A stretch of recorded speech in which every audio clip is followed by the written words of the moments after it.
All right. Good afternoon slash good evening. We're still in the afternoon phases of the day, but we are headed into the evening portions and sessions. Now, good evening and good afternoonage. Welcome to the. Hey, you're early today? Yes, I am early today. I didn't want to be late like last time. And all other times after that. But we are here at the morning after show with Big Bet Bobbage and my little Lee's. And we're here with you in association and collaboration with you because we appreciate and love you and don't forget anything like that ever in your life. Now, since we are early, we gotta be wrapped up in our things, okay? Our fluffy, fluffy little things. Because as you know, there's a storm coming. And we noticed that a lot of people are kind of a little bit anxious about this storm. You know, anytime we do get news ahead of time, people anxiety starts to build, and thus and hence their imaginations start running away with them. Okay. That's called hysteria, and there's social hysteria, and then there's internal hysteria. Some people are subjective to both, but you really can't be too worried about that. The only thing that you could do is prepare yourself the best way that you know how, and don't get caught up in the hype, okay? The hype is the hysteria surrounding you of other people's expectations and anxiety. Okay? That shouldn't affect you at all. So yeah, that's the key. Don't get caught up in that, right? Because you have no control over that of how people think. So you shouldn't be affected of how people think, right? Right? It's easier said than done, but once you realize what's going on, then you know.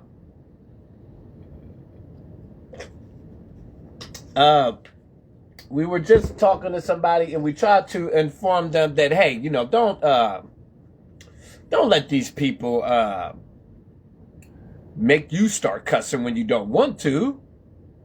Don't let them do that. And then they proceeded to say, well, I guess I'll let them win.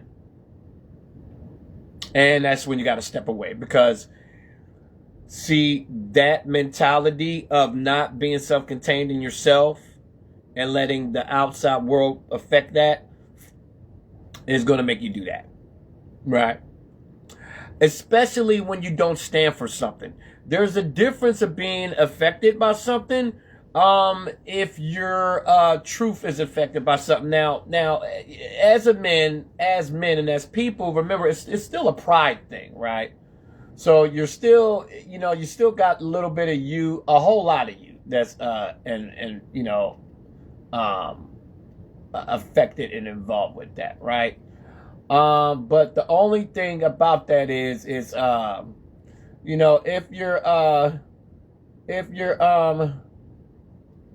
you're standing for truth, right, and you're trying to, protect innocence and stuff like that, then you're going to be affected a little bit, right?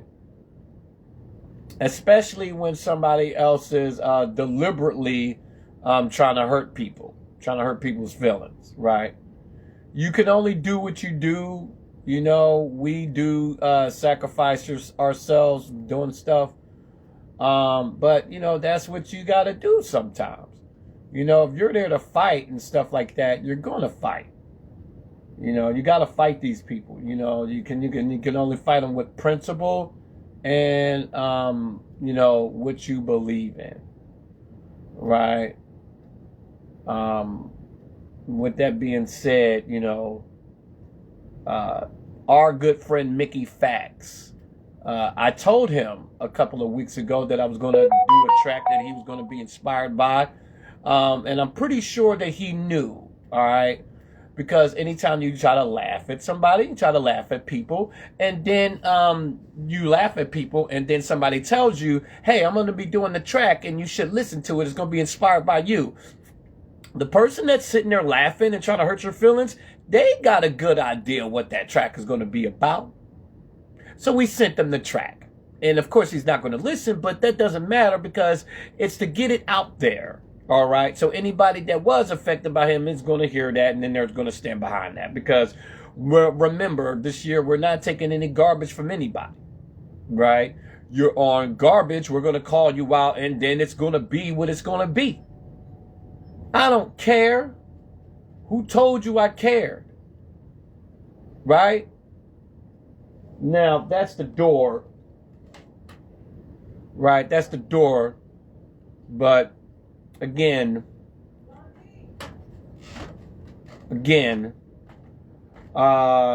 you know, so that's what we're doing. Let's go upstairs and check things out real quick. Okay?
All right. So, ladies and gentlemen, that was our good neighbor. You got good neighbors and you got good people up there trying to do stuff. Let's hook up other things, because other things need to be thinged. Okay? You don't want to get thinged. Okay? Daddy loved you, little Lees. I just want my daughter to be with my daughter. Hold my daughter. And hold and nurture and take care of my daughter. And make faces at her. Make her laugh. I'll get my time here soon. Pretty coming up. Yeah. But as I was saying, yeah, we are at war with all of the nonsense and the garbage, okay? Now, like I said, yesterday was a bit eventful. And today isn't as compact as it is, but today has its own challenges. Internally and externally. Right? So, let's be mindful and be cognizant of that. Okay. But yeah. When you're doing things and you're getting things done, you realize that it's always a challenge, no matter what. Okay. And you have to be ready at all times. Okay? Now, today on the morning after show, we're going to check out and see what the goings on of the goings is. Okay? Yes. So at 7 games today. The Washington Wizards and the Charlotte Beekeeper, where you keep your closet in your beekeeper, then you keep your guns. I'm the beekeeper with the closet with the guns. They already played at 12:10. Second game is New York Knickerbockers versus our Philadelphia 76ers at 3:10. So that one is on, and we'll go to that one right now. The third game is the Golden State Warriors versus the Minnesota Timberwolves at 5:40. And the fourth game is Cleveland Cavaliers versus the Orlando Magic at 7:10, our primetime slots. Then the fifth game at 8:10 is Boston Celtics versus our scrappy Chicago Bulls. Sixth game, Los Angeles Lakers, our late show versus versus the Dallas Coopers. Okay, the Dallas Mavericks. Okay, with Dallas Cooper. I think he's playing. Okay, so this is going to be another, this is the rematch of Luka spanking his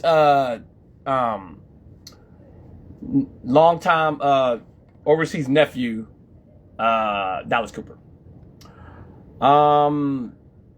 Yeah. Luka is Dallas Cooper's godfather. And he spanked him last time they were in LA. And now Luka gets to go to Dallas to go spank him again inside of his own hometown.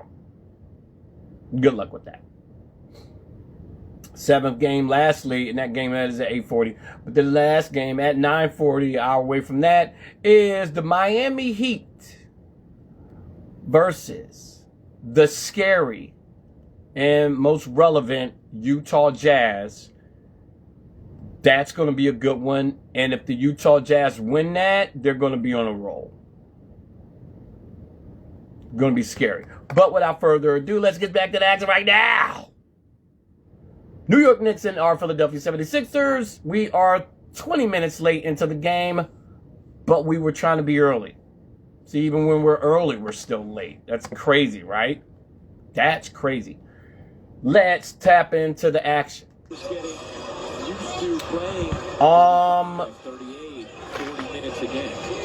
First quarter, 3 minutes left.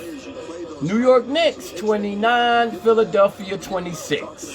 The Philadelphia 76ers have the old Philadelphia jerseys on from like 1997, I think, 1998, 1999. It's those one jerseys that you always used to see Allen Iverson in. The black ones. McBride for the three, and it almost rolled in like 3 times. It hit the rim 3 times and almost bounced in. Grimes Embiid coming through with the big sledgehammer. New York Knicks 29, Philadelphia 28. If things keep going like this might be a team that might be in the playoffs. You gotta be careful here. More than likely, yeah, the Philadelphia is going to be in it, but it's definitely going to be New York Knicks. Maxey is on Jalen Brunson. That's going to be a matchup that you gotta pay attention to in the playoffs. They are going to go at it. Respected point guards of each team, or each of their respected team, and they're not going to give it to nobody. There are different ways to get to the future. Take on the morning, or take care of dinner. You can take on the world, or create your own. Fidelity can help you save for and live in retirement with timely insights and a free personalized plan that helps you track your goals. Right. So that's what that is. And right. So again, we're playing here, and we're playing this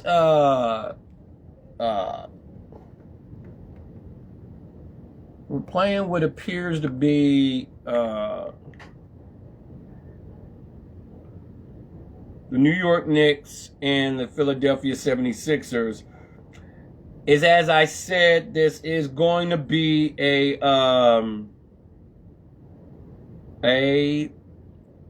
playoff matchup, man. Right? These teams are going to be seeing each other in the playoffs, no doubt about that. Okay? Because Philadelphia wants a championship. I'm not sure if they're going to get it with Embiid falling all over the ground. You know? And Embiid doesn't want to win the championship. Come on, let's be real, all right? Anytime you got your center falling all over the ground, he's the first one on the ground. Your center at 7 feet tall, is supposed to be the last one hitting the ground, okay? He's not supposed to be hitting the ground. He's supposed to be making the opposite team hit the ground. He's not supposed to be falling all over the ground like that. You see your big man go down, that's like,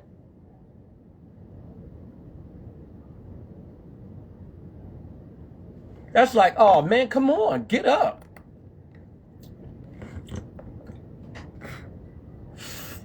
You see your big man go down, falling on the ground, that's demoralizing to your team. Because your big man is your first line of defense and your last line of defense. Well, he's actually your last line of defense, right?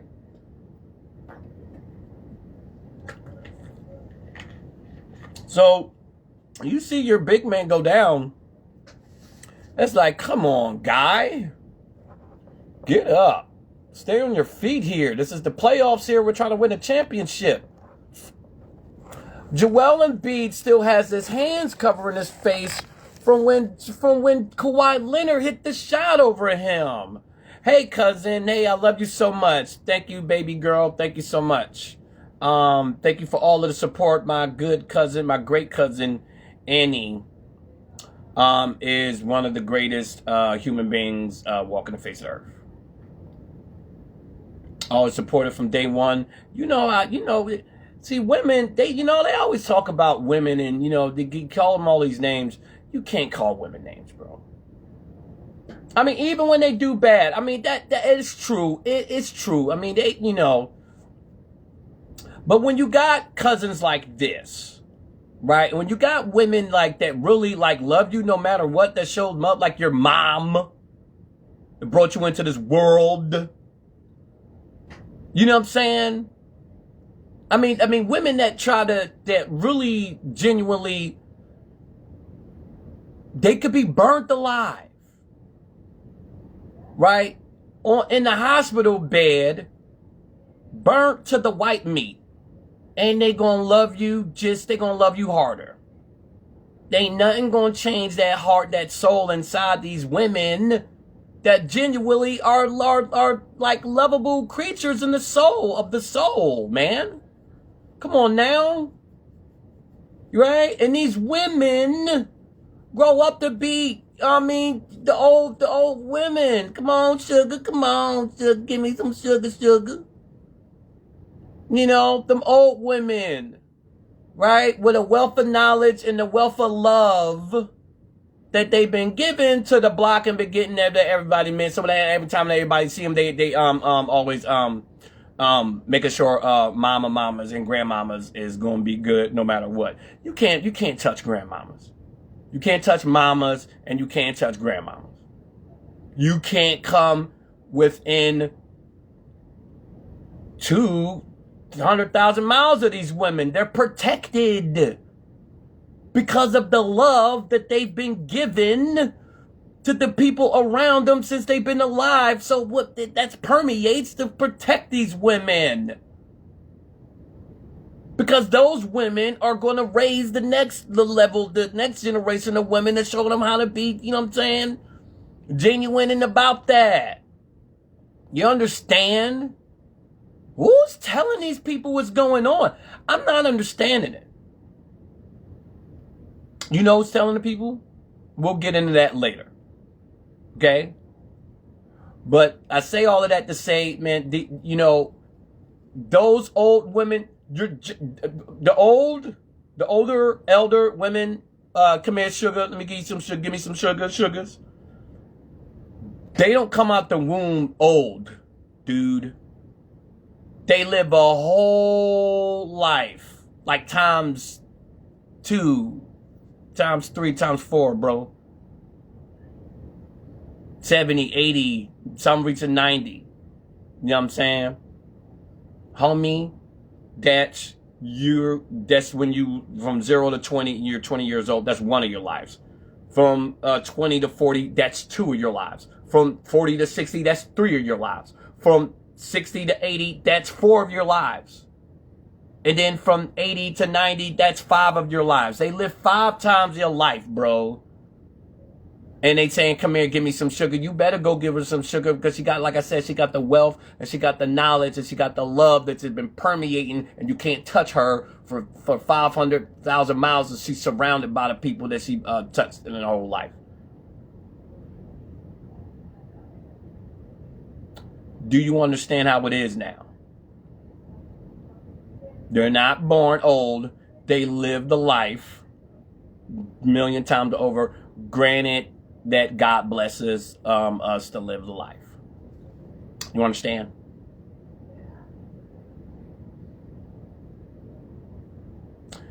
You people are going to understand that you cannot take life for granted. Okay? It's not to be taken for granted.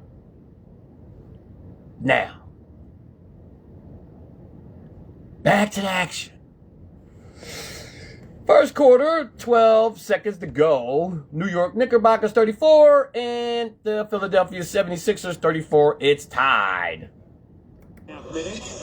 Yeah. 10, 9, 8, 7, 6, 5, 4, 3, 2, 1. Should be good. That's off. And that's the end of the first quarter. It's a tie at the end of the first quarter. We'd like to thank you guys for tuning in. Right? We'd like to thank you guys. And the highlight of the quarter is Joel Embiid coming down with the sledgehammer. If Joel Embiid wants to win the championship, he's going to have to take his hands off his face first and get off the ground first. Our AI agents were doing some. How is he going to do 2 things and make them first? He's going to have to figure that out himself. I'm not helping him. I'm not helping Joel Embiid take his hand off his face. And I'm not helping Joel Embiid get up off the ground from falling himself 20 times when nobody touched him. Why are you falling on the ground? Why is a 7-foot man, why is a 7-foot, 300-pound man falling on the ground himself when nobody touched him? And he expects to hoist up a trophy? How you going to hoist up a trophy, Joel Embiid, when you're laying on the ground? Soon those little hands won't be so little anymore. Until then, let's escape together. Stay off the ground On a Disney cruise. and play like a 7 foot, 300-pound man. Bigger than I thought. And don't be fading away when somebody's like a foot and a half shorter than you, fading away. We are in Korea, so You better go get a 3-point play and go dunk every time, or get something, a high percentage basket going to get, because see, when the playoffs come, you're going to get ran off the building, out of your own building and in any building you step in, and you're just going to fall on the ground. I'm tired of seeing you on the ground, and I'm tired of seeing your hands on your face. So now you can decide how We need to get rid of him. which is kind of I don't care what he does. I don't care how much points he scores. The man does not have it in here, in the gut, in the soul, in the heart. How about Joel Embiid in that first? Joel Embiid in the first. I don't care. Nobody's scared of him. He's scared of everybody else. He's scared of himself. Because he likes to joke around. And he doesn't take life serious. Why do we have him? Get rid of him, man. I'm tired of these jokers. We need a real dog, all right? Somebody from the soil. Somebody black, American made from the soil. A foundational black American, yes. Somebody from the hood who ain't got nothing to lose, that's been growing up with nothing and puts it all on the line out there every night. Yes, that's what we need. I'm tired of sugarcoating this garbage with all these foreign people coming over here. And we trying to put our hopes and dreams in the hands of these guys when they are playing for the other team. Let's be real about it, bro. I'm tired of it. Get me somebody in there that looks like me and playing for the right thing and trying to win a championship for his city and the team that he plays for. Now, started the second quarter. Paul George with the fader. 36 Philadelphia, 34 New York. Is OG Anunoby on the floor? OG Anunoby playing the corner. There is coming off that option. OG Anunoby should be the first option in the second unit. Josh Hart to McBride or somebody. You got it, Joe Walker. You got it. Cat Williams.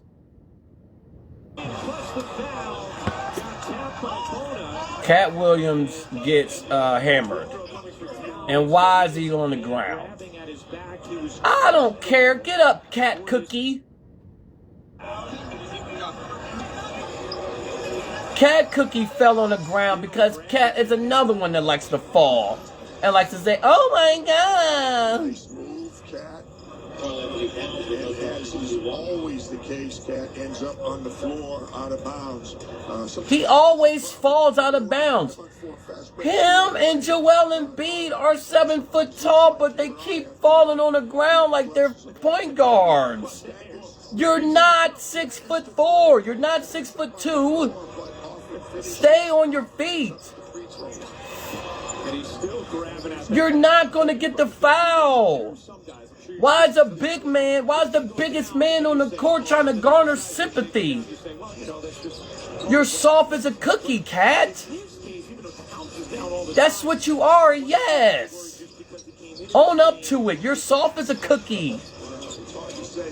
That's okay if you're a cookie. A cookie is a cookie. A cookie is soft. That's a steal. Because we can't... Oh, good defense. Good defense. Let's invite her up here. Watch her say no, because she wants to engage people that's going to make her cuss. Saw Karl Anthony Towns take advantage of when PJ did the better off hanging onto the ball. Invite. That's a shame. Creator declined. Of course she declined the invitation. Because somebody that's pretty wants to be seen. But she doesn't understand that the people that she wants to be seen by don't care anything about her and just wants to inflict negativity on her. Let's invite her again. You don't have to die. You don't have to. And she So subtle, you literally thought I was just wants to be engaging them because they're going to make her cuss when she don't want to cuss, but then she's going to cuss. Which means that she does want to cuss. And she does want to entertain people that doesn't give a garbage about her. See?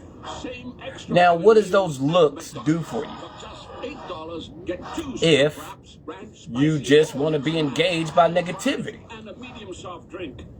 What is that? What do you look like on the inside then? Beautiful or ugly? But God bless her. God bless us all. We need help. We need prayer. We need the word of Jesus. We need the word of God. Okay? So we need to pray every day, and we need to read at least some words every day. The word of God, the Bible every day. Okay? Again, is good enough for some, but not for you. These people need help, man. They really need help. It's a shame. But God bless them. They'll find their way, man. God will find them. God will help them, man. God will help them. What God is there for. You just can't be rejecting the help all the time, man. You know? Can't be rejected, man. Because it's like, what are you doing it for?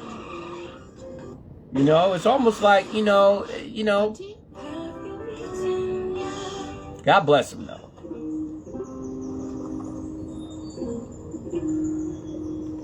Again, Pico thought she was an insomniac, but actually, excuse me. Again, you were made to take time off. We were made to save you time with easy-to-book packages. We need to get Joel Embiid off our team. Expedia. Immediately. To travel. Joel Embiid needs to go. And we need somebody else in center. I was just wondering why you transferred Okay? to DC. I'd rather play Julius Randle for center for our whole time. And he's out hiding. But at least Julius Randle is going to be a dog and go get points and play in the paint where he belongs. The Joel Embiid is just going to fall all over the floor. But God bless these people, man. God bless them. Man. Back to the action. Second quarter, 10 minutes, and wait for it, 40 seconds. New York Knicks, 39. Philadelphia 76ers, hometown team, 36. And now we finally get it across half court. Edge comes to Paul George for three. Should be good. That's off. And did he get fouled? He got fouled. Paul George is going to shoot three. Okay, he got fouled. He got fouled. We got lucky there. Josh Hart. Glad to see Josh Hart back. Josh Hart is back. He got his taped finger. Could have had an offensive foul. And then Bona kind of moved to the left there to get in Josh's way. Josh Hart pushed our teammate into Paul George to do that. And that's what that was. That looked tough. Yeah, George hits the free throw.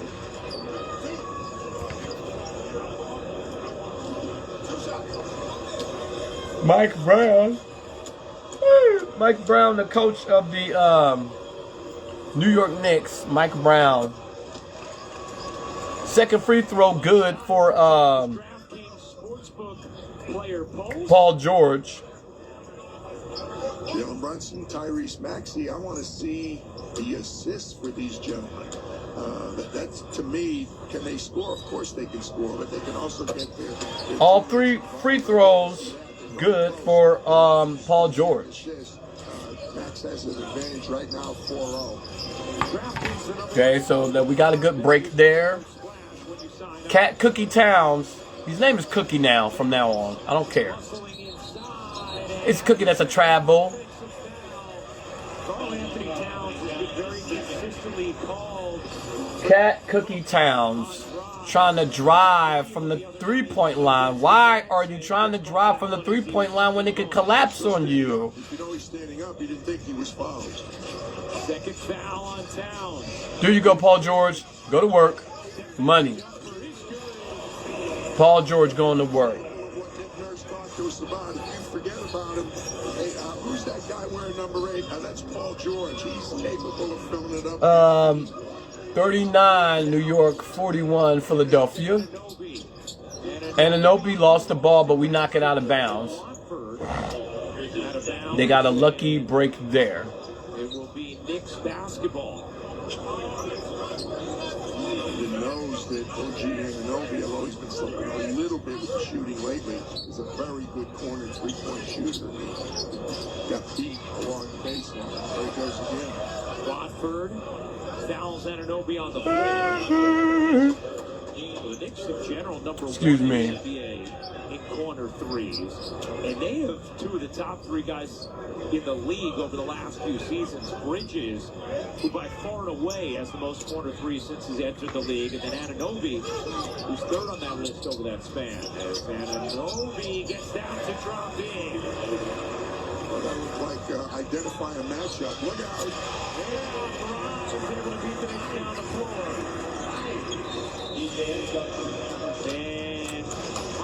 That a timeout? Yeah, because we got to dunk back on the other end. Grimes. I just said Grimes with the bucket. New York Knicks and the Philadelphia 76ers. They got the old throwback still images. And Burger King, you rule.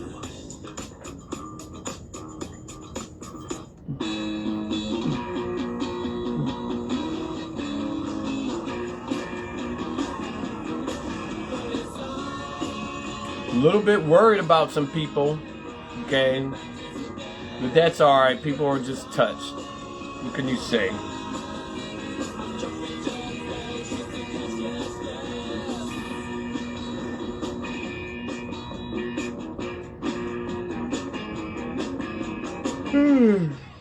Think switching to T-Mobile's a whole complicated thing? Nah. It's easy. For a limited time, switch to T-Mobile's better value plan. You can save over $1,000 a year versus Verizon and AT&T. Save on streaming, satellite, and more benefits that they leave out. It's better over here. When you live with diabetes, progress is having your coffee like you like it. Okay, we got a commercial here.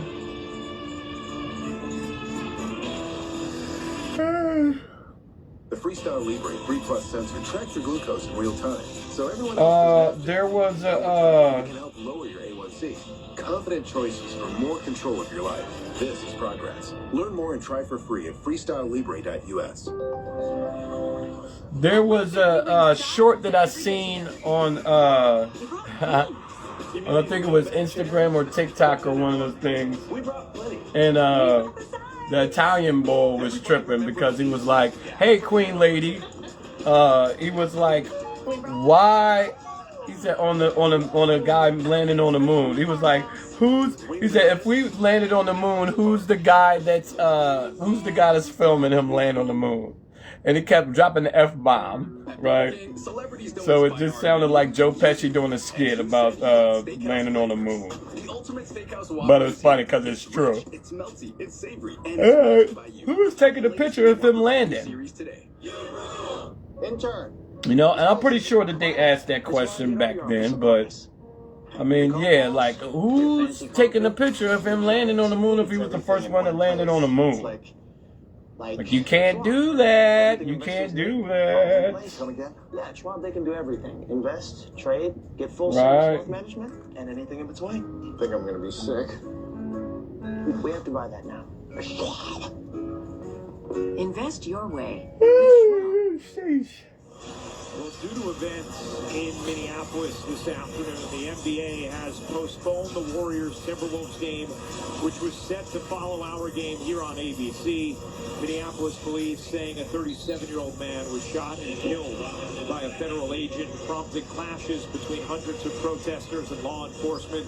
The league, after consulting with local authorities, said it made the decision to prioritize the safety and security of the Minneapolis community.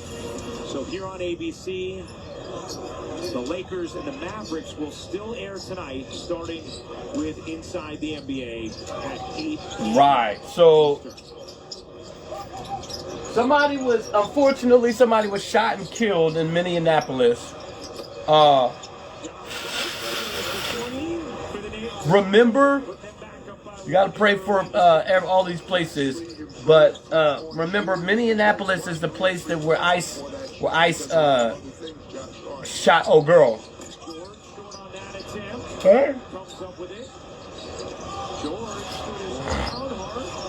Well, ICE shot old girl, and there are ICE agents still out there, and still trying to do things. There are ICE agents still out there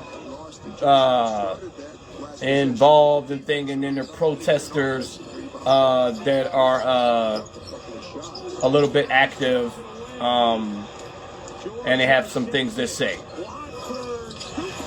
Right. These teams like to run, excuse me. Top 11, I should say, in fast break points. 9 lead changes, 4 ties as Towns is bumped. And Towns is going to go to the line to shoot 2. Hey, Mahak. Hey. Let's invite Mahak on. Okay. Let's invite Mahak. Bob George is talking across to the young official John Conley and said, hey, I drew a charge on Josh Hart. Where were you? John Conley was coming from behind.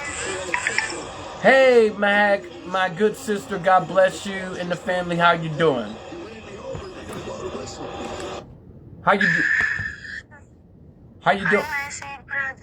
How are you? I'm doing good. I was going to send you a message here in a couple of minutes, but I'm using both phones. I'm on live right now. I'm doing the show. And Mahak, how are you doing?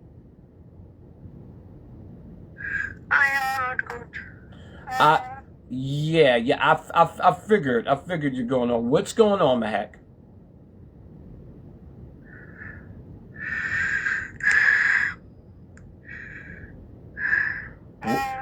What's going on, Mahak?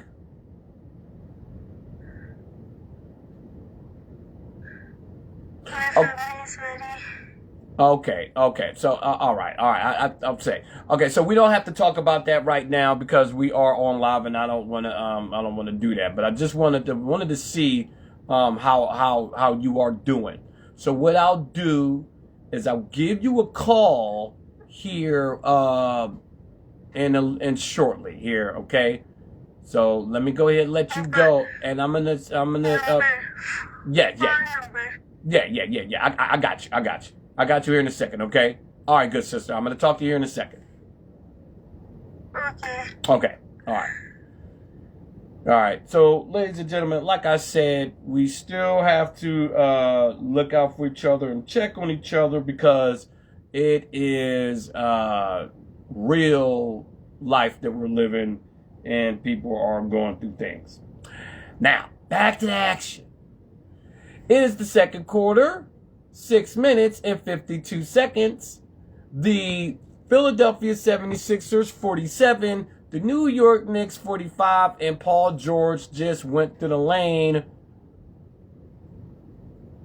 No, they're showing the highlight. Oh, no. Paul George goes to the lane and gives it to Edge Combs, and he gets fouled. So Edge Combs is at the free throw line for free throw. Let's tap back in with that. Edge Combs with the made free throw. Yeah. No worries, Mahak. I'm gonna call you soon as I get off of here. Okay. Okay. One of two NBA Yeah. rookies this season, averaging 15 points, 5 rebounds, 4 assists. This is the second free throw. Towns able to snare it. Knicks are a plus All right. in this first half. So, Embiid back in for Philadelphia at 15 points in the first, and Edgecombe rides McBride right to the McBride. That's a foul. That's a foul. That's correct. It was. Yeah, that's a foul. He wants to tell everyone that is a foul. We need a challenge. There's not enough time even in free throws to relay to our listeners where DJ Edgecombe is. Suffice it to say, he is in every rookie category. You pick a category, he is top 3 in most of them. Mitchell. He is just across the board filling the stats.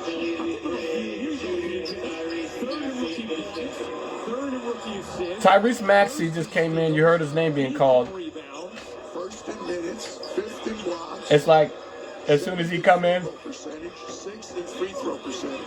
Other than uh, that, kind of a lackluster. the energy in the building should turn right up.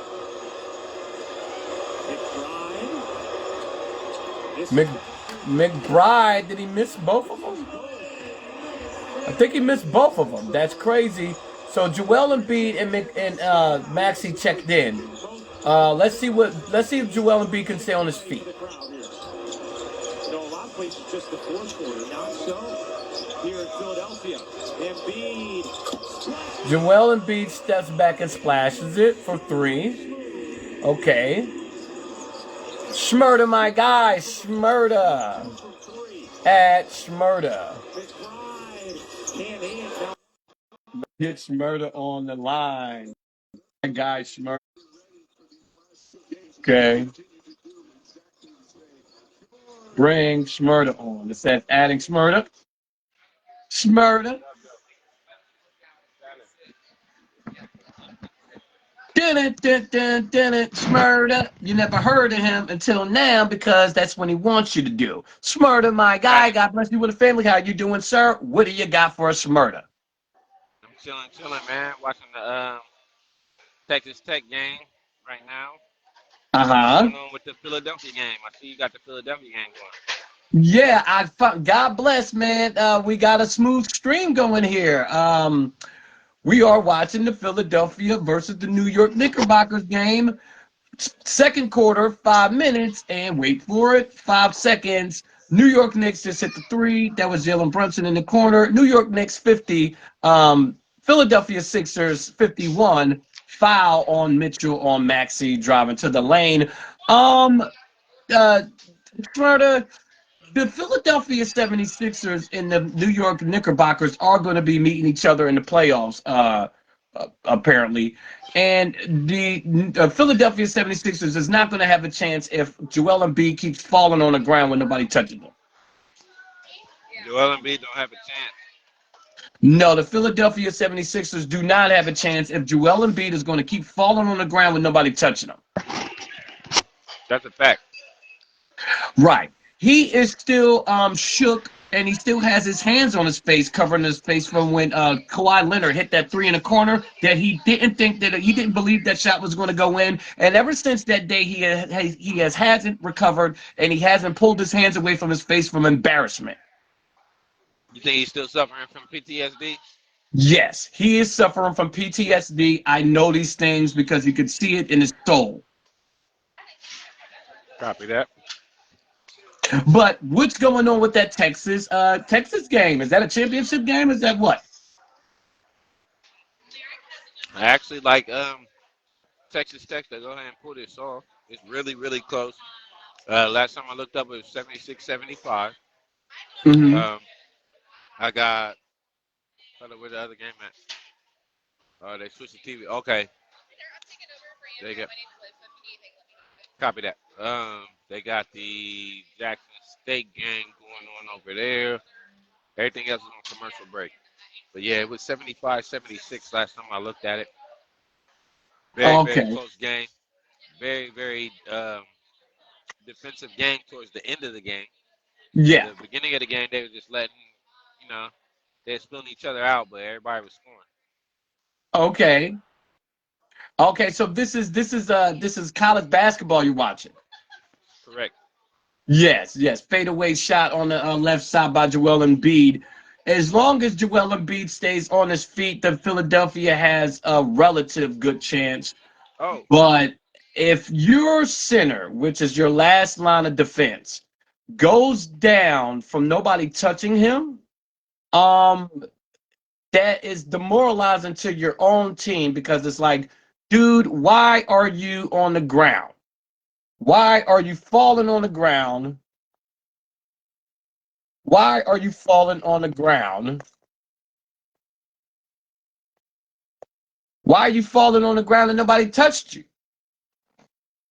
You know, you should not be falling on the ground. Joel Embiid to the hole with the scoop layup. There you go. Joel Embiid gets another shot. Yeah, that's suspect. But Mikal Bridges to the lane. You know he wants to do something. Brunson for three. That's a little bit too hard.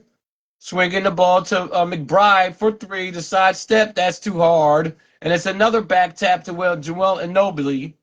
And Anunoby goes in and he can't get it. Maxey to the that's a broken up alley hoop attempt. And now Brunson with the 2-on-1, Anunoby with the dunk. New York Knicks 52, Philadelphia 55. We got a 3-point lead, and Paul George bringing the ball down, and it's another turnover. Because Paul George wants to get rid of the ball instead of make something happen. Mikal Bridges in the corner for three. That's a little bit too hard. And Mitchell was just on an offensive rebound. That's 3 offensive rebounds that he just took. And then they call a foul on Joel Embiid. And Joel Embiid again puts his hands on his face. Here, Joel Embiid's hands are stuck to his face. If they're not stuck to his face, they're in the air asking, what happened? Why? And if they're not in the air asking why, then they're on the ground by his side. This guy does not have no warrior in his spirit. He's asking why. He's always pulling his hair back. What is wrong with this guy? Joel Embiid is demoralized on the inside. He has not recovered. Okay? Now that speaks to you spiritually in the inside when you can't get over your own disappointment and your own hurdles on your inside. If you're in your own way, if you don't see if you don't see yourself as a winner, nobody else is going to convince you that you are. Because you could be up 20 points, but if you don't see yourself winning that game, you're going to do everything in your power to lose it. Don't you get it with this guy? It's inside. It's internal. Now he's backed up against Cookie Towns. It's the fight, the battle of who's going to fall on the ground first, and he falls on the ground first. You see what I'm saying? Nobody touched him. He falls on the ground. You're not going to get the call. Look, even though he thought he wasn't going to get the call and he was ready to pout and cry. Man, this guy.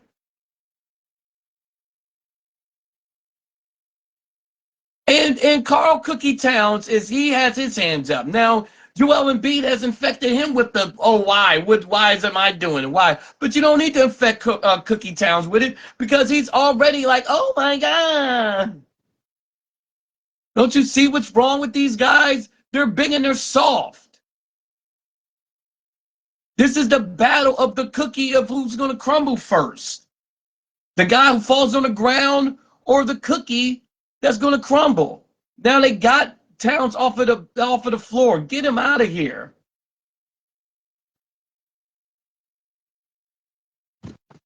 Second quarter, 2 minutes and wait for it.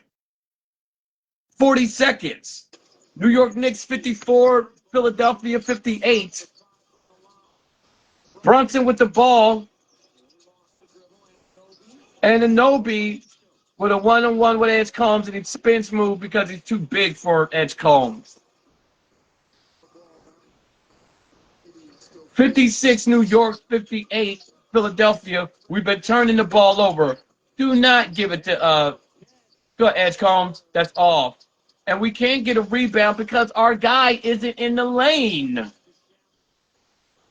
Now Mitchell comes down and positions himself, and Joel Embiid comes over. And then he leaves his man, and then they get a dunk, which means that they tie it up because Joel Embiid left the lane to go kind of try to contend Jalen Brunson. So he'd rather try to go contend the three instead of get a rebound. And then he gets fouled by Mitchell.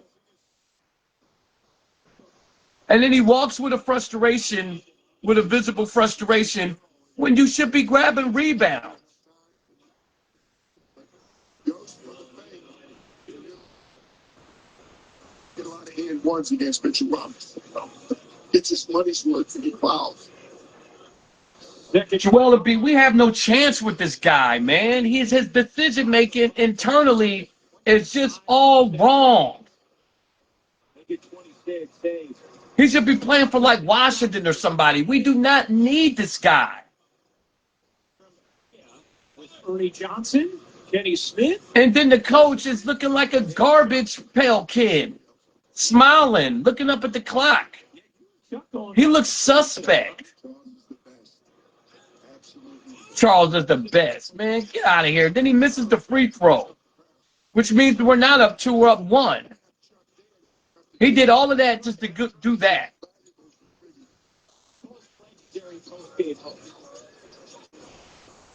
One minute, 25 seconds left for halftime. Anunoby for 3. They were 6 of 11 from 3 in the first. They're just 2 of 12 in the second quarter. Making up for it on the offensive glass, though. 10-1 offensive rebounds. Maxey sets up Oubre got set up by Maxey. There's 1 minute to go until the half. New York Knicks 58. We got 76 or 62. 6 assists, 11 points for Maxey. Oubre knocks it away. Brunson gets back to it. Maxey coming off his 4th career game with 35 points and assists. 3rd most in Sixers history. Anunoby slashes through the hole with a double 2-hand dunk. Joel Embiid wants to dribble it up and wants to go at Mitchell. And then he falls on the ground because nobody touched him again. Don't you get it with this guy? He's going to injure himself, man, and he's going to be no use to nobody. Get him off the team. He's sucking up money. He's sucking up calorie space. He's sucking up cap room. He's just a vacuum for disappointment, man.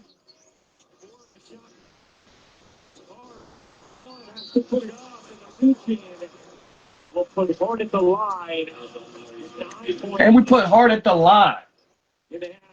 Maxey picks up the first. Man, I need some orange juice, man. They're stressing me out.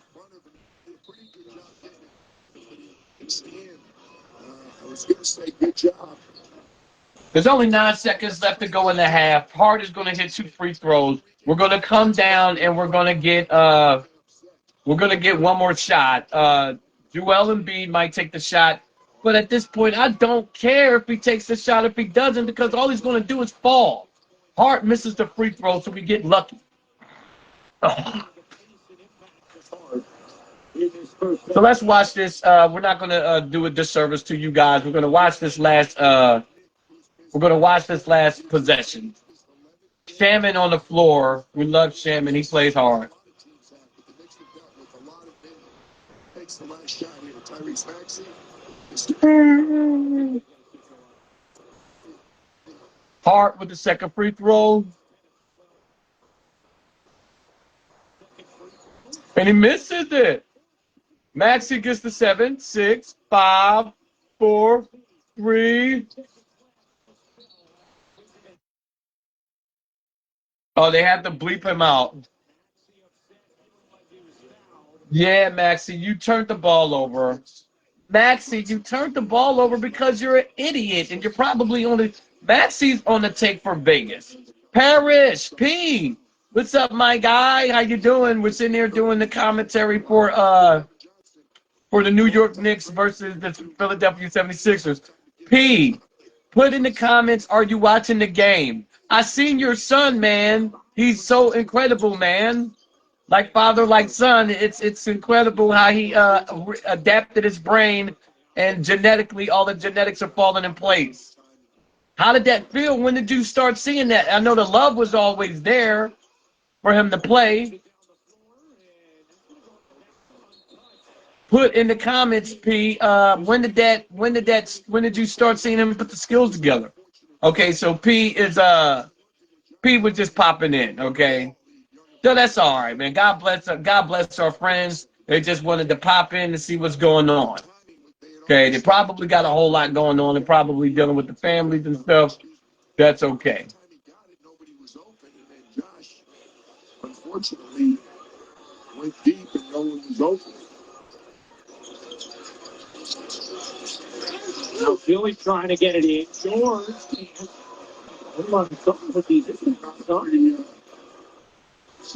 I don't want to see the last shot, bro. That's 2 turnovers. That's 3 turnovers in a row. Because both coaches going offense, defense, not wanting to put an additional foul on certain stars. Wouldn't want to be the scorer in the old days when you had to handle all these stuff by hand. No. We got 1 final one. No Bridges and Randy Johnson. We do the same. Hart gets it in. Bridges gets it off. Italy got it to go. 64-66ers lead the Knicks in the half. Brunson with 19. Embiid, most points in a half by any Sixer this season. He has 28 at the half. Oh, very efficient as well. After the break, it's back to the studio with Ernie, Kenny, Jack, and Charles for halftime. Presented by Trump Fox.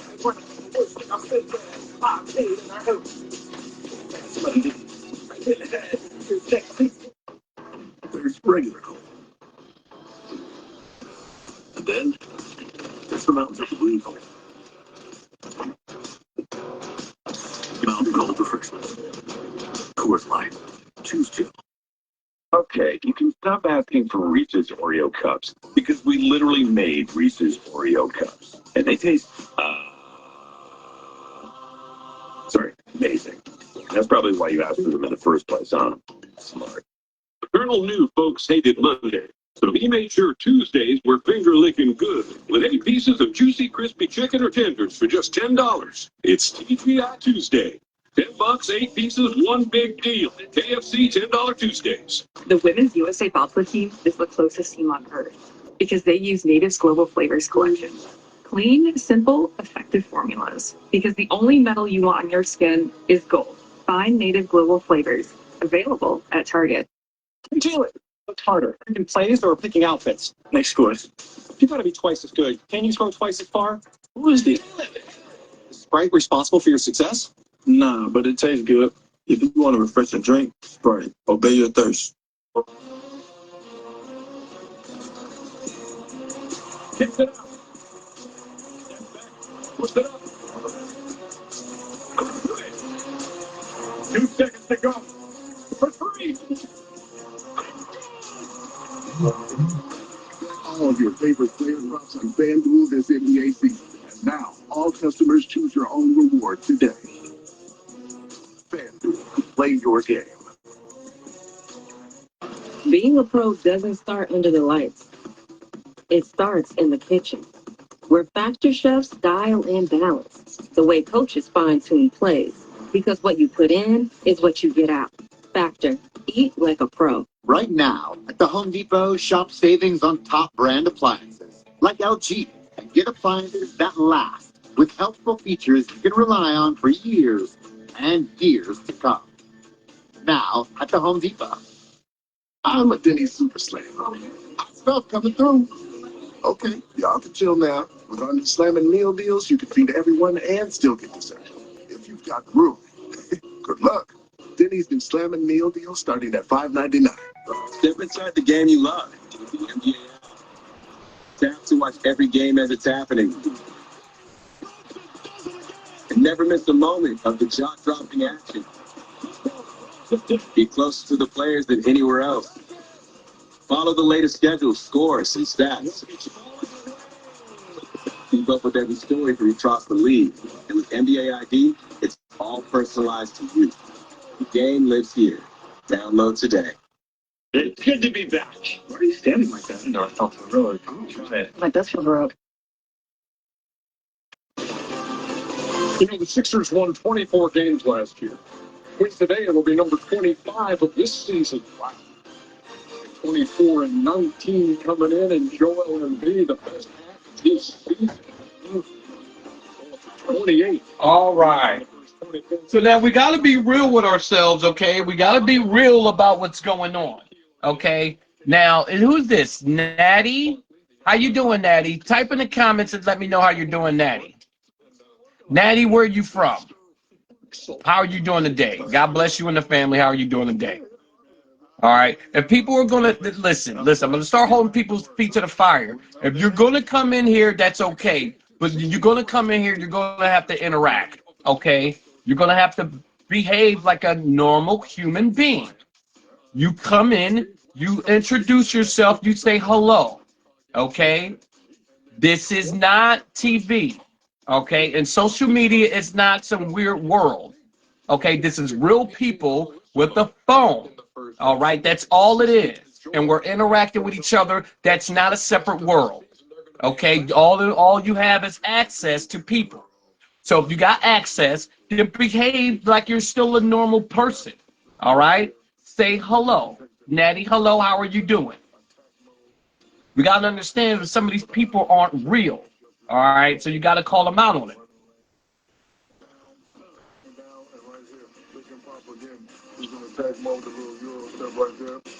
All right. Now, we got to be real what's been going on here, and we'll be getting real here in a second. If he's going to play like this, Philadelphia definitely has a shot. Playing well. What? You hear what this man just said? The New York Knicks. Did you hear what Shaq just said? They just showed the clip of Joel Embiid hitting the shot and falling all over the ground. And Shaq himself says, if he's going to play like this, they have a shot. Take Joel Embiid. What? Because, Shaq, please don't run to the board. I didn't want to. We just fixed it. We just fixed it. We fixed it. It took a month. So we're not going to the screen again. Shaq is a big coon. I wanted to do him, but now Shaq is a big idiot.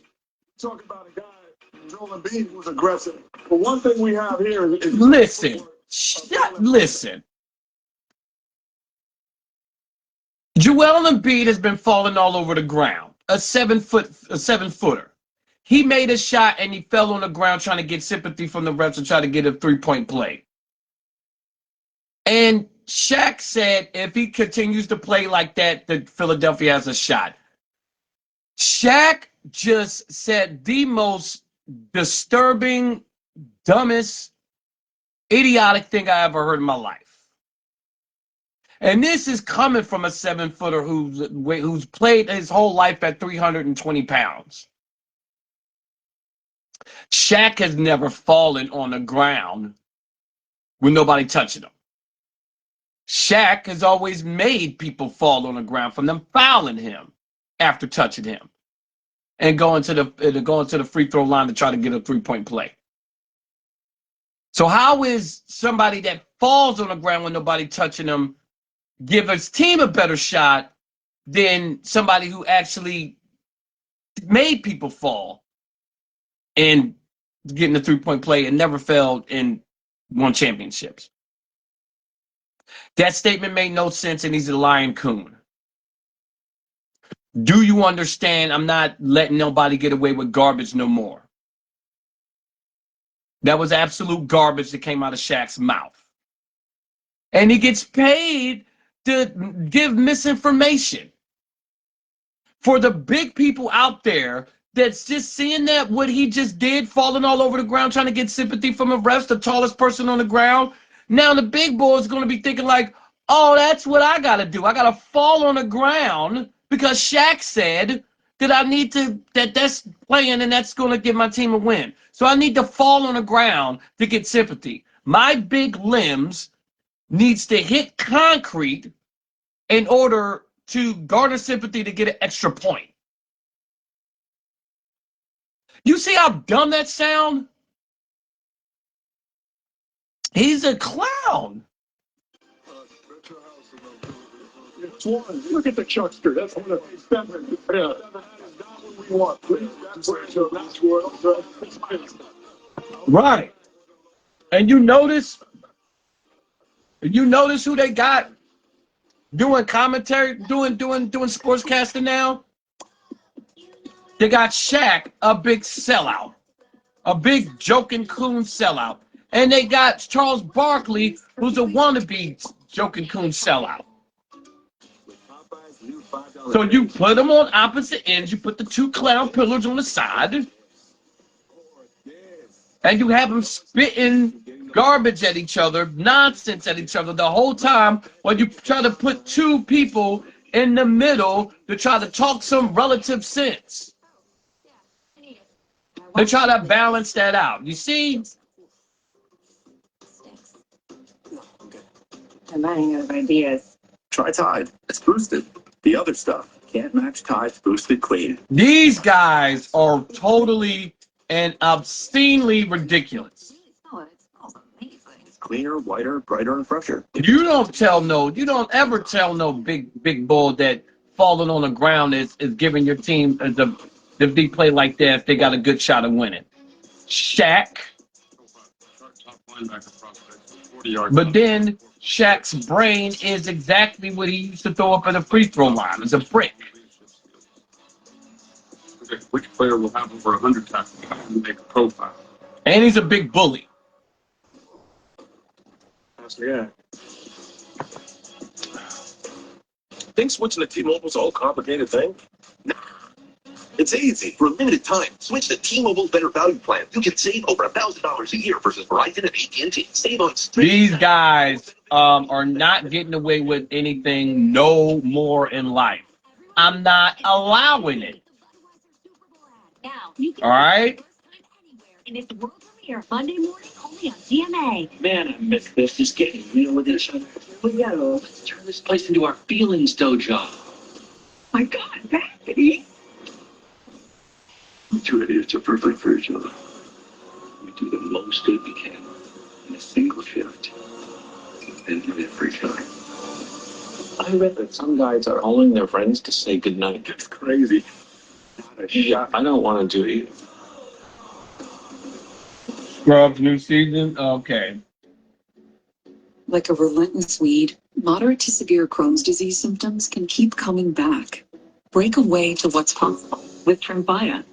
With rapid remission at 12 months. Like I said, God bless. Let's get a moment of silence going for the guy that died in Minneapolis, okay? Lord Jesus Christ, God bless.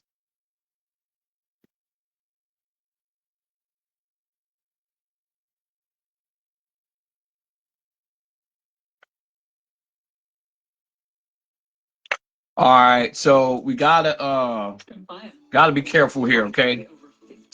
People are leaving this earth and entering this earth every day. NBA Halftime is presented by Tremfya.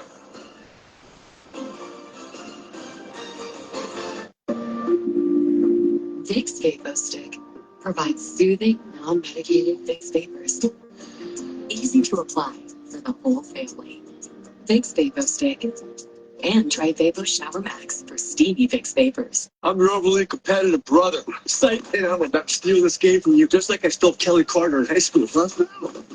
And now you're ready to settle a score. Game over. You have the right home insurance coverage? Well, you can't have paid for all this yourself. Look at Allstate. You better protect it from mayhem. Yeah, like me. Thanks, bro. Take a lap, rookie. Switch to Allstate and you could save hundreds. What are you waiting for? Make your move before I do. Yeah. I know you're all about the footwear, so I got you something. One big shoe? Flip it over. Boom! Shoe phone. Huh? It's a shoe phone. Huh? Sticks on it. All right. Answer it. Hello? Hello? Reception's a little spotty. Yeah. Pump it up. There you go. That's not how phones work. Download today. New $5 and $50 instantly in site credits. Surprise picks. It's good to be right. I would watch a movie with Allen Iverson in it. Allen Iverson should have been did some stuff. Savory sausage McMuffin with egg, plus hash browns and a coffee. The sausage McMuffin with egg meal. Oh. And a competitive triathlete. Oh, come on, Shmurda, you just called. Life back at HSS. I injured my knee, broke 2 bones in my spine. The local orthopedist told me it would require a full knee replacement and that I would not be running anymore. When I went to HSS, I learned I didn't need a knee replacement, and my doctors were able to create a minimally invasive treatment plan to get me back to running. Going to HSS was the best choice I ever made. So New York Lottery's no extra multiplier ticket multiplies your winnings up to 100 times. I won. Come on, Shmurda, call back, man.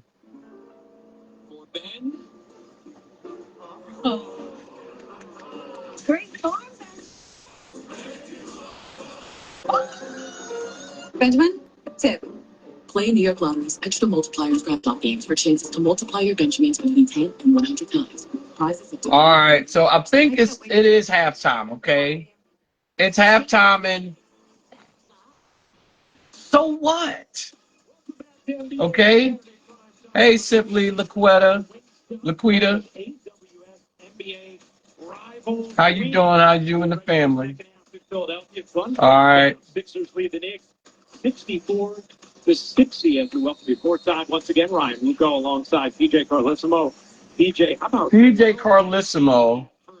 He used to play. He used to coach. I think the Golden State Warriors now.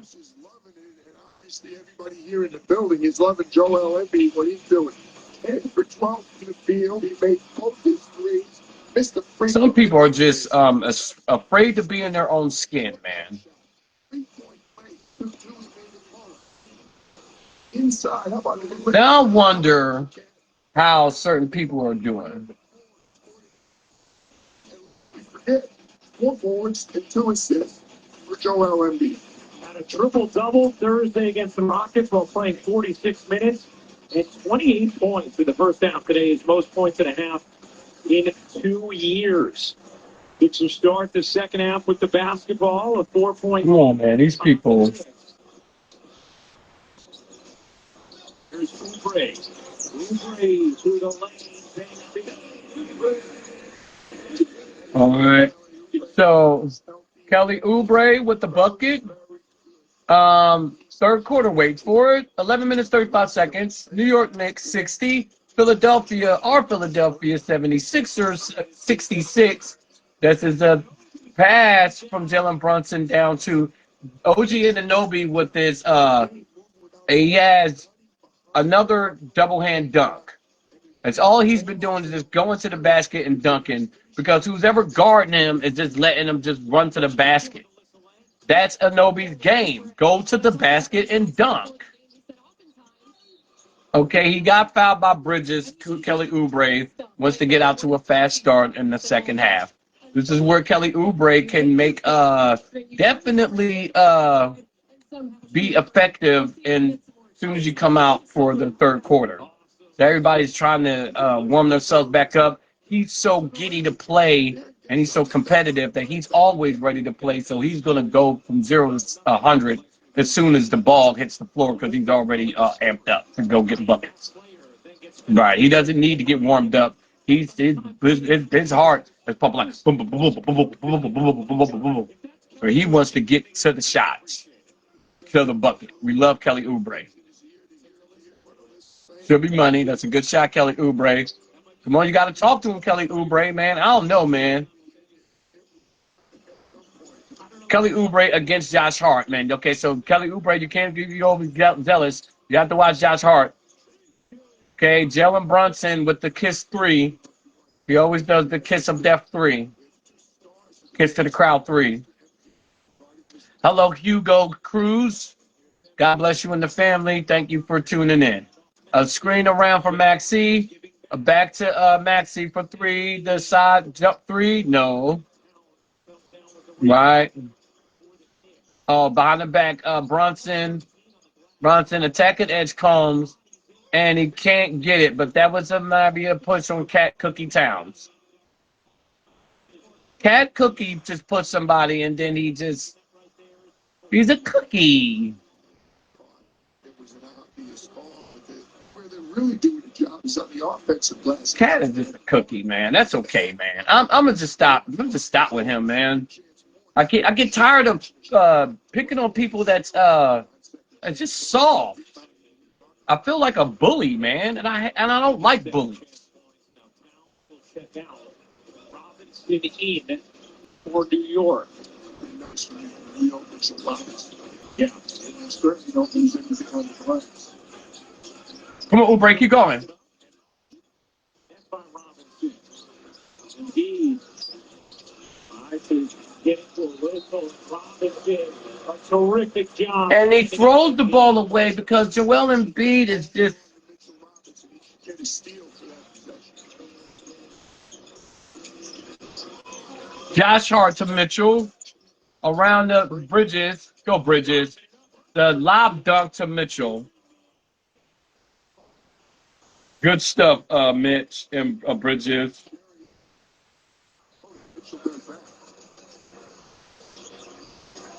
Back to Joel Embiid is going to go. Not going to take a shot. Paul George. Okay, he could go against Brunson, but they have to double him. Got to swing the ball. Maxey with the scoop layup, and it's nothing.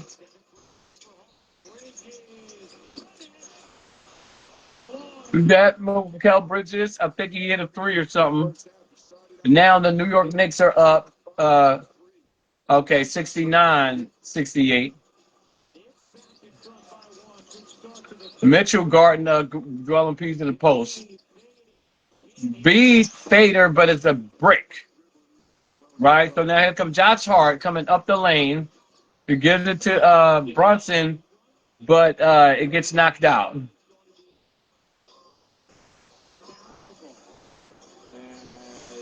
No, Jalen, they're not going to. Kevin Butler doesn't inbound the ball because he wants to talk to his back row whether he's going to challenge. Jalen Brunson, sometimes when your star just has a reaction like that as a coach, you feel like you got to challenge. Yeah, you do, but I don't know that I actually like that. No. Result here. It was so easy to do her on time. He wants that ball bad. That's all right, Jalen. Make sure there aren't any mistakes. Catching mistakes. It's what I live for. And now, for a limited time, you can get a free Tax Pro review. I could point you to any money you might have missed and file it for you, making sure everything is just right. I'll file your taxes stress-free for free. We like free. Switch to H&R Block and get a free Tax Pro review with purchase of do-it-yourself tax prep. Only at H&R Block.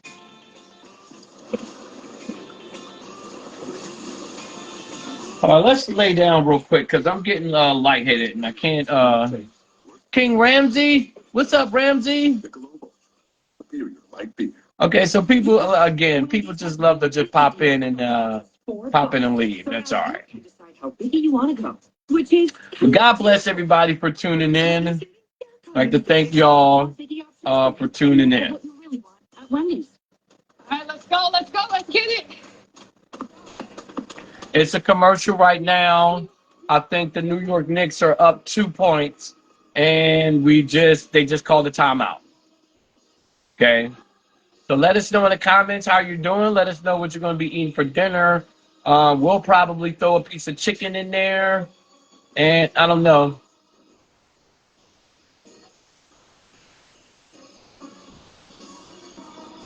We'll probably throw a piece of chicken in there and see if we can't get some I don't know. We still need some vegetables or something like that.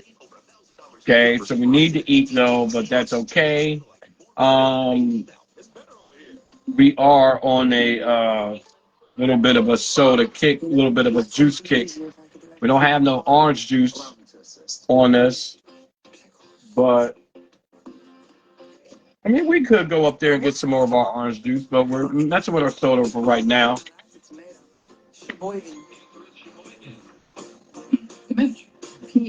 Where's Caitlin Clark's boyfriend?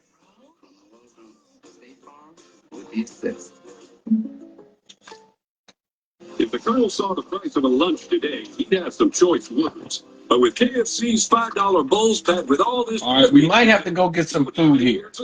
I'm kind of hungry now.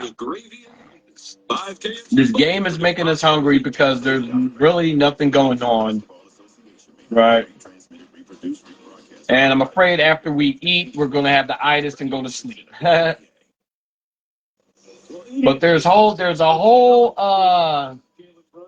was convicted, and this is why. Yeah, that's off of Paul George's leg. That conviction. Challenge it. Clearly, it hit Paul George's leg. Well, you know, if Mike Brown goes to one of his assistants who has the same last name as Jalen, that they're going to agree. Coach is off. Okay, so they ran it, and then they won the challenge. So, okay, so Mitchell gets to hand the ball to Brunson. Get that stat off, 10 seconds to go. To OG Anunoby against Paul George, who's been letting him get dunks all over the game. And now it's Spades turn around to Fader. And then Joel Embiid finally boxes out and gets a rebound. How many rebounds does Joel Embiid have? He probably has 2. Because you see he's on the top of the key for a 3, but he misses. This is a 7-footer who doesn't want to get his team offensive rebounds. So where is the Philadelphia going to get offensive rebounds from? Beautifully, 24 to the 3-time All-Star. That was well defended by Kelly Oubre, who's taller and longer. Didn't make any difference. And by the way, Jalen Brunson is going right. Here's Maxey. Edge Combs to Maxey ran around the court for nothing. And now he has to pass to Joel Embiid. They're playing a 2-man game, and nobody else is involved except Edge Combs. And that's a 3, and we still don't get a rebound because our tallest man is running the pick and roll, and he doesn't want to be involved in getting no rebound.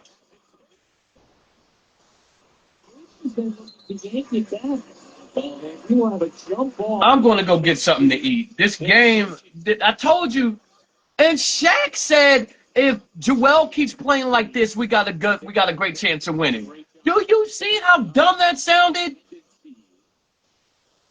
And spots where he can come up with steals. We're down, and he doesn't have no rebounds.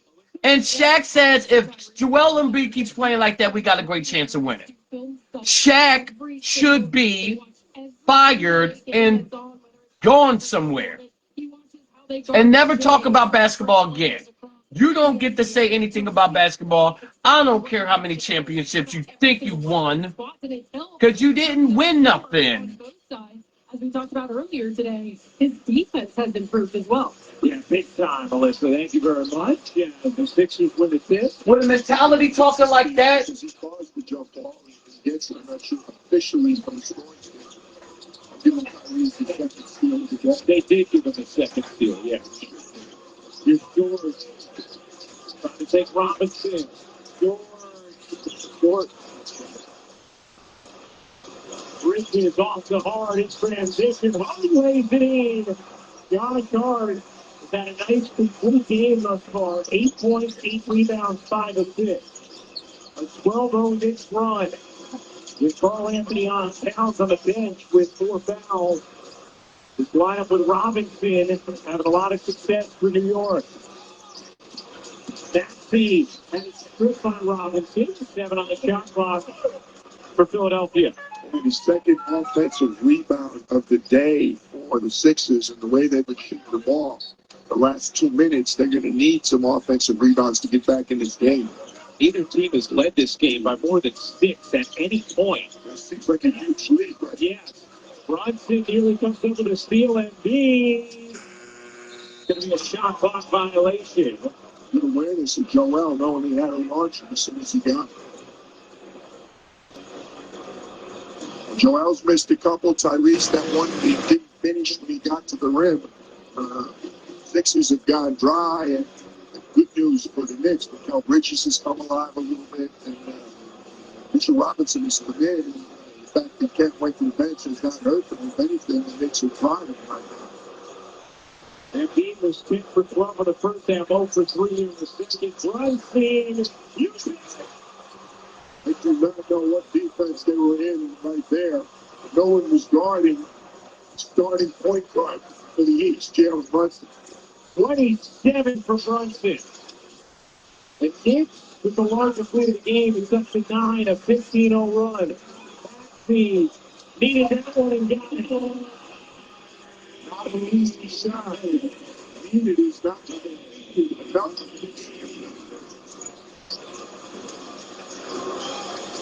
Here is Brunson. Pull up 3, not that time. Oubre fingertips the rebound. It's a big bucket. It's early. It's not a huge lead, but Sixers. I'll tell you what. Sixers are in a funk right now. They are not playing particularly well. Pretty much the entire third quarter since they come back out. They didn't turn it over at all in the first quarter. And now they're up to 9. They had 6 in the second quarter and already 3 here in the third. Ready to play. Here's Robinson. Hart looking to turn the corner. Stops. Robinson. The ferocious pushback. When you talked about the offensive rebounds, Ryan, when you combine the offensive rebounds with the turnovers, Quentin Grimes shot there. That's why New York has attempted 56 field goals and only 47 Philadelphia so far. Gavin Roman is finishing timeout Philadelphia. The Knicks with their largest lead of the day. It is 10. Nick Nurse likes to wait on timeouts, but I'll tell you what, that was a tough run right there and a good look by Jalen. Another good cut by Randy Shannon.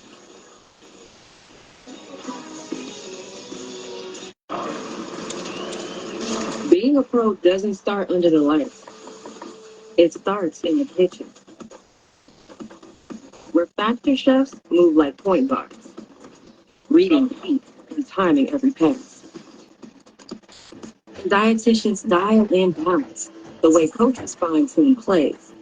Because what you put in is what you get out. All right, so now back to people don't know what they're talking about in basketball. Okay? Lord Jesus Christ. You understand what's going on here. All right? All right, now it seems like we're going to have to do some switchage. Okay, so let's do some switchage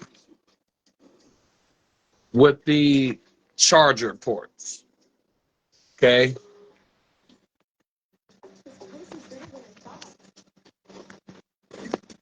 Right. Could you plan us a tour? I see you're at the Liam Museum. Shall we focus on traditional Korean art? Well, we are in Korea, so let's do it. Great. Head to the M1 building to see historic treasures. This book. Isn't it fascinating? That's not a book. It's a roof tile, often found on the houses of origin.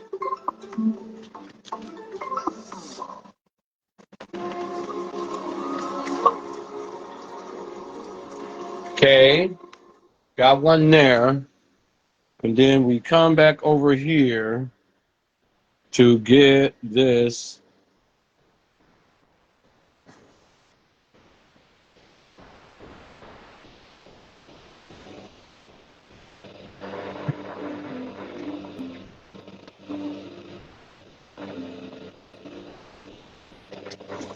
Okay, so it was never hooked up. That's what the deal was.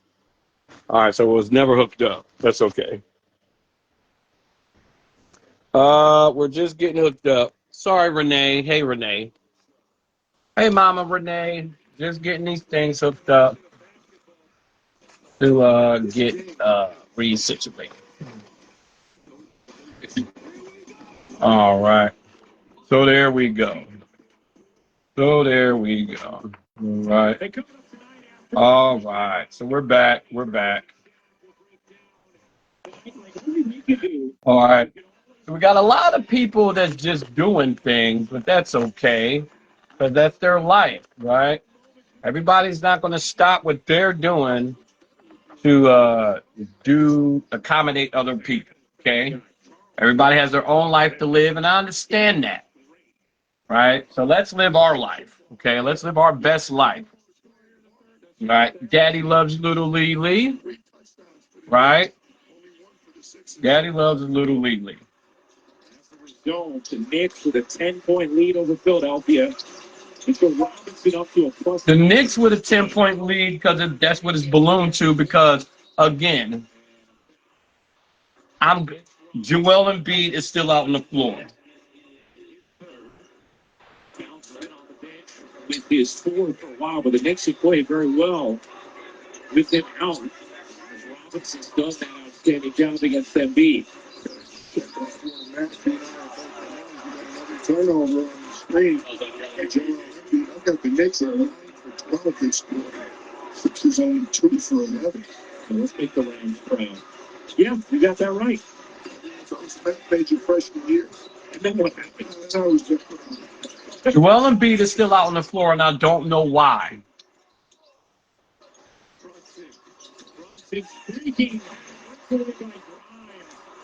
Go. Hard by McBride and free throws for Barlow. God's great, God's good. Thank you for food, amen.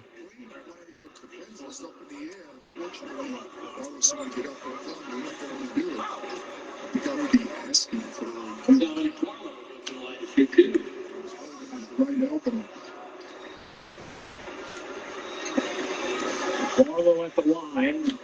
Fixture in the starting lineup. Up until the last couple of games, Oubre coming into that starting lineup. It's taking a look at our upcoming national TV schedule. Orlando at Cleveland, Portland and Boston, Golden State in Minnesota, Peacock and NBC Tuesday. Philadelphia hosts Milwaukee, and the Clippers at Utah. For more on these games, please go to NBA.com and visit the NBA app.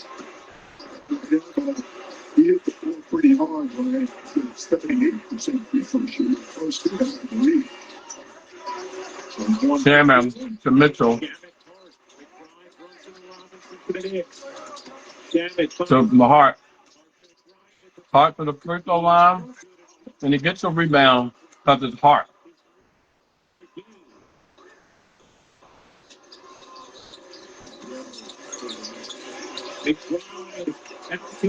Brunson and Salmon gets the board.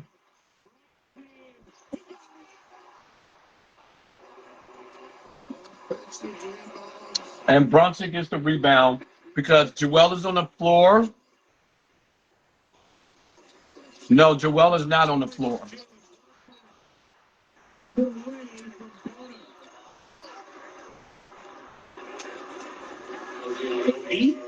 30-point game this season for Jalen Brunson.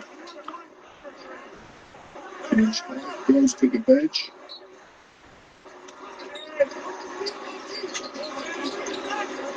Always had a terrific all-around game for the Knicks. So Lawson, he can be a measuring stick today. That's Bono here. It's Shamet. Very similar to what happened with Joel Embiid a few possessions ago. It's not easy to set screens in this league. I disagree with Mr. Roberts. I thought he was rock solid. I did not make him move. But that's great. Very seldom disagree with Tony's running, but I thought he did a good job on that screen. So I didn't have Smith and yeah,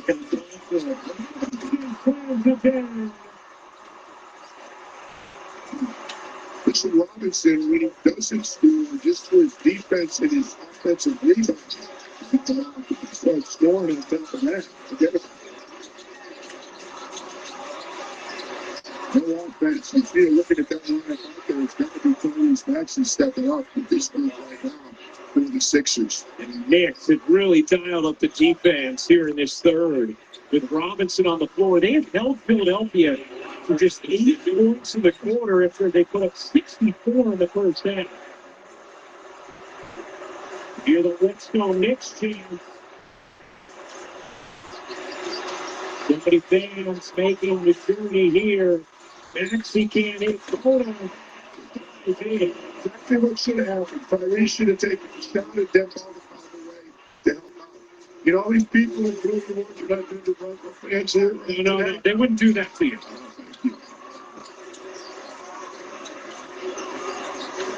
Jalen.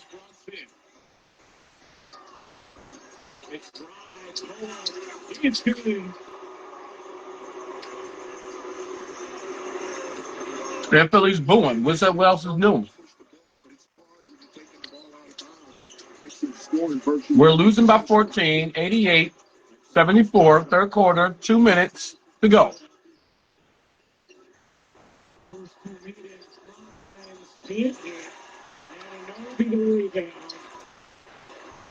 And Anunoby to rebound to Jalen Brunson for 3.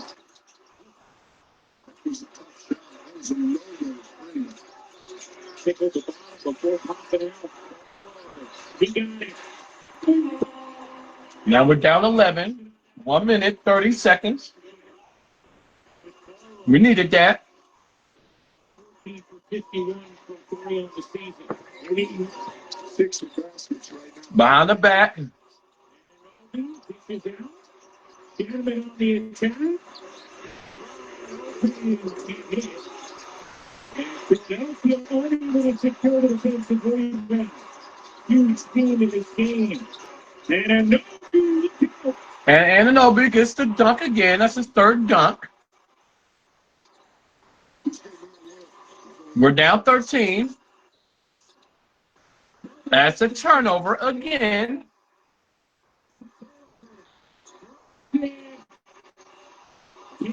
Brunson misses.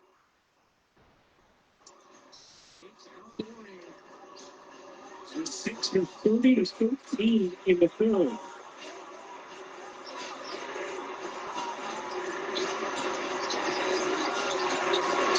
Oh, about that time. Let's speak to the Knicks going to roll for a final shot. Correct me if I'm wrong, I'm sure I'm reading the story. How many fouls have the Sixers committed this quarter? 0. That tells you how the defense is been. Yeah. They try, catch, no. Rodford comes up with the three. Little short, and that'll do it. We're down 13 points. The Sixers 30-13 in the third of a 13. They were just showing somebody hitting their son in the head, but then he stopped when the camera got on him. It was because they were tired. They got outworked. It's the opposite in the third quarter. Let that sink in. $99 double cheeseburger meal at Burger King. Let that sink in. You fell in love with, or the one you're about to. A quarter pound of beef patties, flame grilled with 2 slices of melty cheese, plus fries and a drink for just $4.99. You rule. Old Spice gentlemen. I don't know why he stopped. It's not like if the cops came up to him anyway, they were going to do anything anyway. You understand? Make sure that Morgan is not breaking anyone. Where are you going? To Snoop. Mid-air homicide. I will work this case for free. I don't mean that. That's just something people say.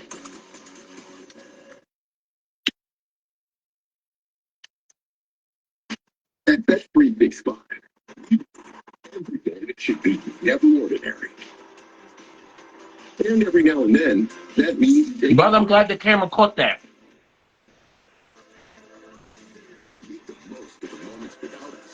I'm glad the camera caught that, though.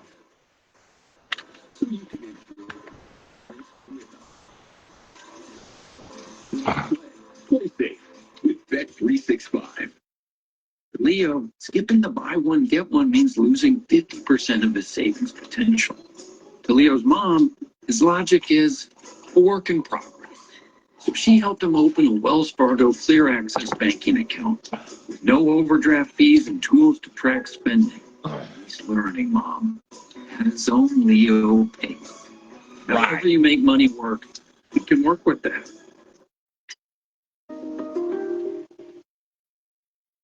Again, people. Tonight on ABC7NewYork.com. Let's take a look at today's Wingman, brought to you by Wingstop. Yeah, look at the passing. OG Anunoby has like 4 dunks the same way, both two-handed dunks. We have no inside dunks. The only dunk we had was Joel Embiid coming down with the sledgehammer. That's the only dunk all year, and the big energy off the bench man. That two-handed dunk. Other than that, we've been getting dunked on. We've been getting threed on.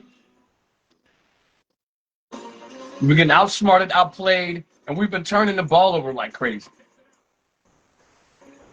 And Shaq said that if Joel Embiid keeps playing like this, well, we got a great chance of winning. What's the score? We're down 13. So when you listen to Shaq, you'll be down 13 going into fourth quarter, but you'll have a greater chance of winning, right? Shaq. You see how stupid this guy sounds? And somebody's supposed to be scared of him just because he's like 8 foot tall and 500 pounds? Somebody's scared of you, you big. Your brain, it doesn't work. Would be filled with gravy and greatness. And you think just because you say it, it's supposed to go down that way? Don't you let them? You see what I'm dealing with? You see why I gotta destroy people that talk crazy? Like what they say is supposed to be the end all be all. No. This truth says that no. It doesn't go like you say it does.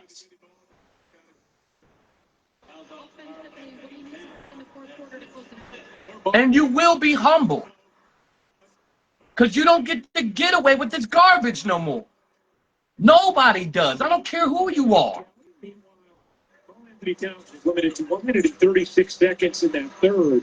I don't care who you are. Mitchell Robinson came in, did a great job now. 25 seconds in, he picks up his 5th here in the fourth. In fairness, that's a tough call right there. Because all people want to do is do garbage. Give Joel time to step up, and he may be in the views right now. Back to the action. 11:30 to go. Philly ball. Well Embiid. An air ball because he fades away. And Embiid falls on the ground again. Nobody touched this guy. And now he falls on his leg and then he's holding his leg. Get out of the game, bro. Go somewhere. I told you about this guy, bro. And Shaq is going to sit up there and say, we got a great chance with this guy.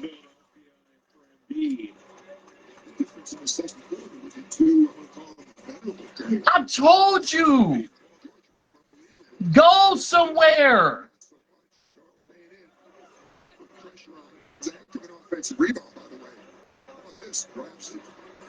Nobody touched him. Nobody touched him.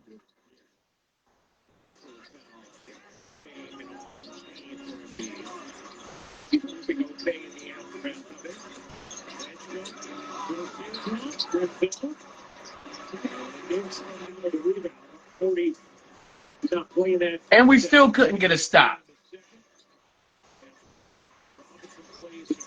Looking for help.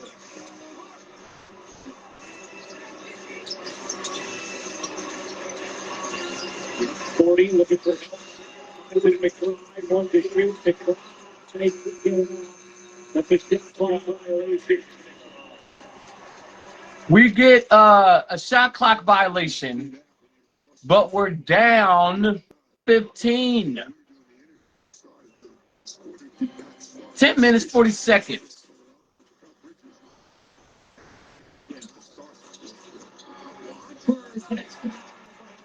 And he gets stuffed. So now it's 5-on-4 because we got a man down. Shaman, Josh Hart with his 11th rebound. Josh Hart to the foul line, and he hits the shot. 10 points, 10 rebounds, a double-double for Josh Hart. Second chance points to 7-2. More offensive rebounds for Mr. Hart.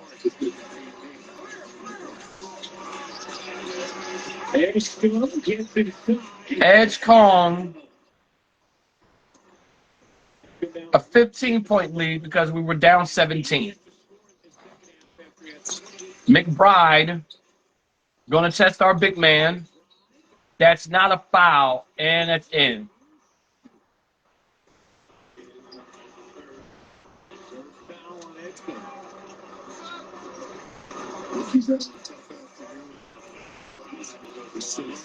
We're about to be down 19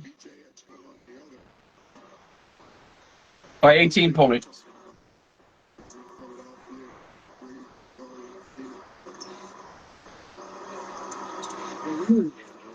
PJ continues to have that conversation with Tony Brothers. We were talking with Mike Brown before the game about Fourth quarter, 9 minutes, 38 seconds. The Philadelphia 76ers coach is chewing gum, talking to the ref. This guy is so suspect, it's crazy. The coach needs to be fired. The whole coaching staff needs to be fired.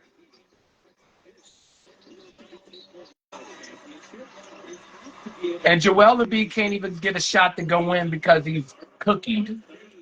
the 2-9 stretch. And a big performance Wednesday, albeit against the Western performance. Mike Brown looks bored of winning because he knows if this game was on a take for Vegas. Cliche, it's a marathon, it's not a sprint. Right. It's true. It takes a long time to get through. I'll tell you what, Joel Embiid with a nice drive. The Philadelphia Sixers people at the line, he has his hands on his hip and Paul George is bending over. All right? The body language, ladies and gentlemen, the body language explains it all.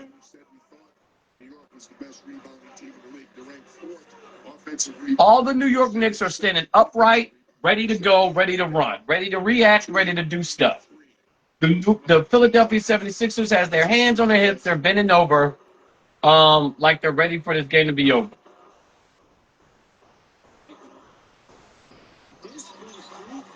And he misses both free throws because he's on the take. Nobody cares, bro. I don't care. I don't even think I bet on this guy. 16 of them.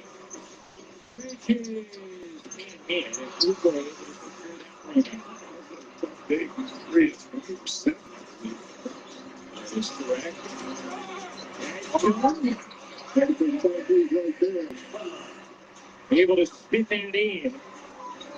Edgecombe is attacking the rim because he knows that this is the only chance they got with him attacking the rim and not giving it to Will Embiid. Will Embiid is on Anunoby, and he gets crossed. And now Joel Embiid grabs the rebound because he didn't want to. Now they give it to Joel Embiid, who gives it to Paul George. Paul George for three, and Paul George misses the three. Because, and that's a Anunoby to Mitchell, because Joel Embiid doesn't play no defense. And Shaq said if Joel Embiid keeps playing like this, they got a great chance of winning. Well, Joel Embiid is playing the exact same way he played the first half. He hits a three, and they're still losing. So what was Shaq talking about? Shaq doesn't know what he's talking about. Don't ever take what Shaq says seriously. Shaq is a big nobody. Respectfully, Shaq doesn't know what he's talking about. Sixers on the move. Finishes. Grimes with the tough finish, and now we're still down 12. And Joel Embiid's walking back to the bench with his hands on his hips like he's a big girl.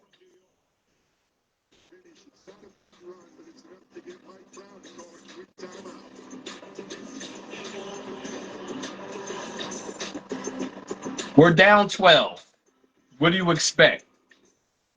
Told you this guy, man. Here's to the stuff that never stopped. To the flavor that found its way into everything. From just one spot to America's #1 spot for wings. This isn't just a meal. It's an arrival. Wingstop is here. How's that? Winter Soldier. Wilma. You need Dayquil Intense Flu. Power through your flu symptoms with Dayquil Intense Flu. You do got this. Dayquil Intense Flu. The daytime coughing, aching fever. Power through your flu medicine.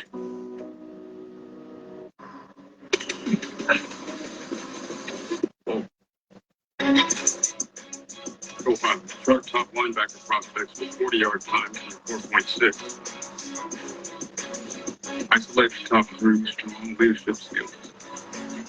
Predict which player will have over 100 tackles and make a profile. That's the guy. Hey, I got her a little something. A little something, Dad? Oh,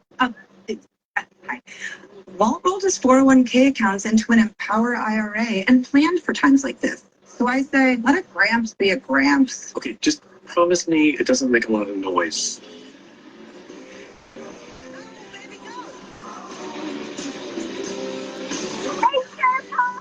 Get good at money so you can be a little fat. Empower. Think switching to T-Mobile's all complicated thing? Nah. It's easy. For a limited time. Again, who's holding the camera? And who's calling the shot? Do you see what neighborhood is being shot in? Who's mayor of the neighborhood? See what I mean? Someone once said, whether you think you can. Again, people, we have problems, all right, and there's a system in place, okay? All right, you can never be naive, okay? So when we continue to try to be naive about the bigger problem, about the bigger issues, then you're going to run into problems that you're not being truthful and honest about.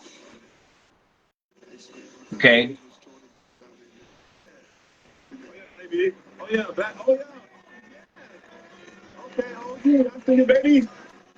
We're good. Okay. The body language, man, is the body language. All right, so let's let this game breathe a little bit.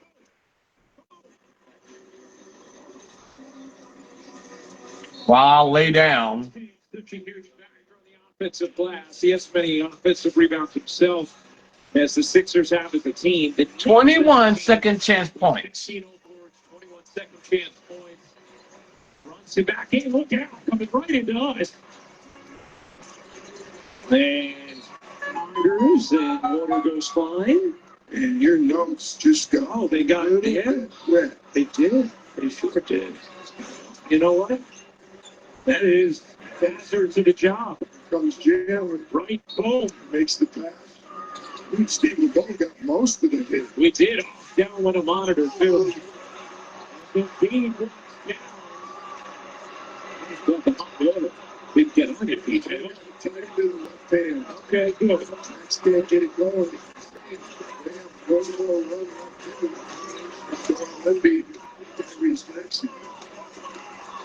Bridges in the corner. And three. Yes, he did. And he did. Maxey speaking ahead.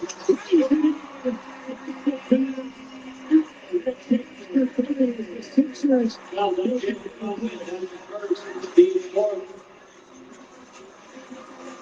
Good play, kick ahead.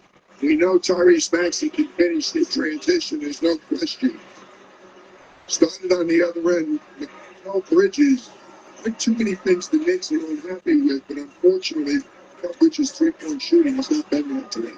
1 of 8 from three-point range. Deuce started out rough. There's a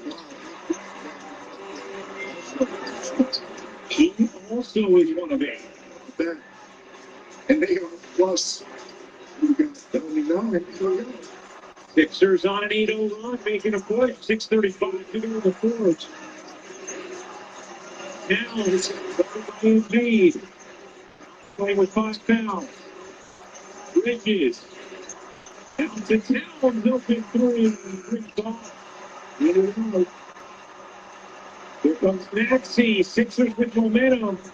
Oubre can't hit. The box out there for Towns. Extra fast by VJ.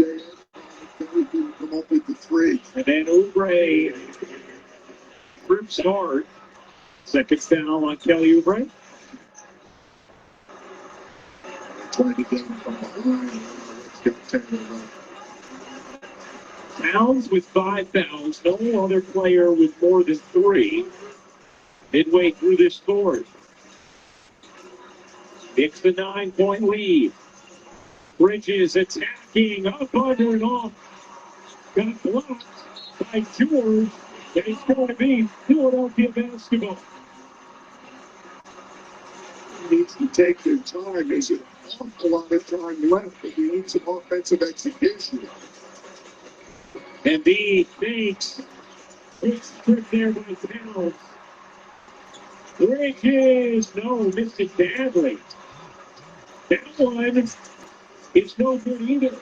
But Bridges is rigid. Numbers 3 for 16 from the floor. Embiid.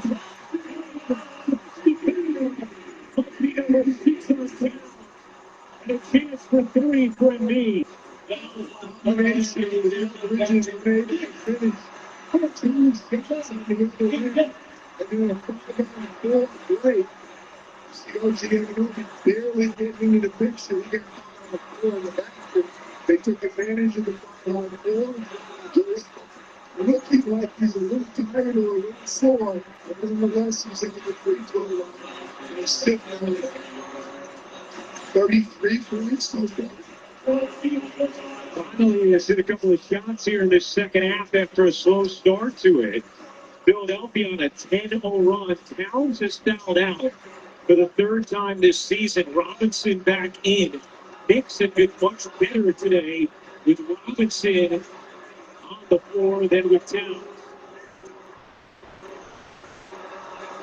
And Embiid to push the 3-4 play.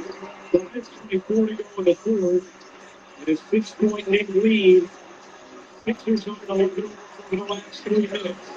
He's still alive in the fourth. He didn't show with his body language, but he's leading the charge.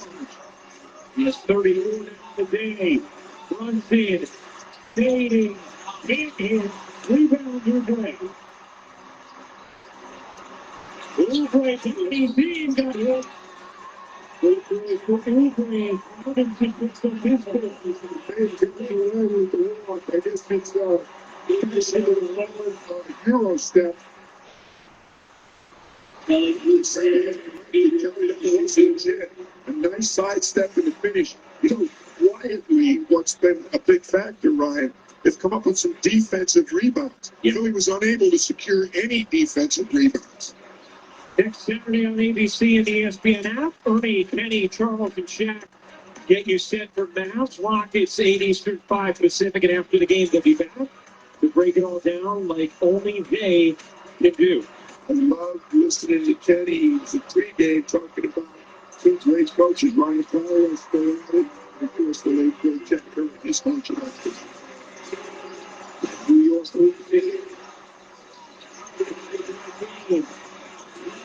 Sixers run.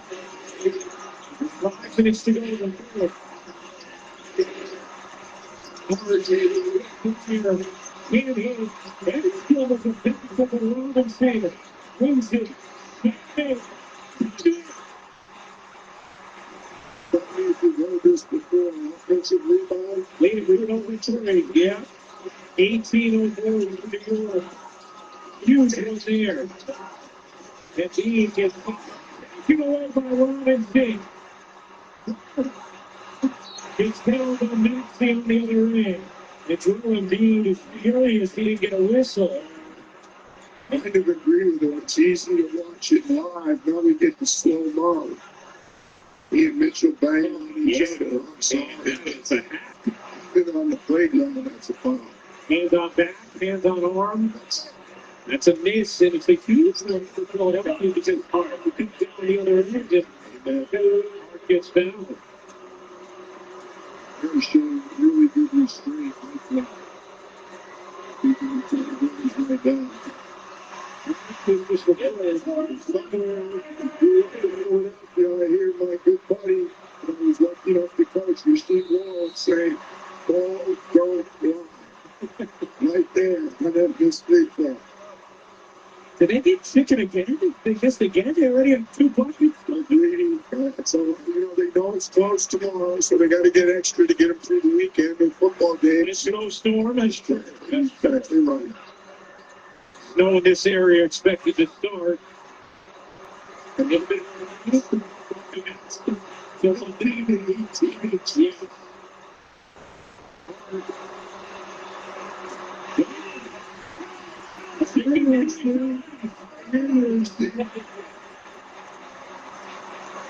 Chicken donut.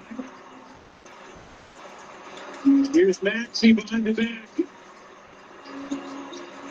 Dean trying to cross it. That is going to be a whistle. That's going to be on Brunson. Brunson's second, but then Robinson's fifth. Both Philadelphia's at the bonus. So free throws here for Embiid. Well, he's only committed 3 fouls themselves, so a little bit of an advantage. Going in. Look, it's interesting. Kevin Keller's having a conversation right now with Jalen Brunson saying, "You can talk to me, talk to me." It's like, yeah, but it's for you to talk. Yeah. I had that problem myself on occasion. You teach him? I couldn't see Jabby in this conversation because he has good memory. Knicks will take a timeout. They're use it or lose it with 3:59 to go. Knicks lead by 7. If you're living with HIV, imagine being good to go without daily HIV pills. Good to go binge watch.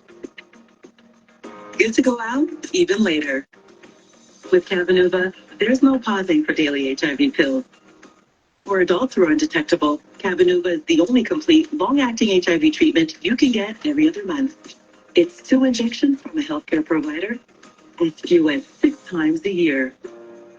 Don't take Cabenuva if allergic to its ingredients or taking certain medicines that may interact. Serious side effects include allergic reactions or rash, post-injection reactions, liver problems, and depression. If these occur, get medical help right away. Tell your doctor about your medicines or supplements, medical conditions, liver or kidney problems, mental health, pregnancy, and breastfeeding.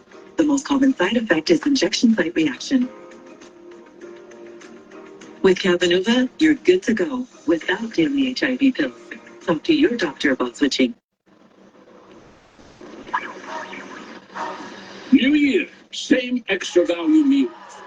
From breakfast to late night, make it a meal and save. Value is still on the menu. Only at McDonald's. This vacation was such a good call. 3 moms sitting down at the same time must document this historic moment. I'm not moving a muscle. Don't worry. AT&T gave me the new iPhone 17 Pro with the center stage front camera. Didn't even need the most expensive plan. Should we call the kids? No. Get the all-new iPhone 17 Pro on us when you trade in your old iPhone. Any condition. Most expensive plan now required. Plus, switch to AT&T. We'll pay off your phone balance up to $800 per line. I need to get my mom some before tip. Just follow me on Prize Picks. Copy mine. Okay, that's the only thing I'm a copy. You know I'm original. Yeah, I did this. Because you original. Download Prize Picks. New users play $5 and get $50 instantly in site credits. You know I wanna go dancing in the afterglow. Sunset when I show.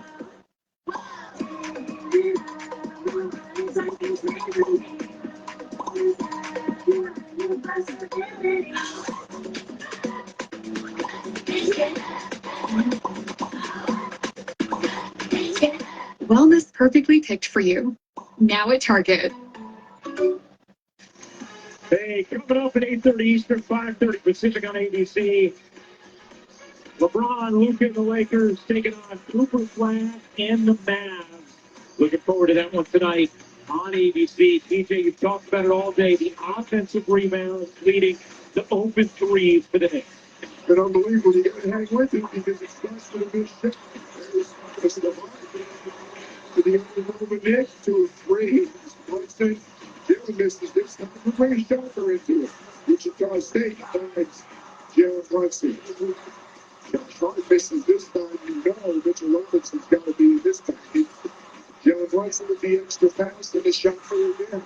Landry Shamet, 18 offensive rebounds. That graphic's not wrong. 24-2 second chance points. That's a lot to overcome. And the Sixers are trying to do just that. 18 more field goal attempts on the day from New York. Sixers, though, have chipped away at what was a 17-point deficit. Embiid makes it a 6-point lead and beat up to 36. The Sixers on their matchup when it started out. They weren't sure who was covering who. Brunson, 30.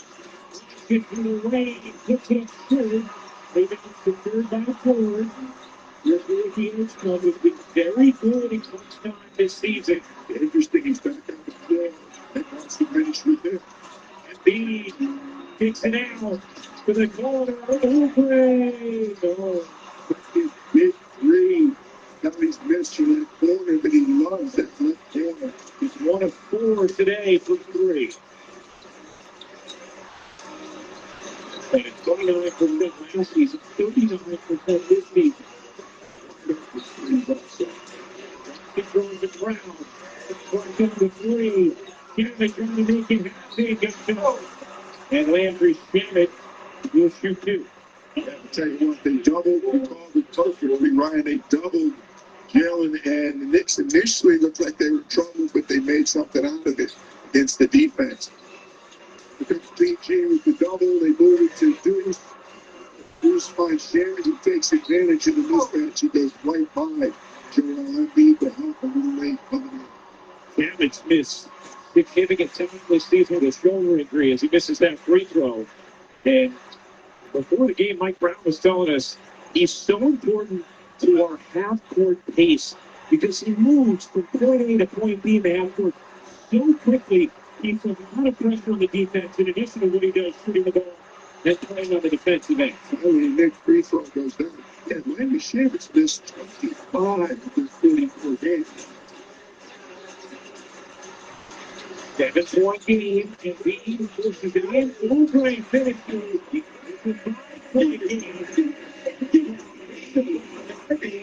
To what you alluded to a moment ago, TJ, just 13 of 25 right now. That's right, good side. And the Sixers did not find him. He's doing a better job on the defensive end.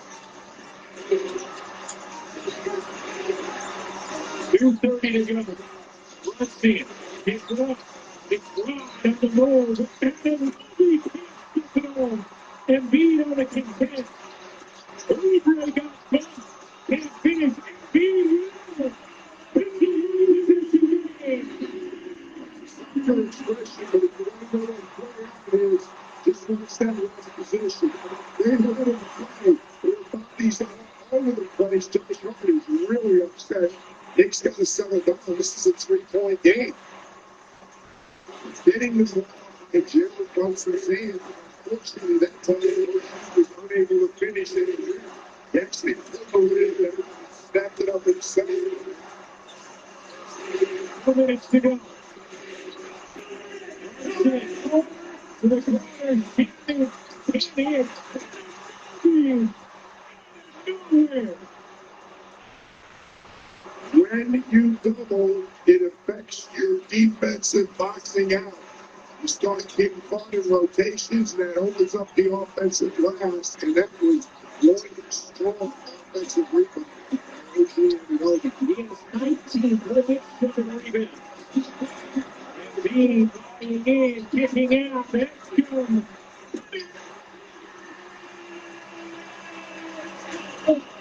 The rookie stepping up play. Snickers told us he's capable of doing. It's led by 17 with 8 minutes and change to go. Now a 2-point game. Anunoby, Steve.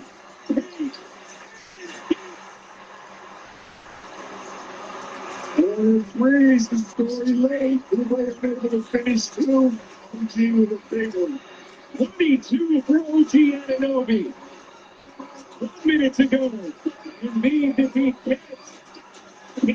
Canadian wanted a whistle, didn't get it. Yeah, but Angle was kind of too low on the backboard. That's a tough shot.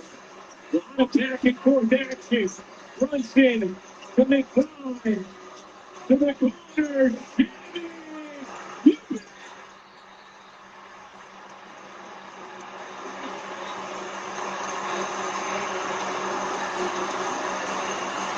The New York Dagger in Philly. How about OG Anunoby? Good rebound. A corner three and an assist to Landry Shamet.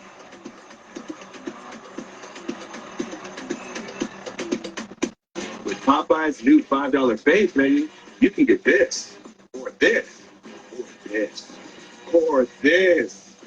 No one's stopping you from getting them all. Now there's an idea. Love that chicken from Popeye. You know where I wanna go. Dancing in the afterglow. Sunset putting on a show. Wellness perfectly picked for you. Now at Target. Your home is your happy place until you come back to bad odors. Use Febreze plug-in. It has a microchip that alternates between 2 scents to fight odors and provide freshness for up to 50 days. Try Febreze Plus. Taxes was needing your refund yesterday. Now Taxes is getting your refund faster with Credit Karma and TurboTax. What's the guidance to take every dollar further? Now this is Taxes. Well, a couple of huge threes from the Knicks after the Sixers had cut it to 2. And Anunoby and Shamet go back-to-back from deep.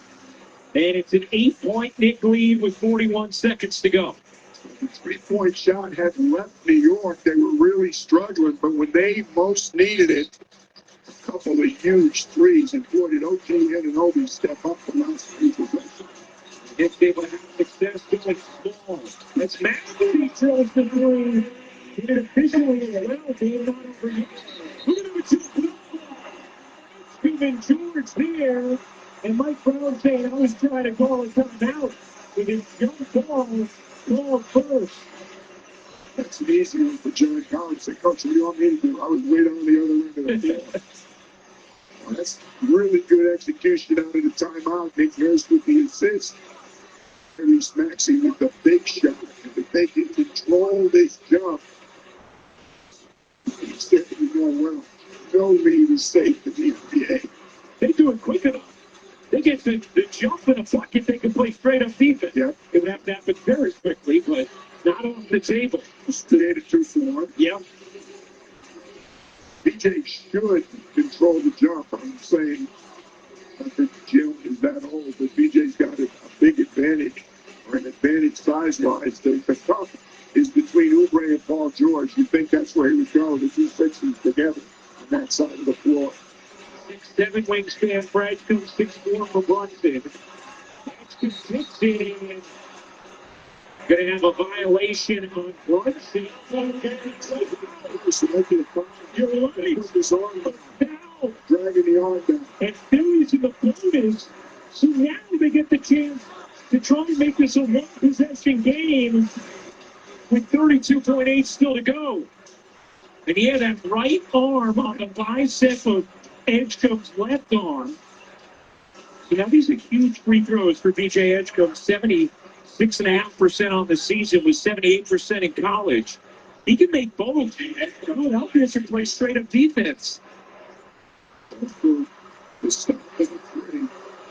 Edgecombe carries the curve. He has the third best field goal percentage in clutch time this season.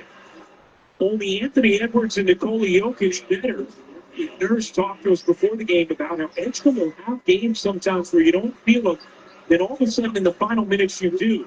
You put it on the young guy, right? Put it in the same company with Anthony Edwards and Nikola, and now he's got to make this season. He does one possession game. Now, New York ball up 3 with 33 seconds to go. Still plenty of drama to come on ABC. This is the new Dell AI PC with Intel inside. A PC so ahead of its time, it actually helps you save time. Like literal hours. Because it does all your busy work for you.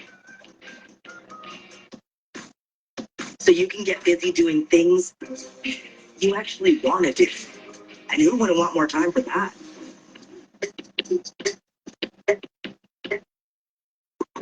Reese's meets Oreo. Now you meet our Reese's Oreo Cups. It's the collab everyone's been asking for. Who knew giving into peer pressure could taste this good? Oh, wait. Yes, you did. The Women's USA Golfer team is the closest team on earth because they use Native's Global Flavors collection. Clean, simple, effective formulas. Because the only metal you want on your skin is gold. Find Native Global Flavors. Available at Target. Drama here in Philadelphia.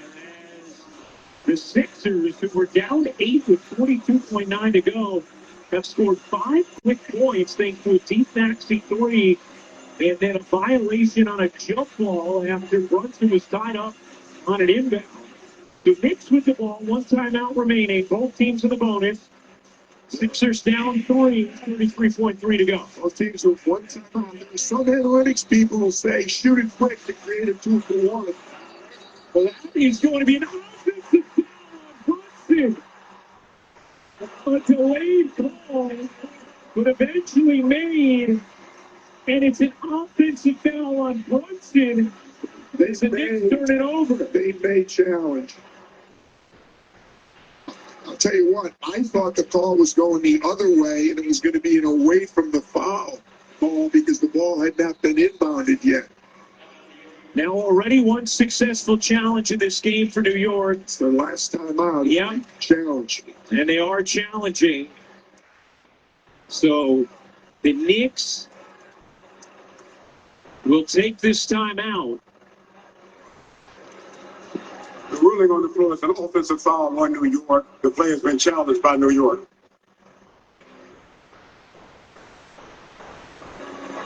We'll take a look.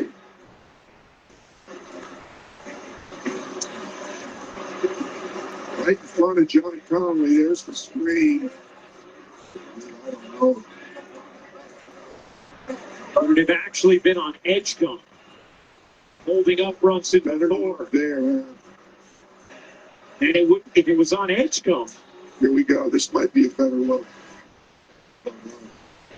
Tell you what, if it's the other way, they sure were going to go, Ryan, right there. It's an away from the plate. And then you get a free throw. Anyone can shoot plus the ball. Possession. They will solicit help from the replay center, I'm sure. James Williams, Jason Goldenberg, and Natalie Sago and Secaucus. All right, Steve Javy, our officiating analyst. What do you think about that play, Steve? How about that, Ryan? It's a heck of a play there because you're looking at it, when you look at it in slow motion, which obviously on the court you don't. When you look at it in slow motion, the rookie Edgecombe could be grabbing him first prior to Brunson locking him up. So I'd be interested to see this. To me, I think Edgecombe kind of grabs in there first, and that's why the reaction by Brunson. And Steve, if that's the case, then you're going to call a defensive foul away from the play foul on Philadelphia? Exactly right, Ryan. That would be their call, being away from the play foul at that time. You can't have, it's unusual, you can't have an away from the play foul on the offense. Oh, no, you can't. It would just be a total offensive foul, PJ. And in this situation, if the challenge is successful, it would be on the defensive side, defensive foul, therefore away from the play foul. All right, thanks a lot, Steve. Good stuff. So we'll see what they come back with. I think that contact from Edgecombe should warrant a defensive foul first before the contact from Brunson would be an away from the play foul. 1 free throw for the Knicks in the ball. Easy to go back. He's done this. So about Doug West on the bench. I think it was a play on, to be honest with you. End of the game like this. They can come back with that too if they want. Might be easier, but again, as Steve Javy alluded to, it's a lot easier looking at it in slow motion from about 20 different angles. John Conley did not have that luxury. Play happened right in front of the younger official. It's taking a while here because, as we've seen, this is a close call. Tony Brothers getting ready to deliver the news. After review, the contact by the defensive player occurred prior to the hook by the offensive player. Because the ball had not been released, it's an away from the play foul. New York would shoot 1 shot, plus they will get possession of the ball. Due to the fact that it's their second challenge, they will lose the timeout. But that is such a critical call because now, if this free throw is made, not going to be able to play straight up defense. Absolutely huge. You know, Mike Brown doesn't hesitate. They used their last timeout to get this right, and Jalen Brunson had the chance to make it a 2-possession game. And again, away from the play foul means the Knicks retain possession. Brunson 85% on the season. Knicks have struggled from the line today. 13 for 22. Gets the roll there. It's a 4-point game with 33.3 to go. And now, just dawned on me that Jalen Brunson, Miguel Bridges, Josh Hart playing in Philadelphia, and they played this building many times. Yes, the Wildcats. Yes, they did. Into McBride, pounded by George. Philadelphia trying to trip before they foul. Now they'll foul. Anunoby will go to the line, 80% on the season. A lot of good choices out there right now. McBride obviously had free throw shooters on the floor and ball handlers. He has gone small down the stretch. Towns is fouled out. Robinson, you wouldn't want on the floor in that situation, but even defensively, Mike Brown has gone small down the stretch. We're probably talking about whether they want Mitchell Robinson in. Look at it now. If this shot goes, they're going to have to take threes. Only 1 timeout for Nick. This is kind of the coaching dilemma. Do you use it right now to advance the ball, or do you try and score and then have it in your pocket? And you've got to foul again. And there's talking to TV. We'll see after this free throw, make or miss, whether he chooses to use that final timeout. Huge game from Anunoby. He has 23 points, 7 rebounds, 4 assists. Particularly late in the game. Misses that free throw. Nick Nurse 9 minutes in the final timeout here. Sixers go down 5. Maxey spins into the paint like a failure and makes it a 3-point game. 17.8 to go. The drive, trap, the page. This is left-handed. Gavin finds Anunoby. This is the layup. George going for the foul, and now Anunoby will go back to the line with 9.9 to go. A lot of time ran off the clock there. He's talking to his back bench about They might challenge him. He's at work in here if you're Philadelphia. If you're right. If you're right, it's like what you can always say, but it's the last time out. Mike Brown just did a really good job with this decision, using their final timeout, and they handled the situation well, the Sixers. They got the miss. Didn't look like it in the beginning. They lost a second or two, but then Tyrese realized, hey, we don't need it. We're on the floor. He's like a victory, which they did the challenge. But now they got the challenge right there. And even if you're not totally convicted, worth the risk, because with 9.9 left and only 1 timeout, Anunoby hits one of these free throws you're in trouble. That looks clean. That is. And do they have imminent possession? Then let's see. Close. Wow. They do. It looks like they do. Is that Bonham with the ball in his hand at the end? I think it's Edgecombe. Your eyes are better than mine. Yeah, it's BJ who has the ball in his hands. Well, I'll tell you what, PG was close to perfectly vertical. His hands were down a little, his arms came forward just a tiny bit, but I could see. I think that's going to be a clean contest, BJ, and then imminent possession to Philadelphia. We'll see. Either team with the timeout, either team obviously with the foul to give, and if they want to challenge, the defender was vertical on the drive to the basket. Therefore, there is no foul on the play. Because Philadelphia had imminent possession, they will get the ball on the sideline closest to the spot. It's a wild third. Because it was their second challenge, they lose their timeout. The FIBA NBA debate. Do you foul and say we're not going to let them shoot a three, or do you just play straight up defense and say if you make a three, we'll go play overtime right here? Now, Philadelphia, even though they were successful, it was their second challenge, so they lose the timeout. So they are now out of timeouts. The Knicks up 3. We'll see if they win. Knicks are up by 8 with 42 seconds to go. Philadelphia now a chance to tie this game. Edgecombe will inbound with Oubre, Embiid, Maxey, and George. 9.9 to go. Knicks 112, Philadelphia 109. Edgecombe has to get it in. Gets it to Maxey. Gavin trying to foul Maxey. Maxey put it up. Really off the mark. With 5.8 to go, Embiid frustrated with Maxey's attempt. Yeah. Maxey did it because he had hands on him. In the meantime, Landry Shamet tried to commit a foul. Yeah. So Shamet was trying to foul Maxey. They didn't call it. Maxey then was trying to draw the 3 free throws with Maxey on him. And instead, it just ended up a poor attempt from 3. It's easy. Landry Shamet's trying to take a foul. Because there was contact and Shamet grabbed at him, Maxey took the shot. I don't like Tyrese's decision at the end. Yeah. I also don't like the officials passing on what appeared to be Landry Shamet trying to commit a foul. Probably should have had Maxey at the line with 2 free throws. Instead, Brunson now he misses that one. The Knicks just 15 of 26 from the line. Needs this one to ice it. Absolutely. And again, no ability to advance the ball as they were able to last possession by Philadelphia. Second free throw. They have a chance to tie. The steal. The Knicks hang on in a wild finish. 112-109 the final.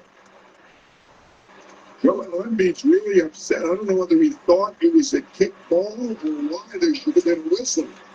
Put the ball ahead. They felt like maybe Brunson fouled him on the pass. Clean steal. Boy, I tell you, about the plays that OG and Obi made in the game. 3-point shots, assists, and steals, and that incredible offensive rebound. Back-to-back wins for the Knicks for the first time since December 29th as they outlast Philadelphia 112-109 the final. Embiid 38 points in the loss. Brunson with 31 points, 5 rebounds, 6 assists. Anunoby, huge plays down the stretch, 23 points, 7 rebounds, 4 assists. Big performance from Josh Hart as well with 10 points, 13 rebounds, and 7 assists. As the all-star guards chatted up, Brunson and Maxey. Yeah, what are we going to do in L.A.? We're going to go out to dinner together. Wow, what a game. And some interesting turns in the final 43 seconds as Alyssa Lang is with Jalen Brunson. Jalen, this came down to the final seconds. What did it take for you and your group to pull this one out? Composure, a lot of missed free throws. Just didn't make it easier on ourselves, but I like the way we fought. How validating is this game and your last win, given the last couple of weeks? I mean, it's good. It's good for us to continue to work and start to be better. Now, obviously, we had a slump, and now we just got to work our way through it. It happened, and now we just got to keep on climbing. Thanks, Jalen. Congrats. Appreciate it. Thank you. All right, Alyssa, Jalen, thank you very much. Once again, the final score, the Knicks 112, Philadelphia 109. Coming up next on ABC, it'll be Inside the NBA. Then ABC News will bring you a special presentation with coverage from across the country. Tonight at 8:30 Eastern, it's the Lakers and the Mavs. For our producer, Lori Privatera, our director, Adam Bryant, Alyssa Lang, PJ Carlesimo, and our entire crew. I'm Ryan Rucco. Thanks for watching ABC, home of the NBA Finals.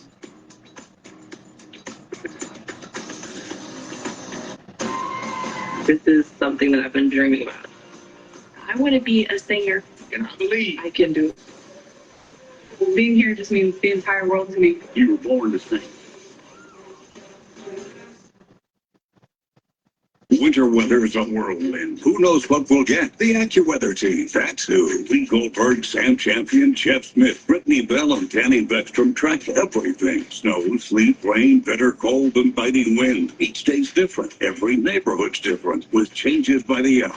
But only the AccuWeather team gets you ready like you need. When to wake up early, when to stay in bed, when to layer up, when to watch out. No matter where you are, count on AccuWeather. Only on Channel 7 Eyewitness News. Okay, here we are, Dad.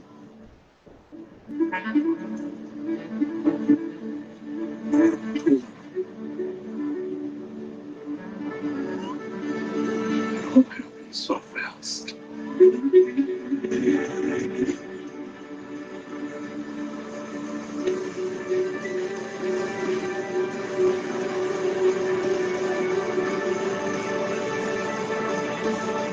When I was little watching American Idol, I was sure that I was going to find a way onto that stage.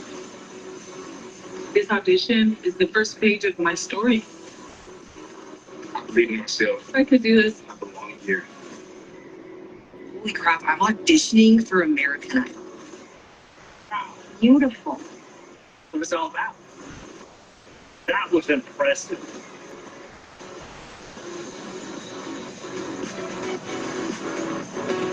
Time and temperature, sponsored by TD Bank.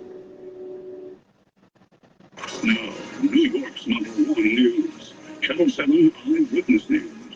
Bracing for impact, people across our area watch and wait for what could be one of the most impactful winter storms of the decade. And we are following breaking news out of Minneapolis, where once again, thousands are protesting in the streets after another federal agent shoots and kills a second U.S. citizen. Good evening. Thanks for joining us. I'm Joe Torres.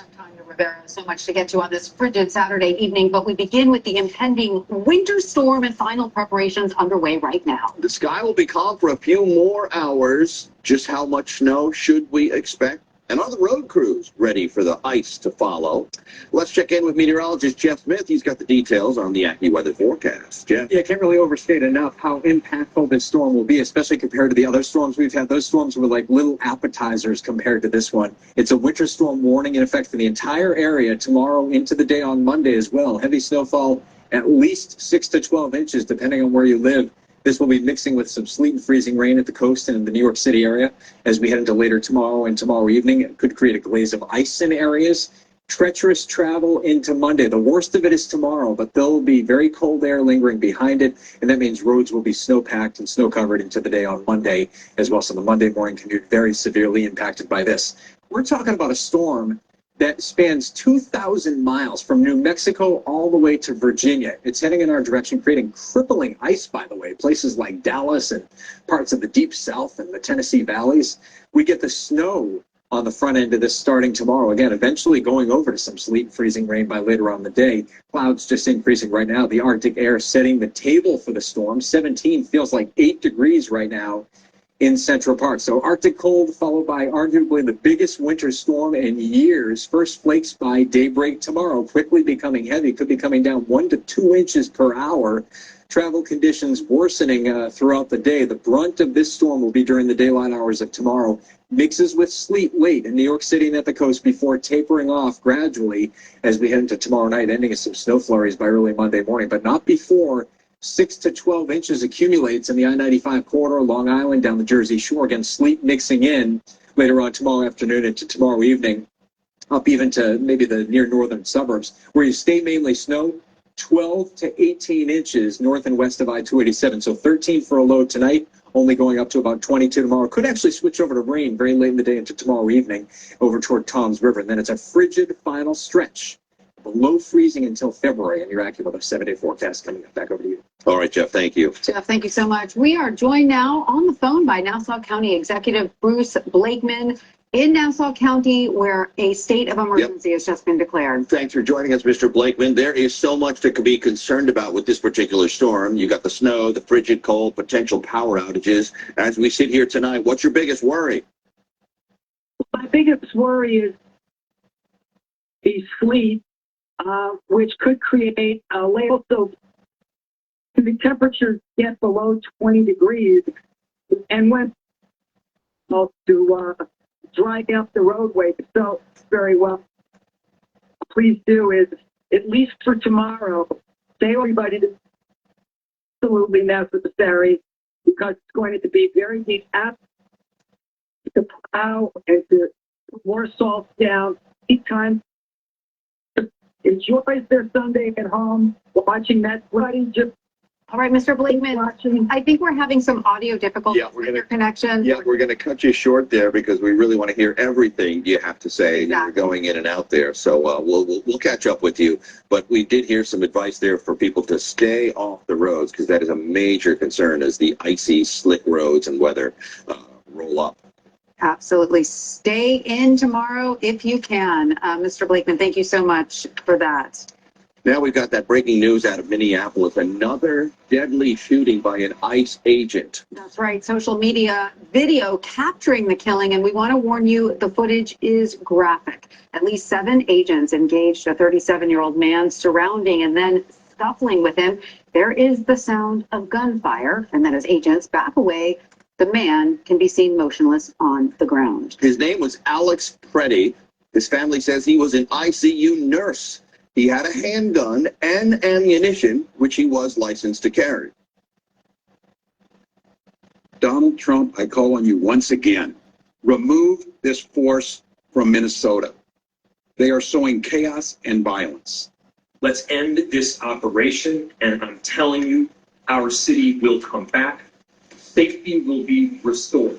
This looks like a situation where an individual wanted to do maximum damage and massacre law enforcement. Now, following the shooting, there was added chaos in the street, with larger crowds gathering and ICE agents firing tear gas to disperse them. Mayor Zoran Mamdani tweeted, quote, as tens of thousands across America protest the violence that ICE sows with impunity, federal agents shot and killed another person in Minneapolis today. ICE terrorizes our cities. ICE puts us all in danger. Abolish ICE. All right, stay with us here on Eyewitness News and ABC News for the very latest information from Minneapolis. We will also have updates for you online at ABC7NY. Stay with us. AccuWeather alert, the winter storm. Snow comes down heavy. The AccuWeather team's got every angle, every change. We've got you covered no matter where you live. 1 to 2 inch per hour snowfall. Plus dangerous cold. When big weather breaks, no one prepares you like Channel 7 Eyewitness News. We have some donuts. What?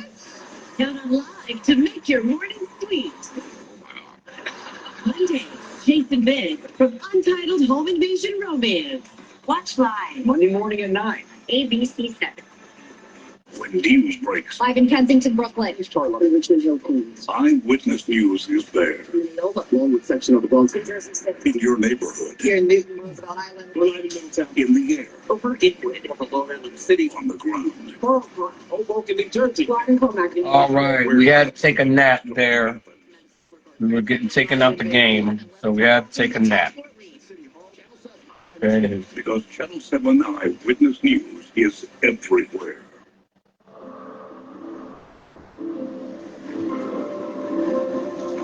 The V Foundation is 100% committed to supporting groundbreaking cancer research because only life-saving research. All right, so let's back out of this game and go to the next game, okay? Is the Golden State Warriors game on, or did they cancel it?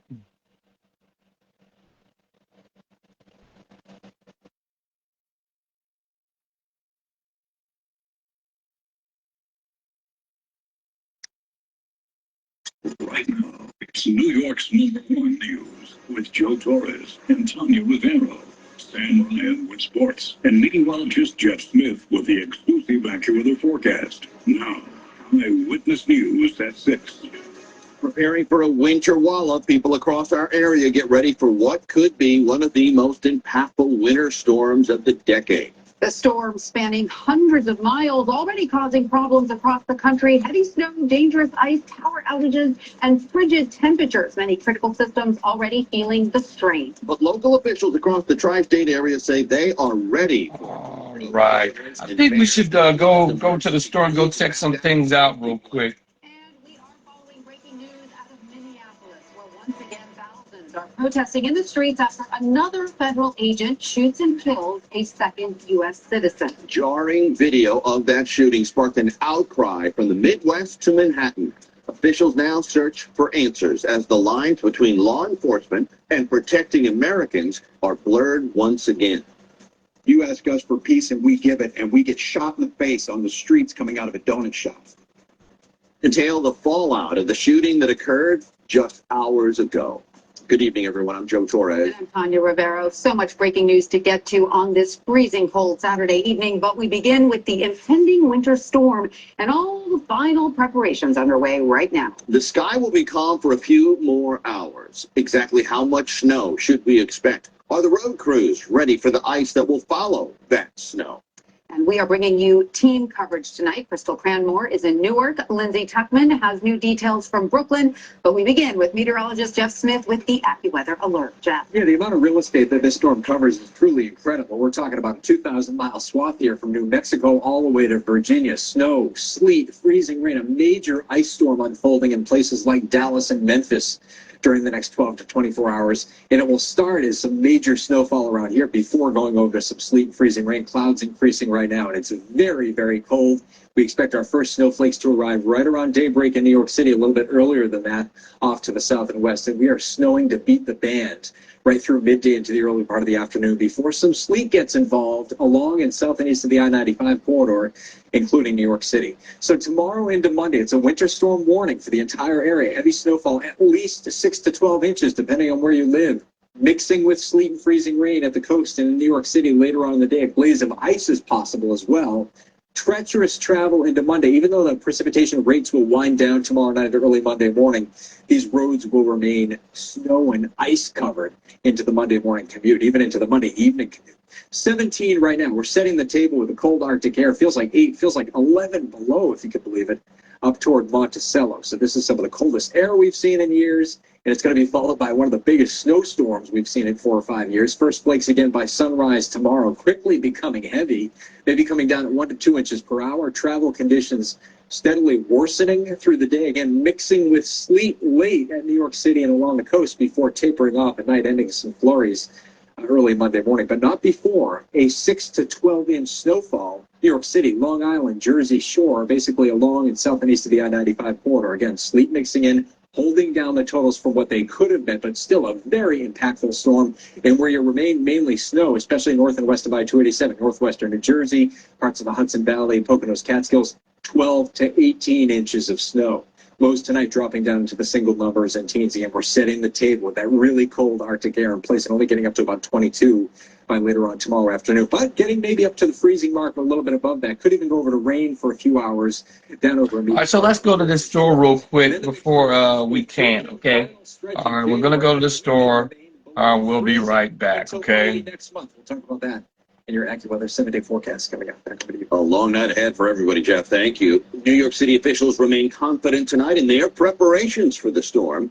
Sanitation workers are ready to hit the roads as soon as the snow starts falling. Eyewitness News reporter Lindsay Tuckman is in Prospect Park, Brooklyn. Lindsay. Joe, it is really cold, I'll tell you that much. And there actually have been a lot of people outside here today. They're probably enjoying the last few hours they have to be outside walking around. But now that it's getting dark, we're seeing less people. The city did confirm that libraries are going to be closed tomorrow. We're in front of the Brooklyn Public Library right now, where people have been going to stay warm today, but that will not be an option here or throughout the city tomorrow. But it has been tough to be outside. Check out this crazy video of the fountain in Bryant Park. It is kind of beautiful, but it is frozen over, showing just how cold it has been. But again, New Yorkers have been out and about today. Some even going on runs, which, you know, might be crazy to hear for some people, but also taking their dogs out on walks and grocery shopping and other things like that. But Mayor Mamdani did hold a news conference today to prepare New Yorkers for tomorrow. We're told that there are 2,300 plows at the ready, and they'll start tomorrow after 2 inches of snow falls, which will likely be in the morning. Brining has already begun, and we've already seen some salt being laid down on many roads. The FDNY has increased firefighters. The MTA has activated emergency operations, and a code blue is in effect to help homeless New Yorkers find shelter overnight. Now, this is the first snowstorm of the year, and that's all right. So what are they going to do when they found shelter for the homeless? Are they going to let them go back inside?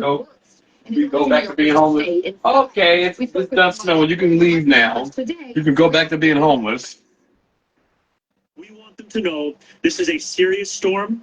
A minimum. We are looking at 8 to 9 inches of snow. We are prepared for every eventuality, and we ask that everyone do their part so the incredible city workers across the 5 boroughs can do theirs. They seem really communicative about what was coming and wanting people to stay home, because before, like other stuff that's happened, we haven't had a lot of notice. But I think this time they have given a lot of notice, so we'll see tomorrow. So what else is happening tomorrow is that we will find out if school will be happening for public school students.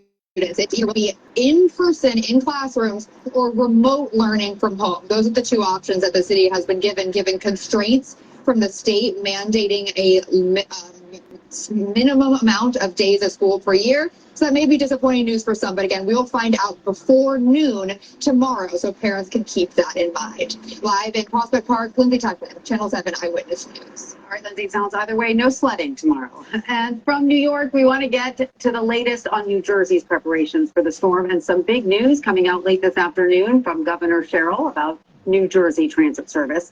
Eyewitness News reporter Crystal Cranmore is at Newark Penn Station. Crystal.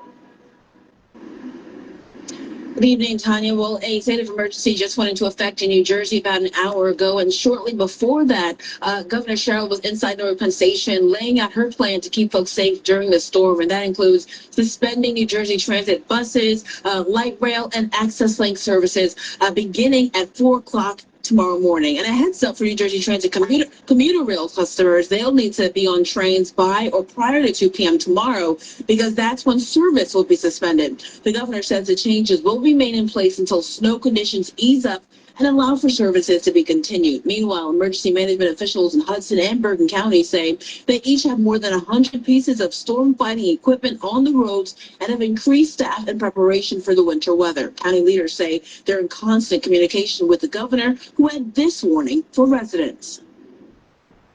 It's a good weekend to stay indoors.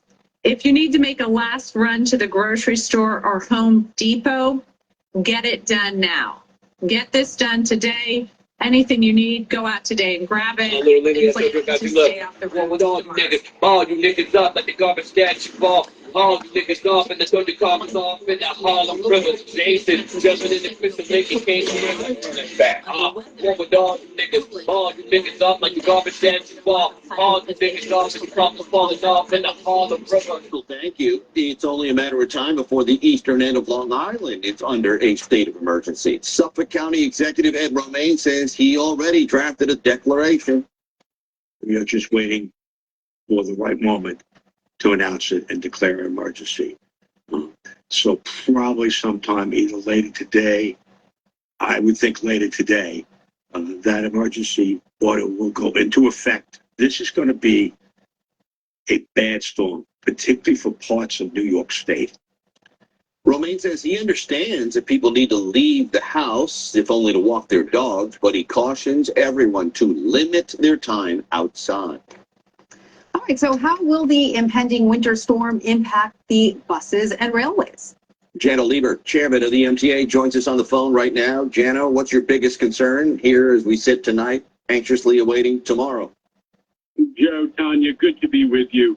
Here's the bottom line is, as your meteorologist said, it's going to be treacherous travel out there Sunday and Monday, so everybody's given the same advice. Governor Hochul declared a state of emergency over 24 hours ago in anticipation. You know, if you don't have to travel, take advantage of the fact that the snow's out there and let's stay home and bake some cookies or watch some football or do something. But we are prepared at the MTA. We've got the entire bus fleet is going to be chained up by midnight tonight. I'm at the Flatbush Depot. They've already finished chaining up all their buses. They have their snow fighting vehicles deployed. There'll be 4,000 workers just in the bus system. We're ready to go.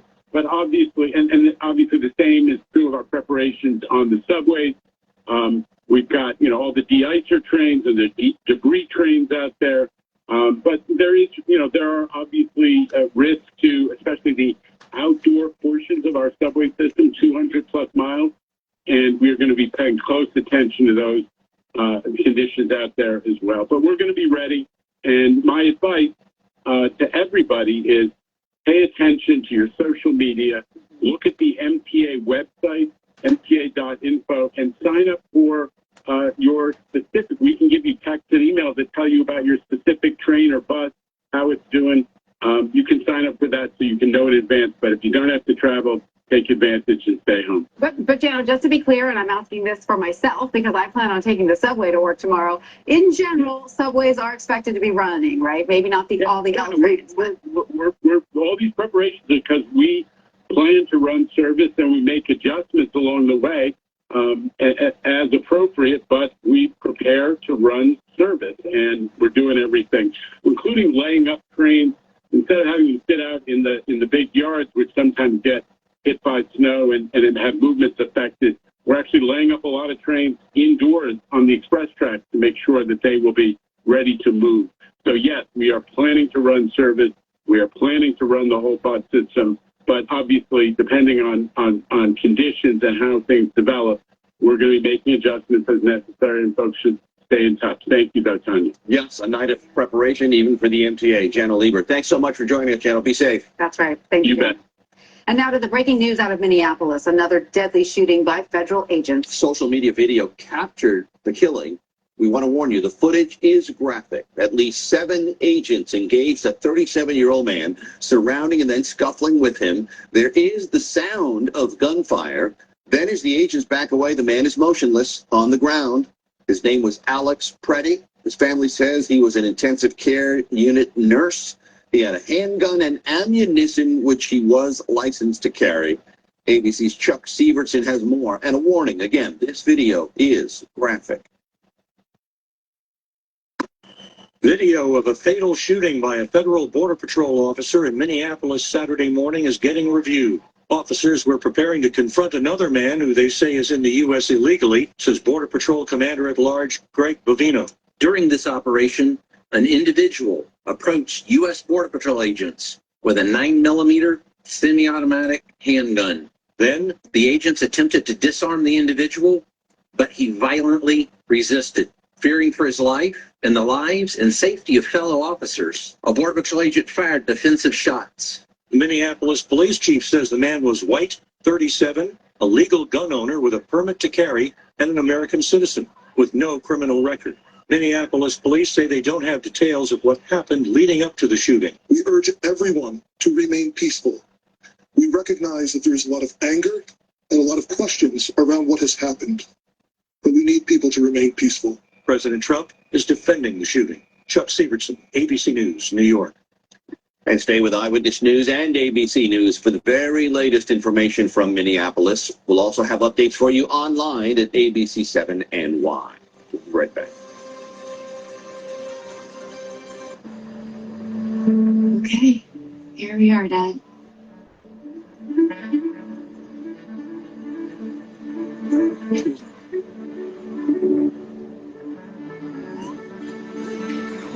So fast.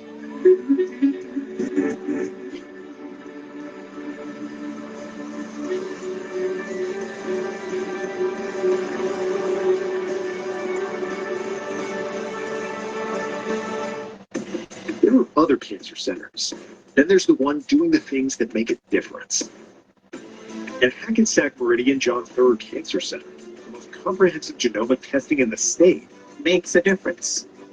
Being New Jersey's first cancer program to customize your own cancer-fighting cells. Makes a difference. And being the best cancer program in New Jersey makes a difference.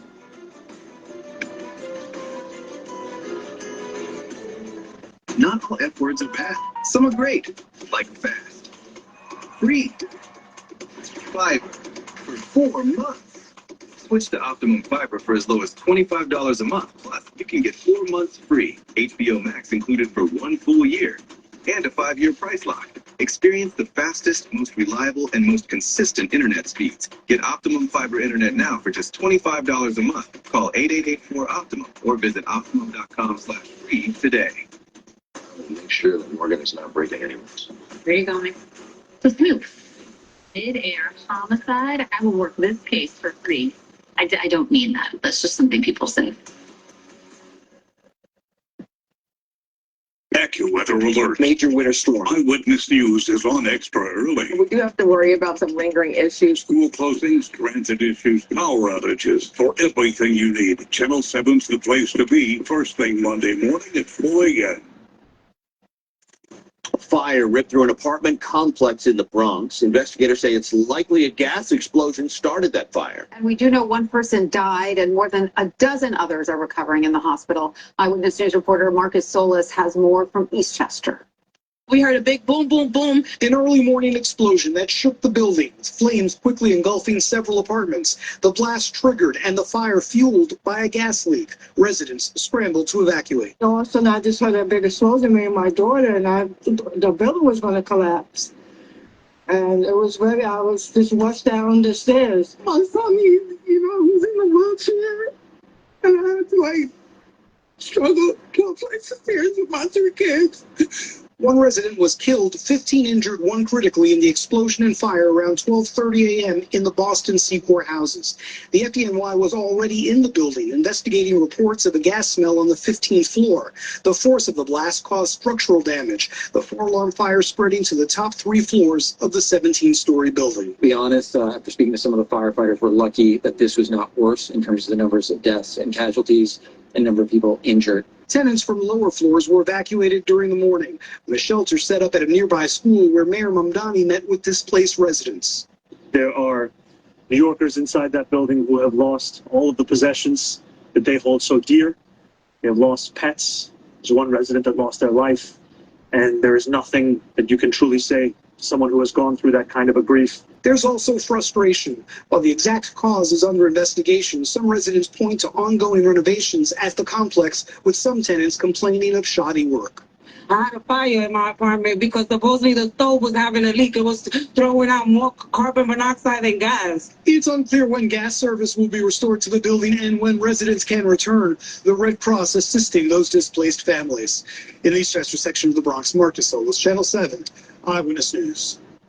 Meteorologist Jeff Smith is back with a look at the AccuWeather forecast when we return. I came to American Idol to make the big dream come true. I think so much of us just love music. This is something that I've been dreaming of.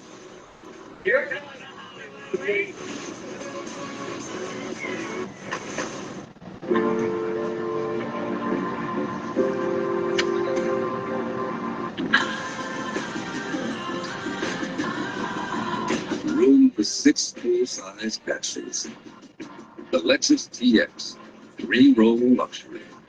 A car that doesn't elevate everyone's experience. It's a car that stops short of amazing. Get special offers in select Lexus TX models. Jackson, you were the #1 pick to a legendary franchise. You've got the swagger and the energy, but what do Big Blue fans really need to know about you? That I support Kia Auto Insurance. Is that because they keep giving better service and lower rates? Andrew, even a new guy like me knows that staying with your old car insurance, even when the rates go up every single year, means that you need to join the Cure. Maybe I should shop around. Why do you think I'm here? Kia Auto Insurance. Drive well. Winter weather's a whirlwind. Who knows what we'll get? The AccuWeather team, that's who. Lee Goldberg, Sam Champion, Jeff Smith, Brittany Bell, and Danny Beckstrom track everything. Snow, sleet, rain, bitter cold, and biting wind. Each day's different. Every neighborhood's different, with changes by the hour. But only the AccuWeather team gets you ready like you need. When to wake up early, when to stay in bed, when to layer up, when to watch out. No matter where you are, count on AccuWeather. Only on Channel 7 Eyewitness News. I came to American Idol to make the big dream come true. I think so much of us just love music. This is something that I've been dreaming of. You're going to Hollywood.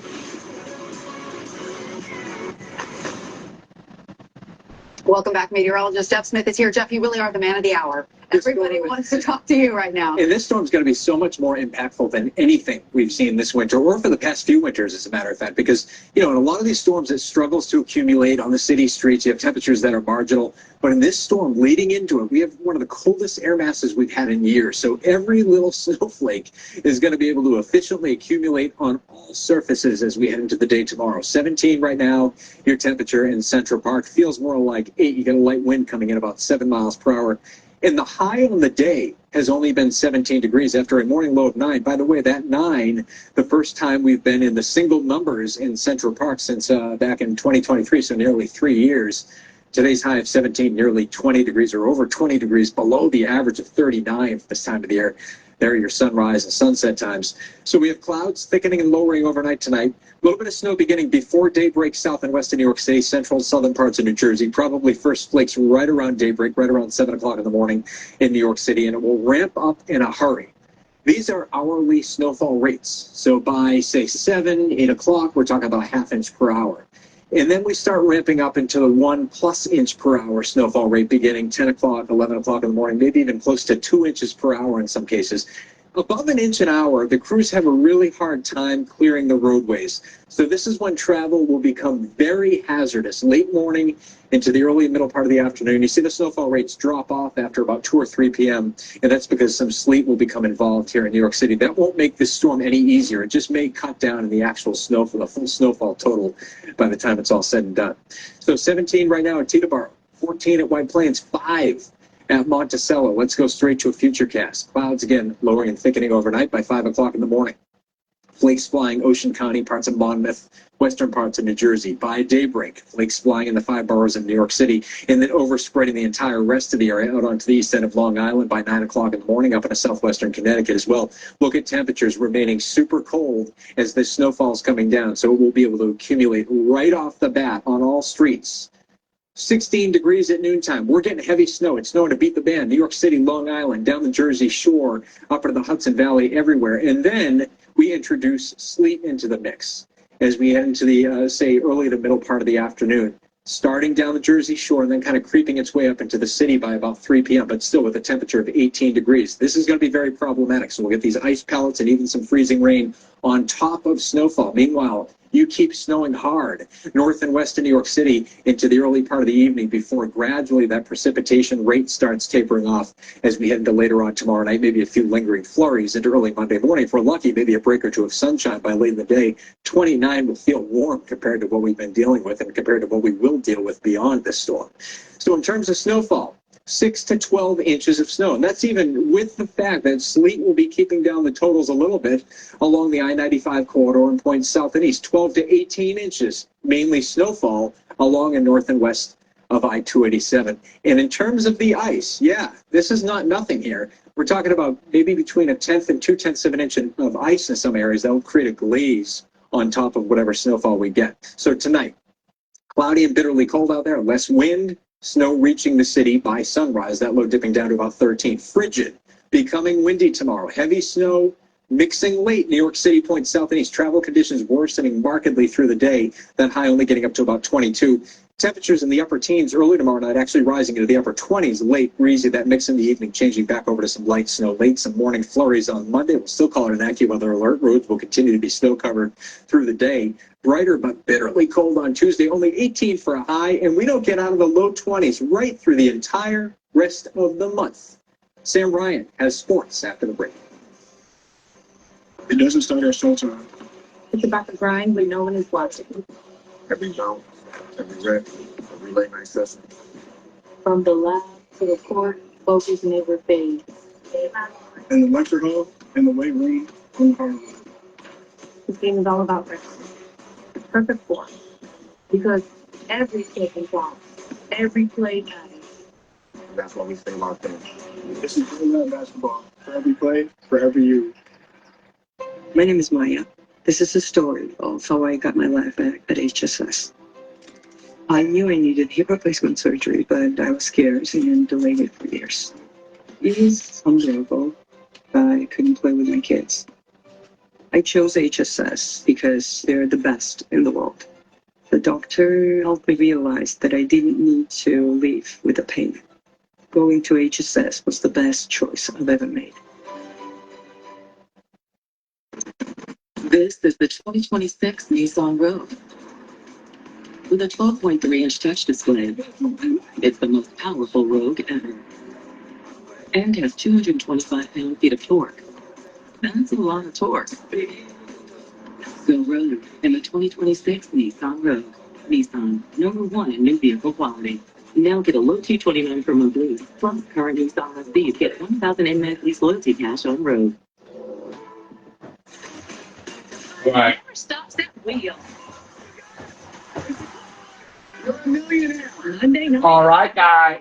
ABC. We're back, guy. Street on your block in the air. Okay. Nobody works harder. Nobody thinks deep. No matter when. No matter where. Nobody covers me. Like Eyewitness News. We find the facts. We get them fast. And we give them first. That Eyewitness News is live and local. From the big story to breaking news. We're everywhere. That's Channel 7 Eyewitness News. Time for sports, and let's quickly start with the reason why we're on the air tonight. Right now, the NBA postponing All today's right. Warriors Timberwolves So, game. yes, sir. We are back. So let's go get some solutions. That game would have been on And we're back. scheduled for tomorrow and will air on NBA TV. Meantime, the Knicks and Sixers battling it out in Philly this afternoon. You saw this earlier right here on Channel 7. Knicks with a double-digit lead going into the fourth quarter. Sixers down just 5 points late before Landry Shamet puts up the three. And that is good. 10 seconds to go. And OG Anunoby is fouled, or is he? The Sixers challenge, and it's overturned. But Tyrese Maxey misses the three to tie. He would plead with the refs for a foul. But no, the Knicks hold on. They win this one on the road, 112-109, the final there. To the college hardwood now, and St. John's head coach Rick Pitino going for his 900th career win today, standing in his way and the Johnny's way. Not only the Xavier Musketeers, but, a familiar face, Pitino's own son, Richard, who is Xavier's head coach. And it wasn't looking good early for the elder Pitino as the Red Storm had to rally back from a 16-point second half deficit. But with just under a minute to go, Dylan Darling with the three to take the lead, and then Darling puts it up again, but Ruben Pry there gets the putback layup with 13 seconds left, and that seals it for St. John's, 88-83. Pitino becomes just the fourth Division I head coach to win 900 career games. 900 means that I've had longevity. I spent 10 years in the pros, and so 900 with 10 years in the pros is really something I'm very thankful to all my players, all my assistant coaches, for helping me get there. After that, Saturday matinee hockey, Islanders and Sabres at UBS. This was all Buffalo. They led 2-0 going into the third. That's Jason Zucker with the second goal of the game for him. Sabres would add two more. Isles couldn't find a way to light the lamp in this one all game. They get shut out 5-0, the final on the ice. All right, thank you. Yeah, that is the news for now. Thanks for joining us. I'm Tanya Rivera. And I'm Joe Torres. We'll see you after the NBA game tonight, Lakers versus Mavericks.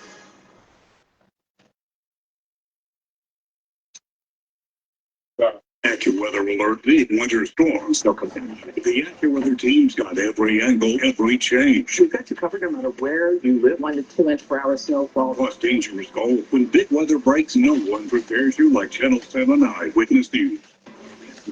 What? You're not live. All right, guys, we're back. All right. So here's the deal. There is no There is no game because in Minneapolis, because the Golden State Warriors were supposed to play the Memphis Grizzlies, the Minnesota Timberwolves. But because, again, God bless the dead, because somebody got shot by the cops, the federal agents,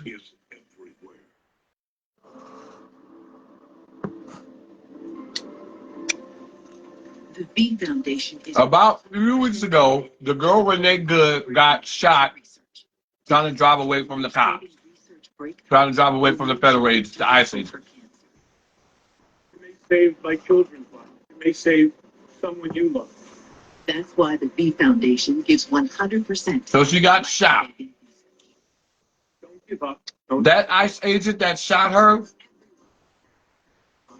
didn't have to do that. We now join our regularly scheduled program. He could have let her go because his life wasn't not in danger. She was trying to get away. Police responding to dozens of accidents. When you want to stop a car, you shoot out the tires. When they want to stop a car from getting away, they shoot out the tires. When they want to stop a car from moving, they put road spikes on to stop the blow out the tires, and then the car comes to a stop. The president now trying to dial back his comments and the harrowing image to The woman was not armed. the driver taken into custody. The woman did not have an armored vehicle. Good evening and thanks for joining us for this special presentation. The woman in New York. We are coming on the air tonight because of breaking developments in Minneapolis. was not a threat. The person killed has just been identified, and the shooting has led to the NBA postponing tonight's game between the Warriors and Timberwolves. The league saying the decision was to, quote, prioritize the safety and security of the Minneapolis. While she was in the road, the authorities could have ran a 50 on the vehicle and identified the owner of the vehicle, identifying whether or not she was a menace to society or a person of interest or a suspect or a person who is known for carrying firearms and trying to harm police and firing on people. Covering Abilene, Texas. Tens of thousands without That power in quick. Texas and Louisiana. In New York City, officials say that Because freezing temperatures authorities contributed to have 3 earpieces and walkie-talkies. So they're in constant communication of whatever's going on in front of them and the information circulating right there. We have team coverage tonight. ABC's Morgan Norwood leads us off from Dallas. The man tried to stop her from driving off, from escaping. Now, Kind of slowed down, but we know that that will continue your throughout the evening. goal as the agent, as an officer, is to detain someone and arrest them. Refreezes once again tonight with temperatures expected to crash once again by double digits into the 20s. And then refreeze, and we get can see in them to the police station or the massive 2,000-mile or the storm, putting authority station and gather information and intel. frigid temperatures stretching from New Mexico. The only way that that is going to happen or be possible of happening People under alerts here in Texas. is if the person being detained and the person of interest is alive. And 40,000 without power in Louisiana. Shelters filling up. You cannot get information from a person who is deceased, who you have deceased. Responding to hundreds of calls and dozens of crashes. In Odessa, this semi slamming into a snowplow. Governors across the country delivering a clear warning. This winter storm has the potential to be remarkably dangerous. Millions of The original man trying to stop her from moving I guess, had his hand in the driver side window trying to stop, was probably being dragged a little bit, but his life wasn't in danger. Paper products. The as well as the electricity have always federal agent, quote unquote, Oh, and sadly tonight, this the agent, turning deadly. We the governmental agent, were found unresponsive outdoors in New York City. The medical examiner set to confirm the cause of death, but initially it is believed to be due to that brutal. was in front of the vehicle. How dangerous this 45 degrees, about 60 degrees. Potentially lasting for days. Let's go back to ABC's Victor Oquendo in Nashville, Tennessee. Victor.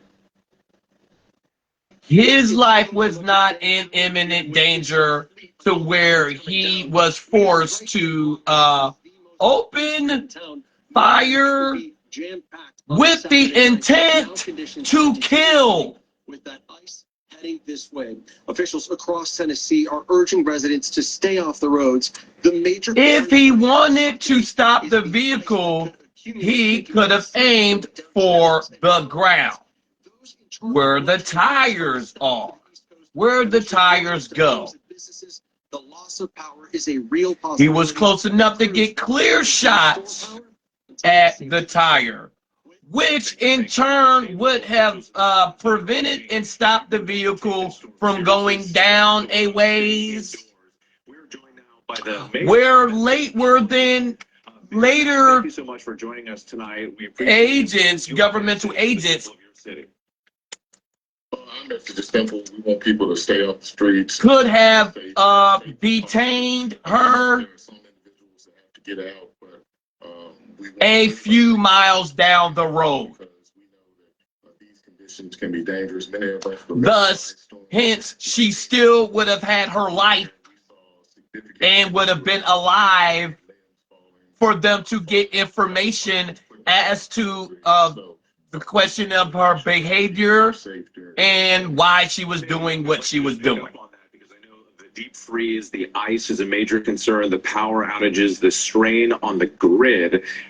The federal agent, the governmental agent, how quickly could you bounce back? Well, our city has prepared. who opened fire with the intent to kill, who gave him the right away, the green light to give that to execute that, who gave him the order to shoot that woman. With snow, we have plows that can help move that snow out of the way. But when we have ice, Because it's important that we all stay safe. as soon as he opened fire, temperatures it was a wrap. So it's going to be a really And whoever gave him the order to do that knew that it was going to be a wrap after that point. snowfall started. Do you Kung Lao what I just said? We're expecting light mix, freezing rain. Whoever gave the order for that governmental agent Want to really salute them. in Minneapolis to open fire on that woman, Renee Good, whoever gave him the order to do that knew that when he shot her and deceased her, that it was going to be a wrap for that city entirely. Storm and one of those. So whoever gave him the order and whoever knew that that was going to be the case, whoever gave them that order, whoever gave the order to give the order knew what was going on. Do you understand? Do you Kung Lao and Shang Tsung what I just said? Below zero in some areas. Now, that was Renee Good a few weeks ago. What just happened today is a domino effect of what happened to her a couple of weeks prior, because the city was still turned up from what happened to her.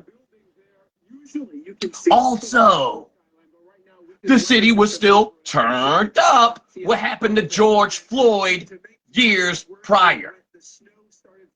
Just a short time ago, Which makes you wonder, anywhere from Minneapolis.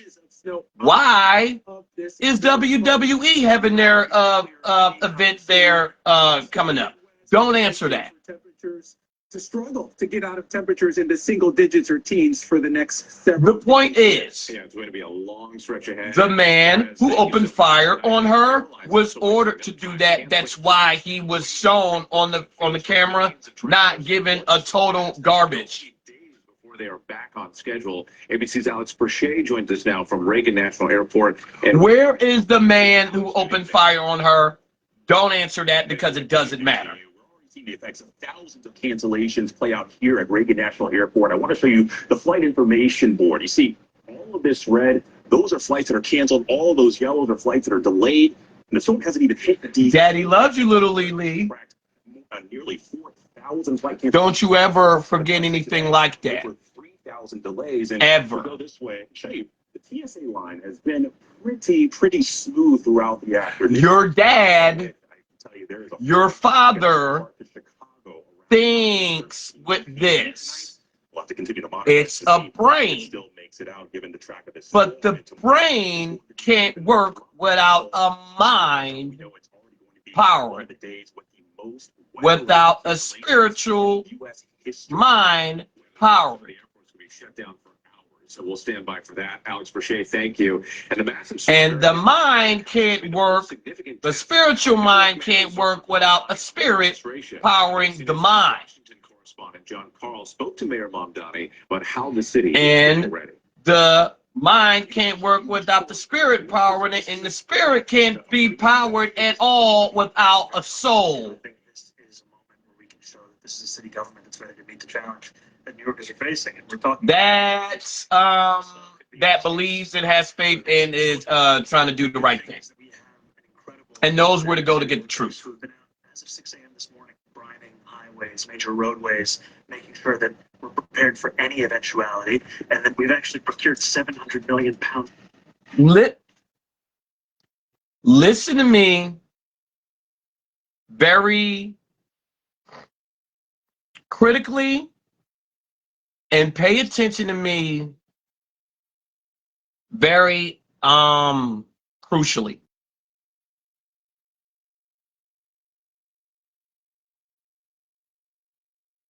There is a million lies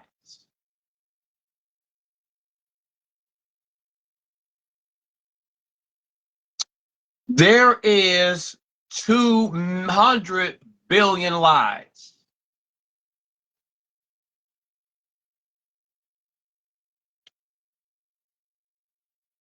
In fact, there is a gazillion lies.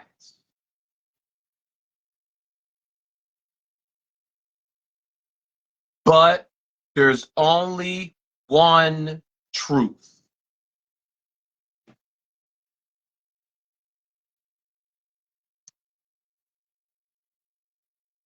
That's all you need to understand.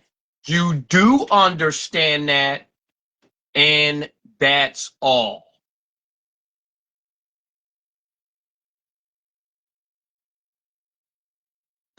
That'll cause power outages, and that'll be followed by some brutal cold. And then the snow is moving up into the northeast big cities as we head into tomorrow. Might be mixing with some sleet later on in the day, but not before 6 to 12 inches plus accumulates in those areas. Yeah, just getting started. Still have a ways to go. Jeff Smith, It's 6:44 currently on January the 24th. This month, a deadly shooting involving a federal agent. And I'm here at the house, in the basement, Disturbing here. where I live, Patrol agents seen wrestling a man to the ground during a protest. The man shot multiple where I'm always at. pronounced dead. The person killed has been identified. Unless I need to go to the store, Registered nurse. Tonight, or unless I need to go to the basketball court. accounts of what happened. Trump administration officials saying that he was armed. Governor Tim Walz says he had no criminal history and had That's all. to carry a concealed weapon. The store Justice correspondent Pierre Thomas joins us and now the with details basketball coming in. court. Pierre. Home. Sitting on edge for the second time in just 3 weeks. Federal agents. Anybody saying that I was somewhere else is lying. The chaos erupting around 9 a.m. Graphic video obtained by drug. You don't have to know anything else because you already know the truth. Then multiple shots fired. Killing. So when you hear something like that, nobody says anything because God will hold your tongue, because he will not allow you to engage in entertaining falsehoods and feeding negative energy. Saying they were conducting a targeted operation on the. That's why people don't say nothing. The man approached with the gun. Because there's nothing to be said. But he violently resisted. This looks like a situation where an individual wanted to do maximum damage and massacre law enforcement. But city officials are questioning that account and whether Preddy brandished a weapon at all. I just saw a video of more than 6 masked agents pummeling one of our constituents and shooting him to death. How many more residents, how many more Americans need to die or get badly hurt for this operation to end? If the goal was to achieve peace and safety, this is doing exactly the opposite. Governor Tim Walz now demanding a total federal withdrawal from Minneapolis, calling the ICE crackdown an absolute abomination. Do I have any confidence Donald Trump will do the right thing? No, I don't have a lot of confidence Donald Trump will do the right thing. But here's what I do have confidence in. There's a whole lot of Republicans, for whatever reason, cannot find their spine. But they might find the ability to know that they're not going to win another election as long as they live, unless they stand up for what's right and stand up for the rule of law and stand up for human decency. But tonight, the Trump administration doubling down, blaming local leaders for inciting insurrection. This situation and this tragedy did not have to happen. Our law enforcement are doing everything that they can to protect the public. We're praying for this deceased loved one's family and friends, but we also recognize that the Minnesota governor and the Minneapolis mayor need to take a long, hard look. Lord God in heaven, God bless the dead and God bless the living. Protesters swarming. The thing is, tear gas, trying to control the crowd. And it all comes as the city is still in mourning for the deadly ICE shooting of Renee Good earlier this month. And let's bring in Pierre Thomas now. As you reported, the second deadly shooting of a U.S. citizen in Minneapolis involving federal agents now. You're also learning a lot more tonight about this local nurse who was fatally shot. With this latest shooting, tensions are soaring in Minneapolis. The police chief says Preddy, the local nurse shot and killed by Border Patrol today, was a lawful gun owner with a permit to carry. And with a Minnesota gun rights group tonight is expressing concern about the fatal shooting of Preddy and is calling for an independent investigation, saying everyone in the state has, quote, the right to keep and bear arms, including while attending protests. All right, Pierre Thomas for us. I also want to bring in Eric Rasmussen from our ABC affiliate KSTP on the ground there in Minneapolis. And Eric, we were speaking with you earlier. We understand that there's a vigil going on, some protesters gathering, but you were also there earlier today after the initial clash between law enforcement and the crowd. Tell us what you saw. And where we got a sense of just how chaotic it can be. Right now, I do want to point out the crowd you see behind me in these sub-zero temperatures after the sun has gone down has really, by my take, only gotten bigger. They're really a portion of a crowd filling an entire block here where that shooting happened. Things relatively calm right now. It's going to get even more. Okay, whether that's good or bad, this is going to turn up. It could snow. It could be the greatest snowstorm in human history. That's not going to stop people from going on out there. Don't say this with any hyperbole. Do you understand? Face full of that tear gas ourselves. The snow could be 20 feet or 20 stories in the air. The people are still going to be out there. We also picked up a projectile that we think hit photographer Joe here in the leg in the process of trying to get out of all that. That's just to give you how very tense things have been here in Minneapolis. In the New England versus the We've seen all day long as we are just a number of steps from the scene. and the New England game versus the Texans. There's now a growing memorial for this man, and people here expressing a wide range of emotions that have been building not just this morning, but all month long. And Eric, if I could follow up on that, when I was there, we saw this interesting. In the New England game versus the Houston Texans, And a lot of these protests were happening just there was a young man out there and the protesters when it was snow and raining. nowhere near those scenes. There was a young man out there Playing out. without his shirt. As I stand here, Joe, you don't have to point the camera, but I'm looking down the street. He couldn't have been no more than a block away. 14 or 15. I'm going to give him The chaos that we 14, years ago was entirely between federal authorities and and that's protesters. being And to generous. put it in perspective, we were here in 2020. He during did the not get to that game by himself. totally different situation, maybe as chaotic, but now It's possible, and but the not emotions likely. we're feeling are notably different. Eric Rasmussen, we're so And he had grateful his shirt off you and your in crew the out there. fourth Please quarter, take for us. where it was visibly I do want to bring in snowing and raining. Who's been covering the situation in Minneapolis. Matt, you were there for 10 days. On And camera, one thing that visibly, you pointed could out see is this was really a city that was on edge. You know, everywhere you go, it's the only thing that people are talking about. No matter Where was his parents? it is the issue in the city of Minneapolis right now. And point where there his is parents allowed him tension, people are on to edge. take his shirt off in I sub-degree looked a certain way and weather. I was driving a rental car without of state plates. Everywhere I went, people thought I was an ISIC. You know, because they're So, waiting for it. They're do waiting you for the next honestly rain to happen. think They're waiting for the next interaction. that a little bit of snow and a little bit of cold weather is going to stop certain people About their day-to-day lives. from They're still taking their kids to daycare, but they're looking around. And I think that's protesting? so much about how people are feeling. And on that point, what I noticed that there were It's a going lot to of stop community people groups from that being were actually outside the coming out, protest? stepping out and Do you watching honestly what think federal that? agents were doing.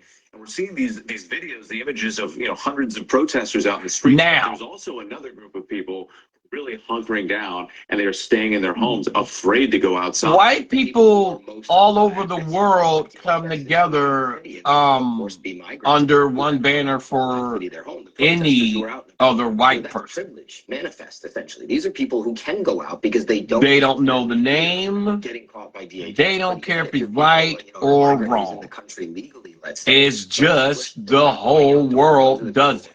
All right, Matt Rivers for us. Thank you. We appreciate it. And tonight, President Trump is also When black responding to the people shooting in die, Minneapolis. we come together, but it's a little bit more specific than that. Calling the president to end his operation in Minnesota. ABC News senior White House correspondent Selena Wang is joining us now from Washington.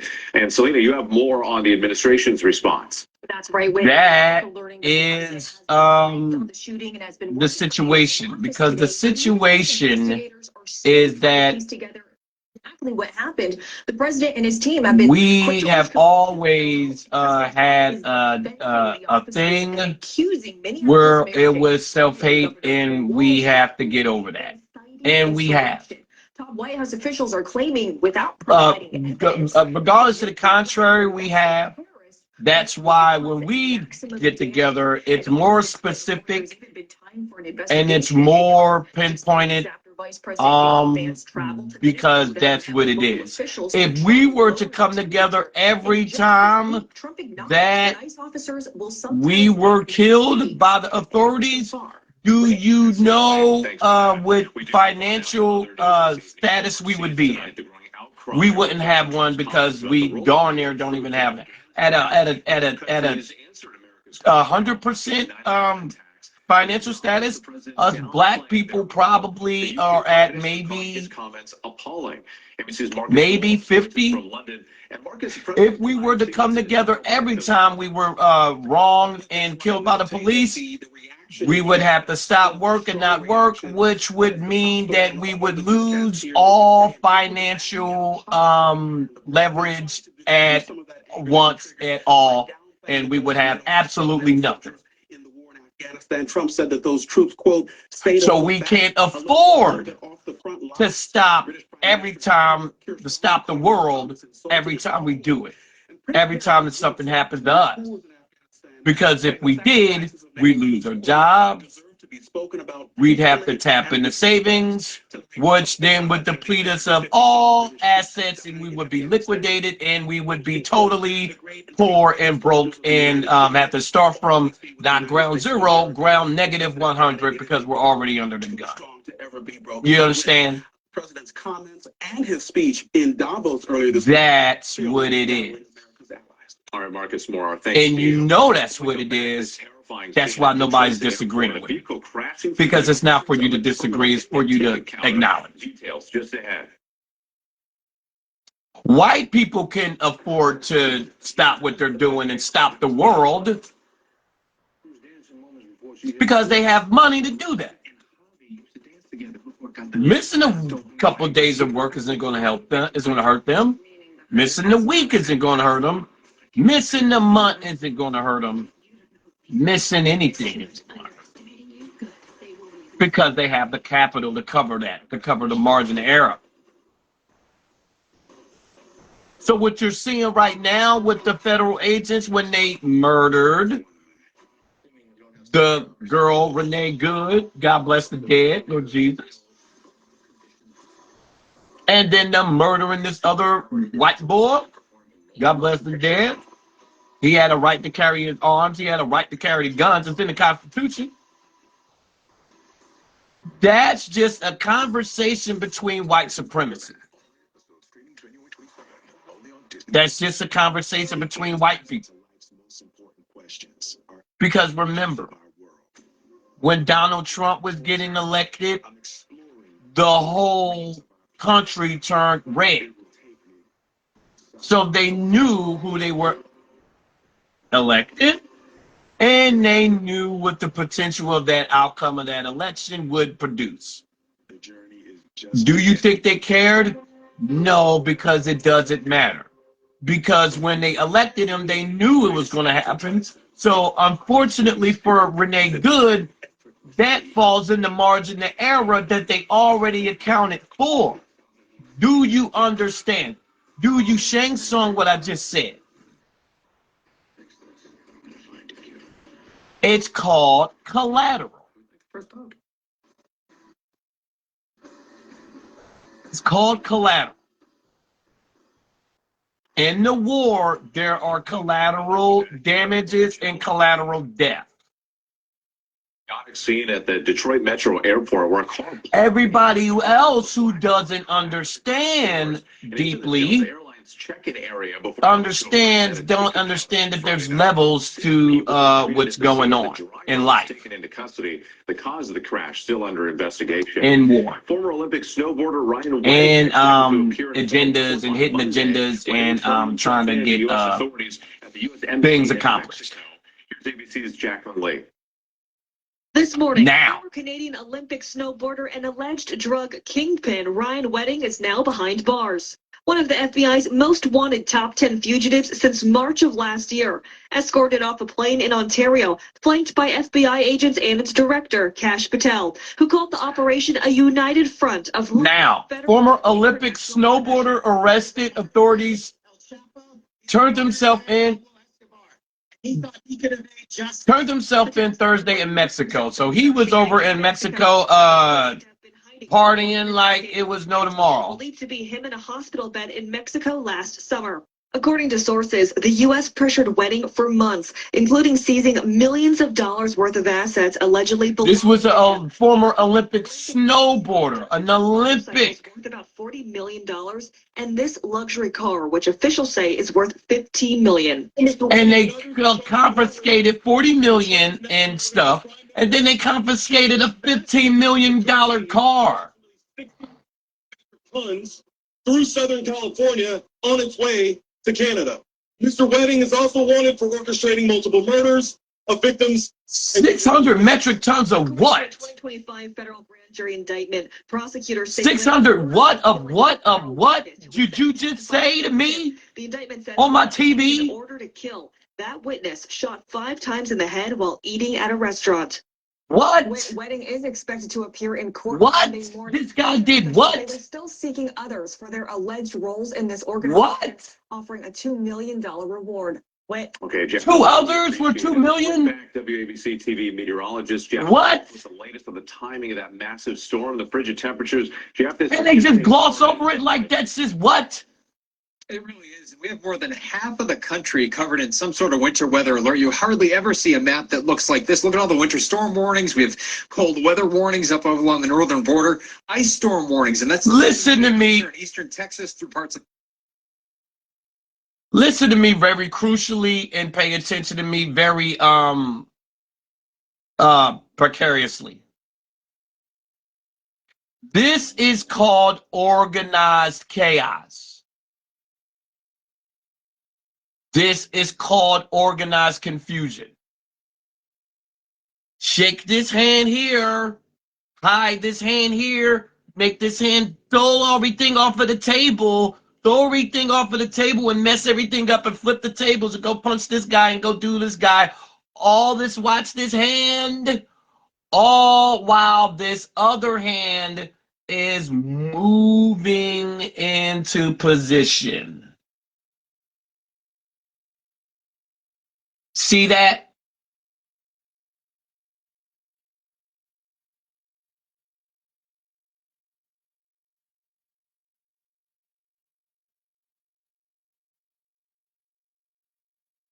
This man hired somebody to kill somebody and they shot him 5 times in the head while they were eating. Who were they eating with? Most likely a family member or their wife or something like that. So they got murdered in front of their family member. God bless. Lord Jesus Christ. This man ordered the death of somebody right in front of their family members. How sick is that? How dark is the black side? How dark is the dark side? Is it gray? Still the dark side. This man was ordering 600 megatons of what? Across what? 600 megatons of what? And he's a former Olympian?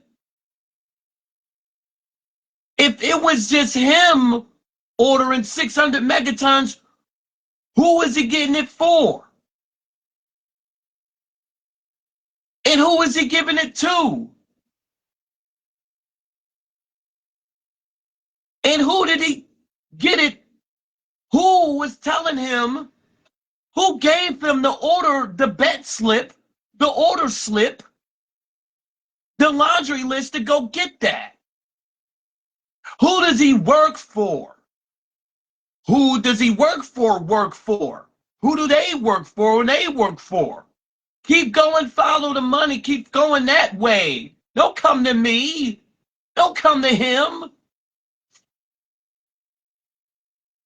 If you're going to go to him, you need to go to every message that he's ever sent in his life.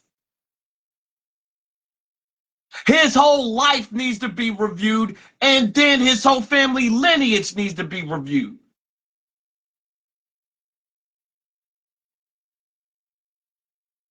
Every person that he ever come in contact with is under investigation as of this point.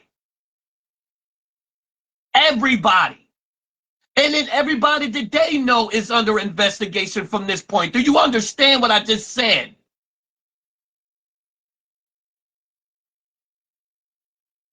$600 megatons of what?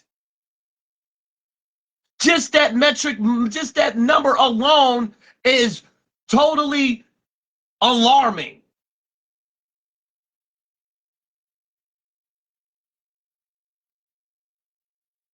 The whole time they're showing you somebody who got shot in Indianapolis because they knew it was going to happen because Renee Good got shot unprovoked couple of weeks earlier to set up this.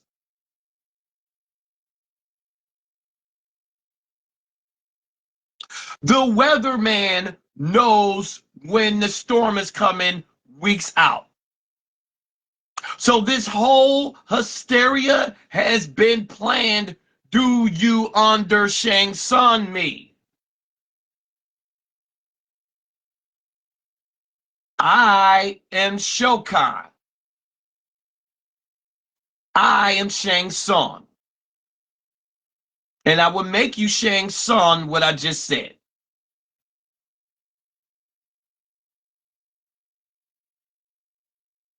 It's called projection.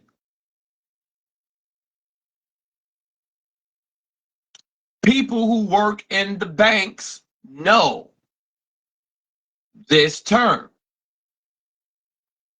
It is applicable to many sectors of information and events.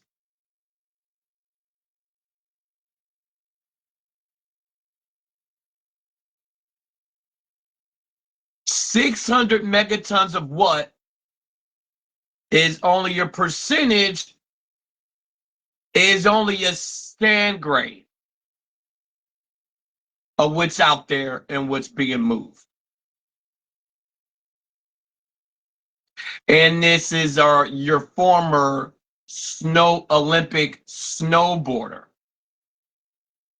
You know, the guy you were cheering for when the Olympics is going, go, go, go snowboarder, my favorite snowboarder.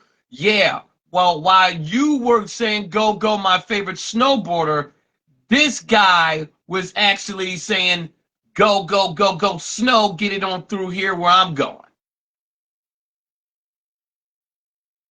Real snow.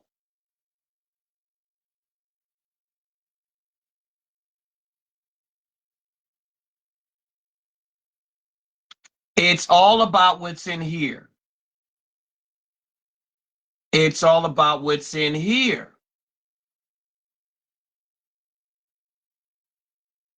This is real where the real war is.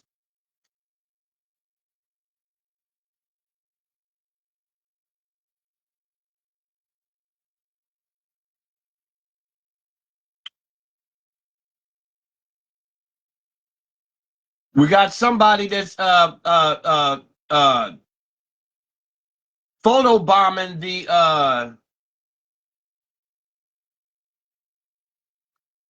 the news broadcaster. It looks like his son. You know, I joke I'm sarcastic. I'm real sarcastic because I don't care. And this is what life is. This is what my personality, and genetically I'm enhanced to be sarcastic. And life has enhanced the sarcasm. But it's nothing funny about what's going on, because anytime that people are dying, means that there's souls at stake.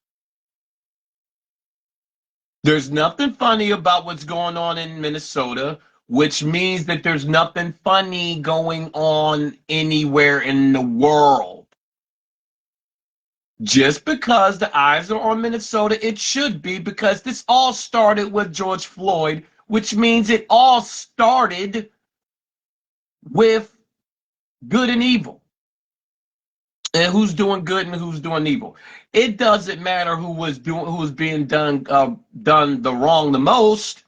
It matters that the wrong is being done, period, and what's going to happen and what good is going to stand up to the wrong.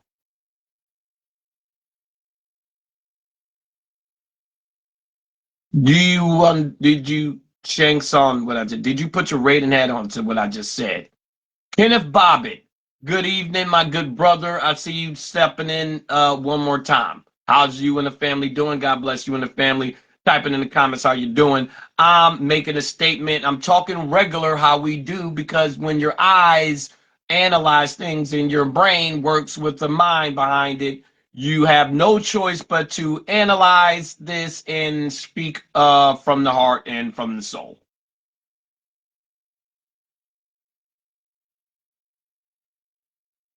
The spotlight is on Minneapolis, which means you got to wonder, if the spotlight is on in Minneapolis, then things are happening there. And if things are happening there, what's going to be the outcome of that? You see, when things like this is happening, then that means that there's going to be laws and new constitutional things being put in place to prevent whatever that people make the cause of. Do you understand, Mr. Kenneth? This is happening now. What's going to be the outcome of this is what you got to focus on. Because if we're being made to focus on what's actually happening in right now in real time, you have to then fast forward it.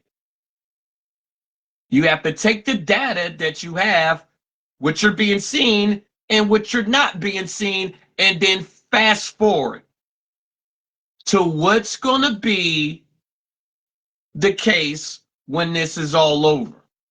And how much is it going to turn up to make something happen to prevent this as far as laws and new policies? You understand? Did you show Con what I just said? We look at things for what they are and for what they aren't, because you can't see what you're not being shown. But you're being shown enough to infer. You have to. You have to. That way, once something does happen, you're not that surprised. Do you understand? I told you. What happened to Megan Good, what happened to Renee Good is only domino effect of what happened to George Floyd a couple years before. What happened to this young boy just today? This nerdy Boris looking boy in Minneapolis is only a domino effect of what happened to Renee Good a couple of weeks prior. And then this storm, which is forcing everybody to stay in the house, that's what they think, is not going to be the case. The weatherman knows the storm a couple of weeks out, so he knew, which means the government knew. Which means whoever gave the ISIS bulls another order to shoot the bull now today, on the day of the storm happening, that was all orchestrated.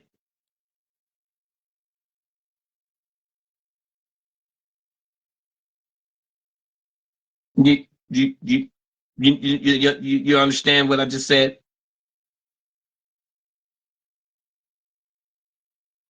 Now, Kenneth might have heard enough, but that's okay, because again, whenever they hear the truth, they fear them. Tongue full of lies. That's why they can't swallow this truth serum. It's a gift from God in heaven. Ladies and gentlemen, it is 7:10. We will man killed by federal agents in Minneapolis. That is Chun-Li's sister on the phone, on the television screen there.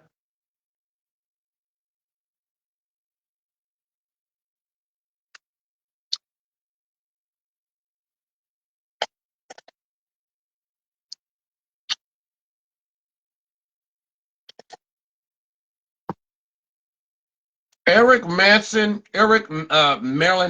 is in mortal danger.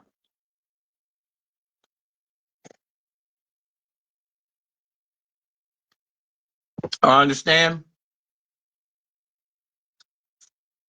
God bless his soul. I hope nothing happens to him, but he is in mortal danger right now. What a shame down there. No, it's not time yet. It's not time yet. Okay, we still got a whole hour to go.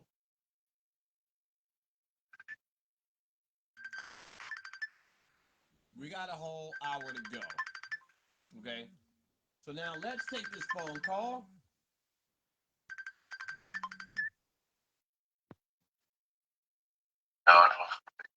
What's up, my guy? Yeah.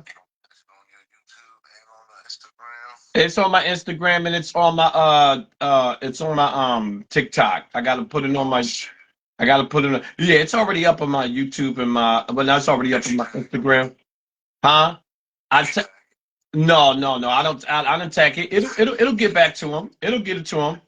He's not gonna respond. He's gonna do the Jay-Z. He's not gonna respond to it.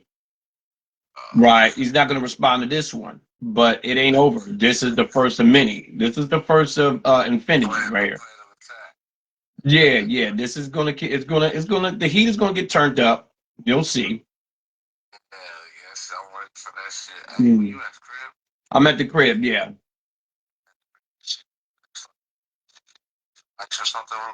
Yeah, I got you. No, it ain't storming yet.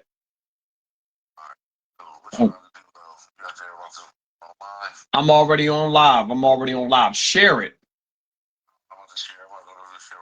Yeah, share it on your wall. Share it.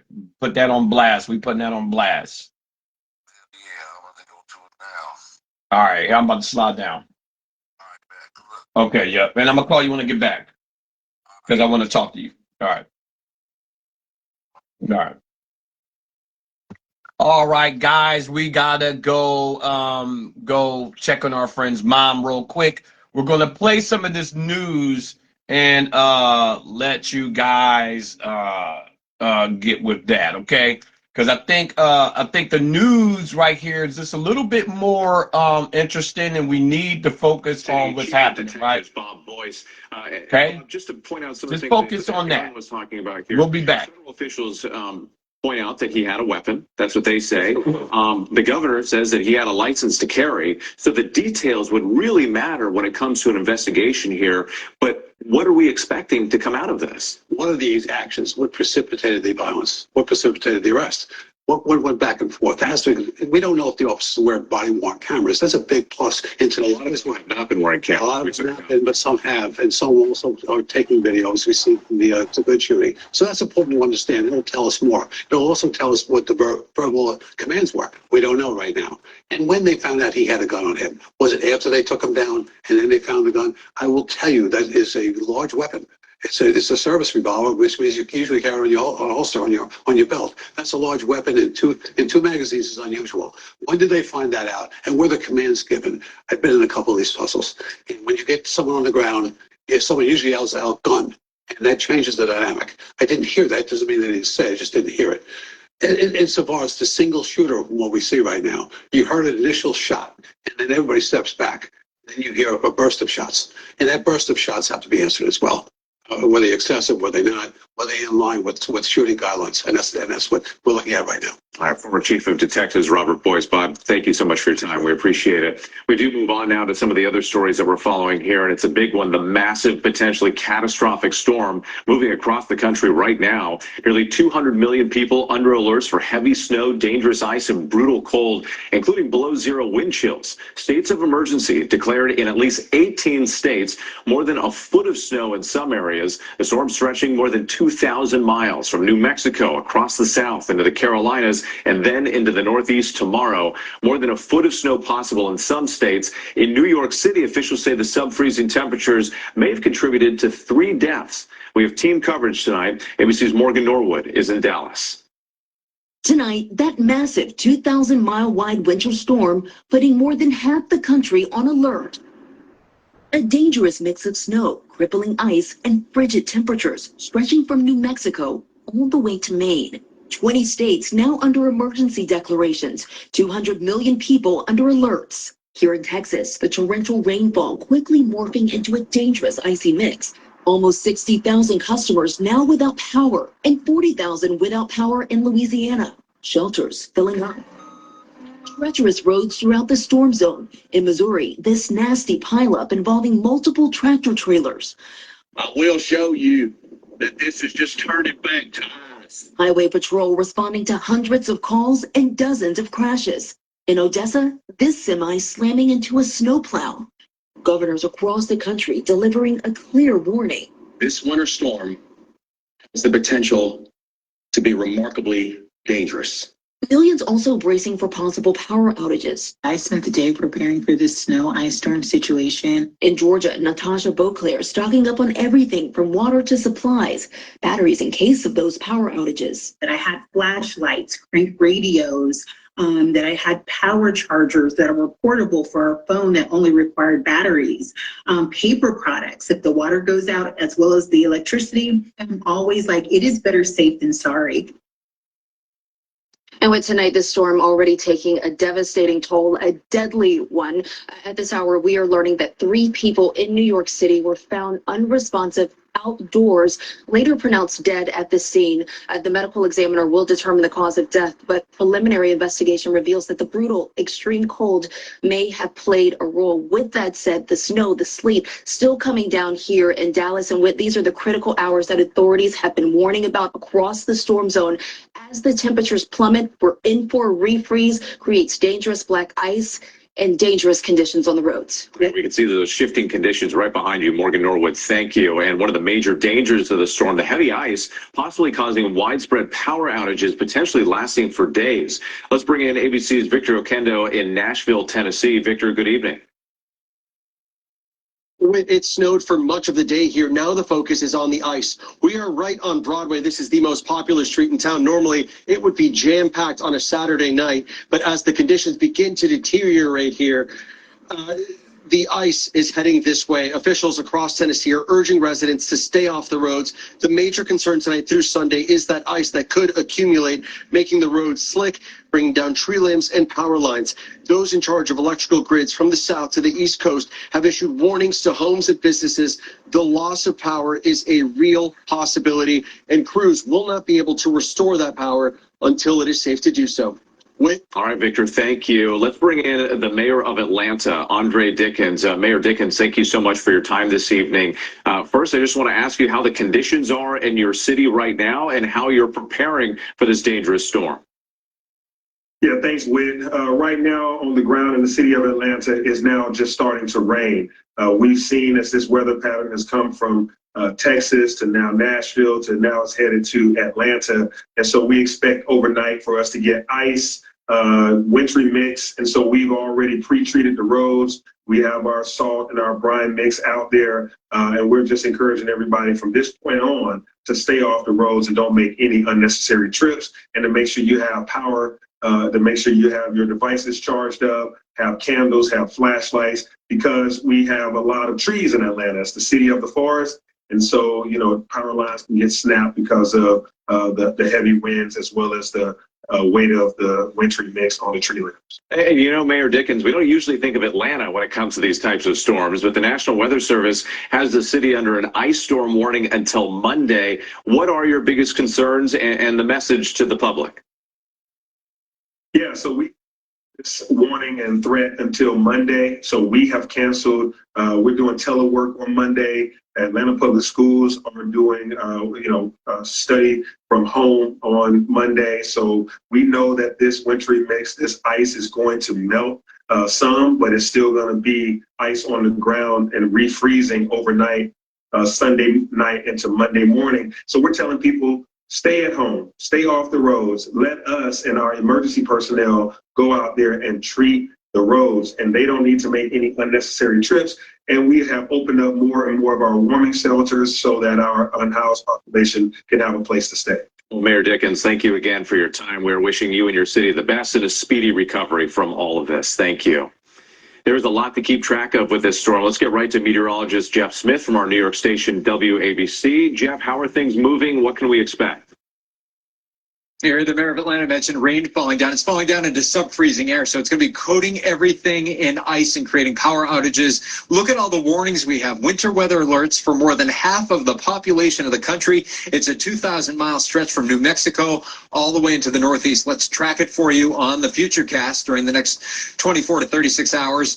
And that ice is going to be the big story over the next 12 hours, and then snow on the northern flank of the system, Ohio Valley, into the big cities in the Northeast during the day tomorrow, mixing with sleet late in the day along the I-95 corridor, finally getting out of our hair by Monday. But the brutal cold follows, and that's a big problem because a lot of people are going to be losing power, especially over the south, when you're talking about over half an inch of ice in places that usually don't see winter weather, northern Louisiana all the way up to Memphis, and upwards of a foot or more of snow, especially north and west of the big cities.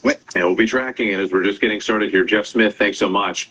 We move on now to other news. And this evening overseas tonight, the growing outcry over President Trump's comments about the role of NATO troops in Afghanistan. NATO countries answered America's call for help after the 9/11 attacks. But in Davos, the president downplayed their role. The UK Prime Minister calling his comments appalling. ABC's Marcus Moore joins us now from London. And Marcus, the president tonight seeming to dial back his comments. That's right. With President Trump tonight trying to diffuse some of the anger triggered by downplaying the role of NATO soldiers in the war in Afghanistan. President Trump said those troops, quote, stayed a little back, a little off the front lines. British Prime Minister Keir Starmer calling those comments insulting and appalling. And Prince Harry, who served 2 tours in Afghanistan, saying the sacrifices of NATO troops, quote, deserve to be spoken about truthfully and with respect. Tonight, President Trump acknowledging the 457 British troops who died in Afghanistan, posting, the great and very brave soldiers of the United Kingdom will always be with the United States of America. The president adding, it is a bond too strong to ever be broken. But with the president's comments and his speech in Davos clearly rattling some of America's allies. All right, Marcus Moore, our thanks to you tonight. We'll be right back. I cannot believe I'm on American Idol. It's just so iconic. This one's for all changed my life. My life, my whole life. A moment of truth. Yes.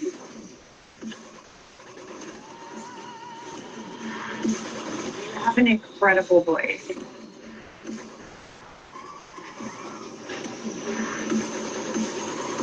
That's what it's all about.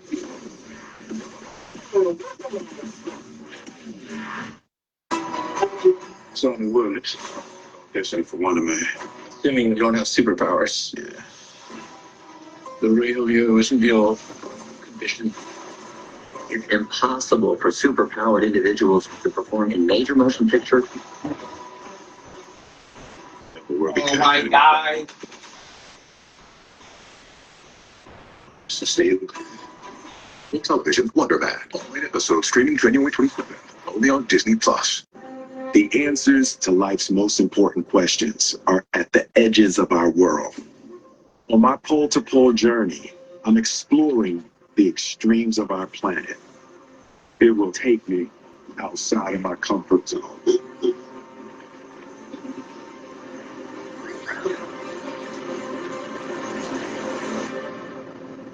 The journey is just beginning.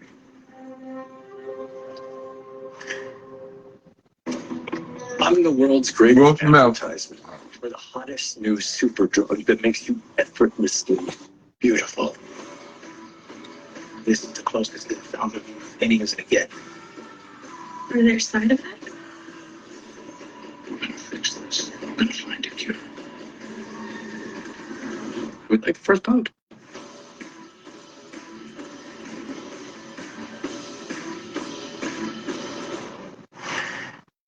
Plan your days together. Wow. AccuWeather on Channel 7. You know, the million Americans impacted by this the, storm, following every development. Let's go back to meteorologist Jeff Smith with WABC with the latest timing on all of this, Jeff. type of movies and stuff that they come out with storms we've seen in years over the half and shows, these winter storm alerts. they're not shows. The storm snowfall from the Texas Because if I'm to parts of the Ohio Valley right now, listen, it's rain along the Gulf Coast, but in between the dreaded freezing it's rain, real. the ice that'll be coating They're everything, just putting it on TV to display. on the northern edge of this, though, heavy snow up and over a foot. A possibility. Just remember that and understand that. into the Northeast, including some Mitchell Mitchell Bias. What's up, Mitchell Bias? Type in the comments. Let us know how you're doing. Let us know that you're a real person. From border to border, Okay. we're talking about record lows all the way down to Brownsville. Let us know that you're a real person. A lot of people are going to be losing power to the ice storm, and they're going to be dealing with a lot of cold weather. Now, I think we're going to be 10 degrees up here. Stay inside and stay That's safe if you can. Jeff, our thanks to you. understandable. In New York, this special presentation. You know, ABC that's News. not too much out of the realm of to be the most watched newscast in America. unsuspected, unsuspicion. Oh, we got the chopper boy. He's always in a helicopter, and he's always on somewhere. What's his name? This guy, he's got to be the most protected, one of the most protected guys out there, because he's always somewhere on site reporting. Who is this guy? What's his name? This guy is always somewhere. Now, what's that other guy that used to be? He's always be places. That other news guy used to always be places too.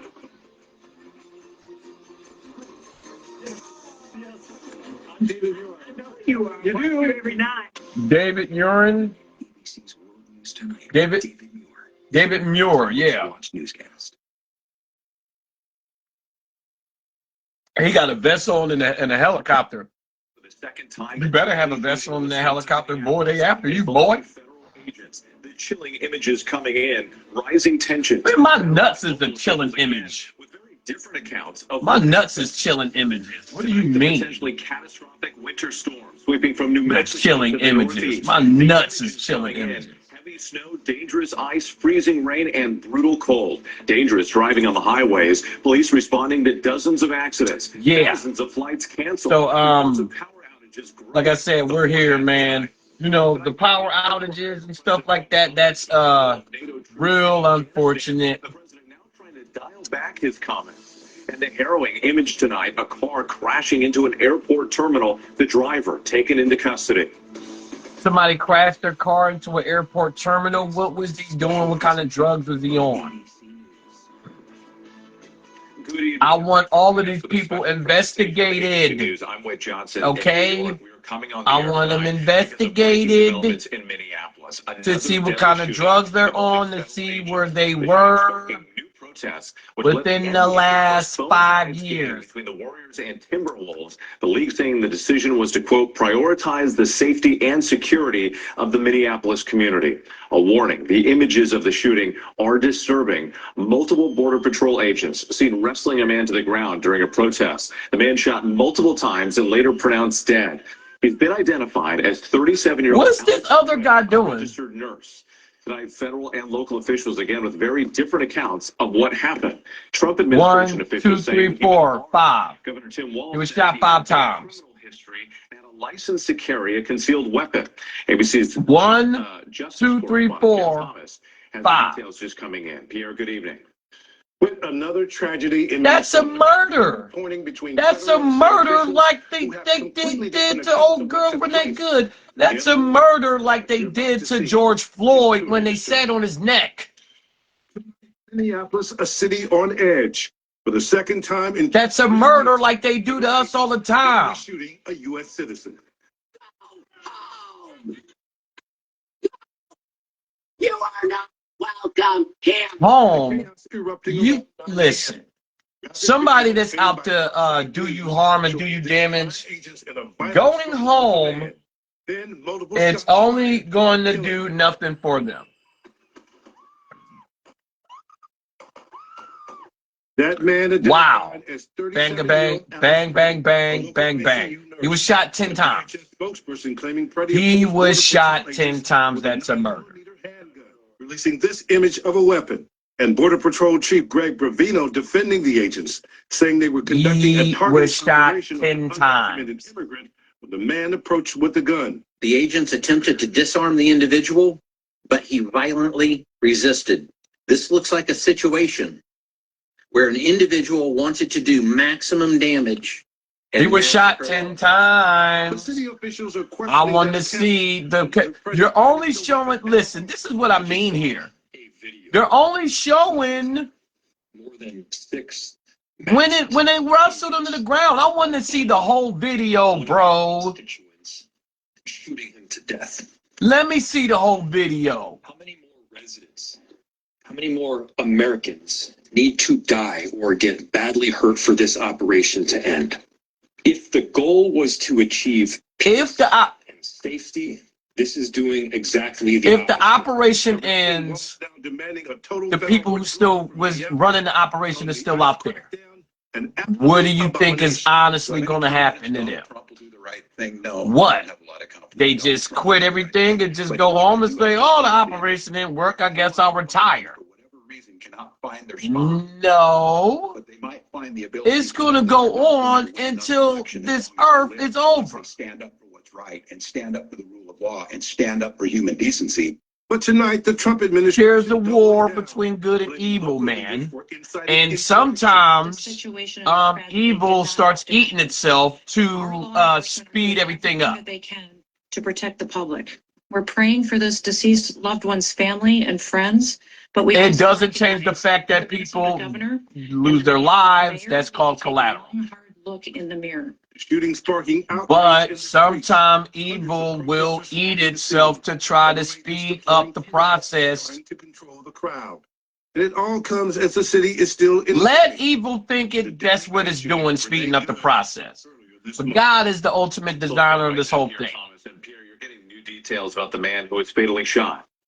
All right. With this latest shooting, tensions are. Now let's call our good friend Smokey. Today was a lawful gun owner with a permit to carry. When ABC News has done a review of Minnesota state records, Freddie had no criminal record, only some minor traffic violations. All right, Pierre Thomas Forrest. Minor traffic violations? I thought he was a good boy. KSTP on the ground there in Minneapolis. Eric, you were at the scene of today's shooting when the federal officer. I thought he was a good boy. You and your team got caught up in all of it. What are the conditions good, like? Bad boy, doesn't matter. You live your life. You choose things, and you ultimately choose how you want to go out. Just a block away from the. This is what you choose how you want to do things. Okay. Since that happened. Okay. Now his life is in mortal danger because listen. And ice out of Minnesota. Now that message. Everybody doing it for the gram. What's good, boy? What's good, boy? Yeah, everything good. I stopped down by Mom Dukes. On scene just a matter of hours after the shooting in the yeah. Actually, it's a Federal Bureau of Prisons who had formed a line blocking the street where protesters were standing. That's where, with no warrant, nowhere, they started deploying all the tear gas. No, he's not. I already told you. He's not going to respond because he thinks he's bigger than that. He's not going to respond. He's not going to respond until the heat gets turned up to where somebody tells him they have to. Let me call you back. That's my guy right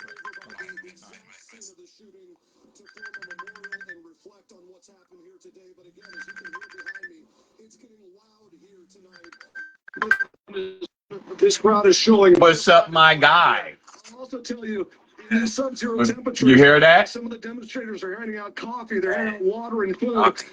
They're also why's that? Gas masks like the ones we carry with us. So no. Listen, look. Let me elaborate. Started a war, bro. Yeah, I'm supposed to. I'm here for it. I told you. No. I get your mission. I already get it. Good virtue. I get it. You just started a war, bro. I listen. I told you 2026, I'm gonna burn this city down. And it's gonna start with me and him. And it's over with. But you okay, so boom.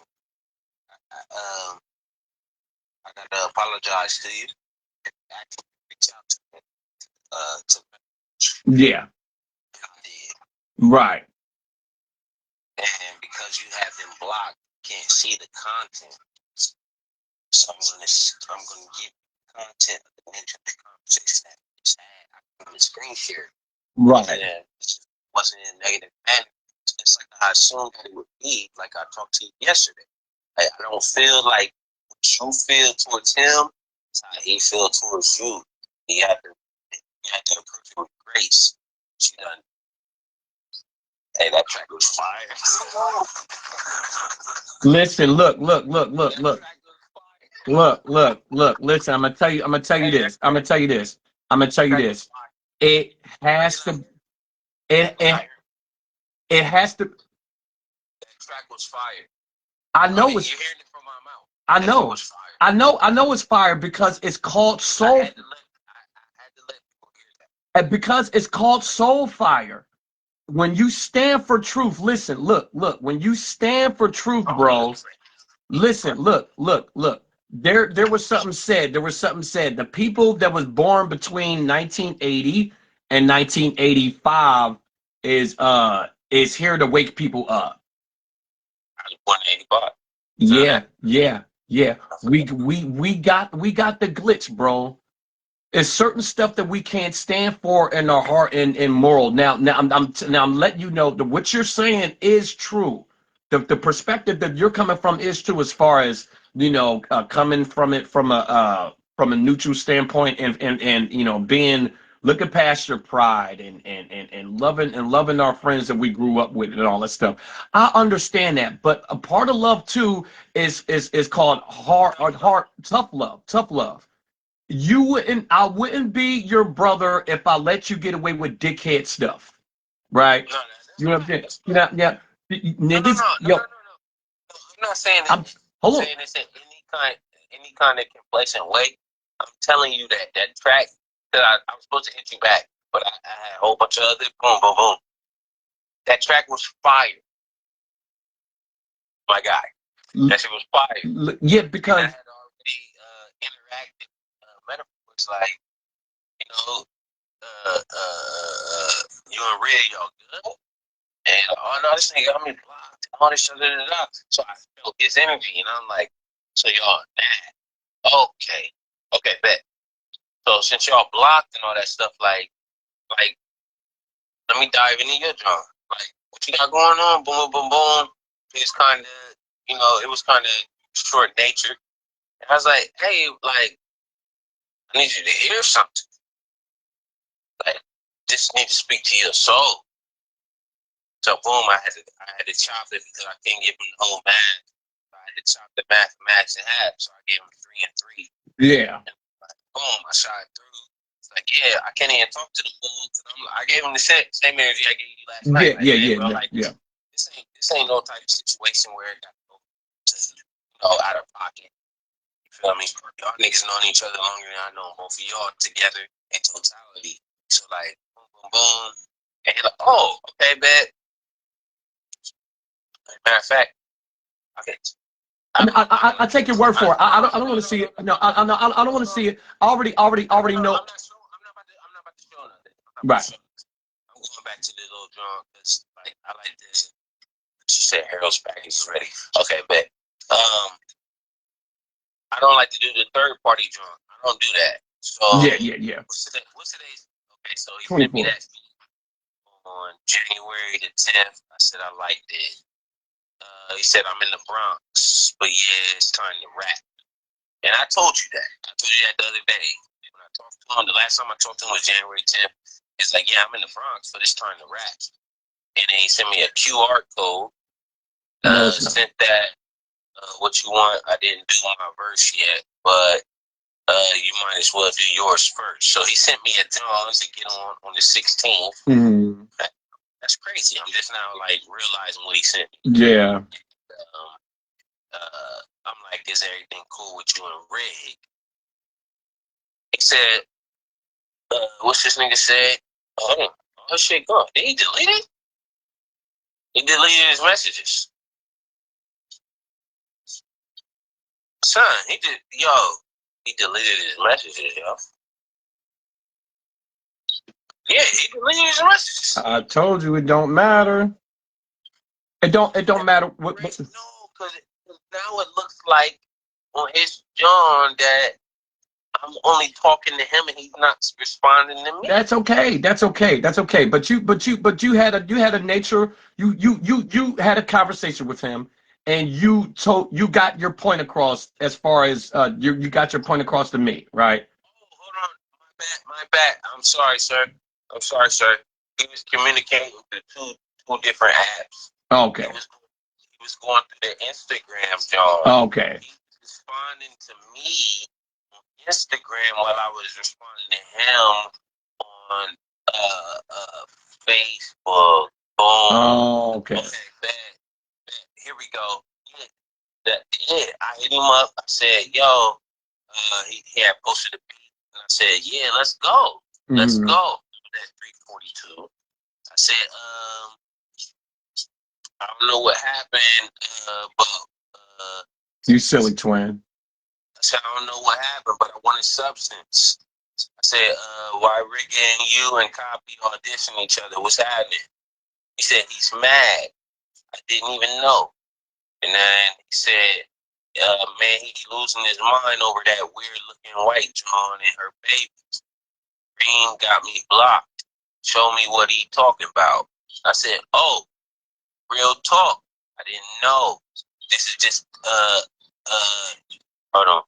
He hit me and let me know he had talk with both of y'all.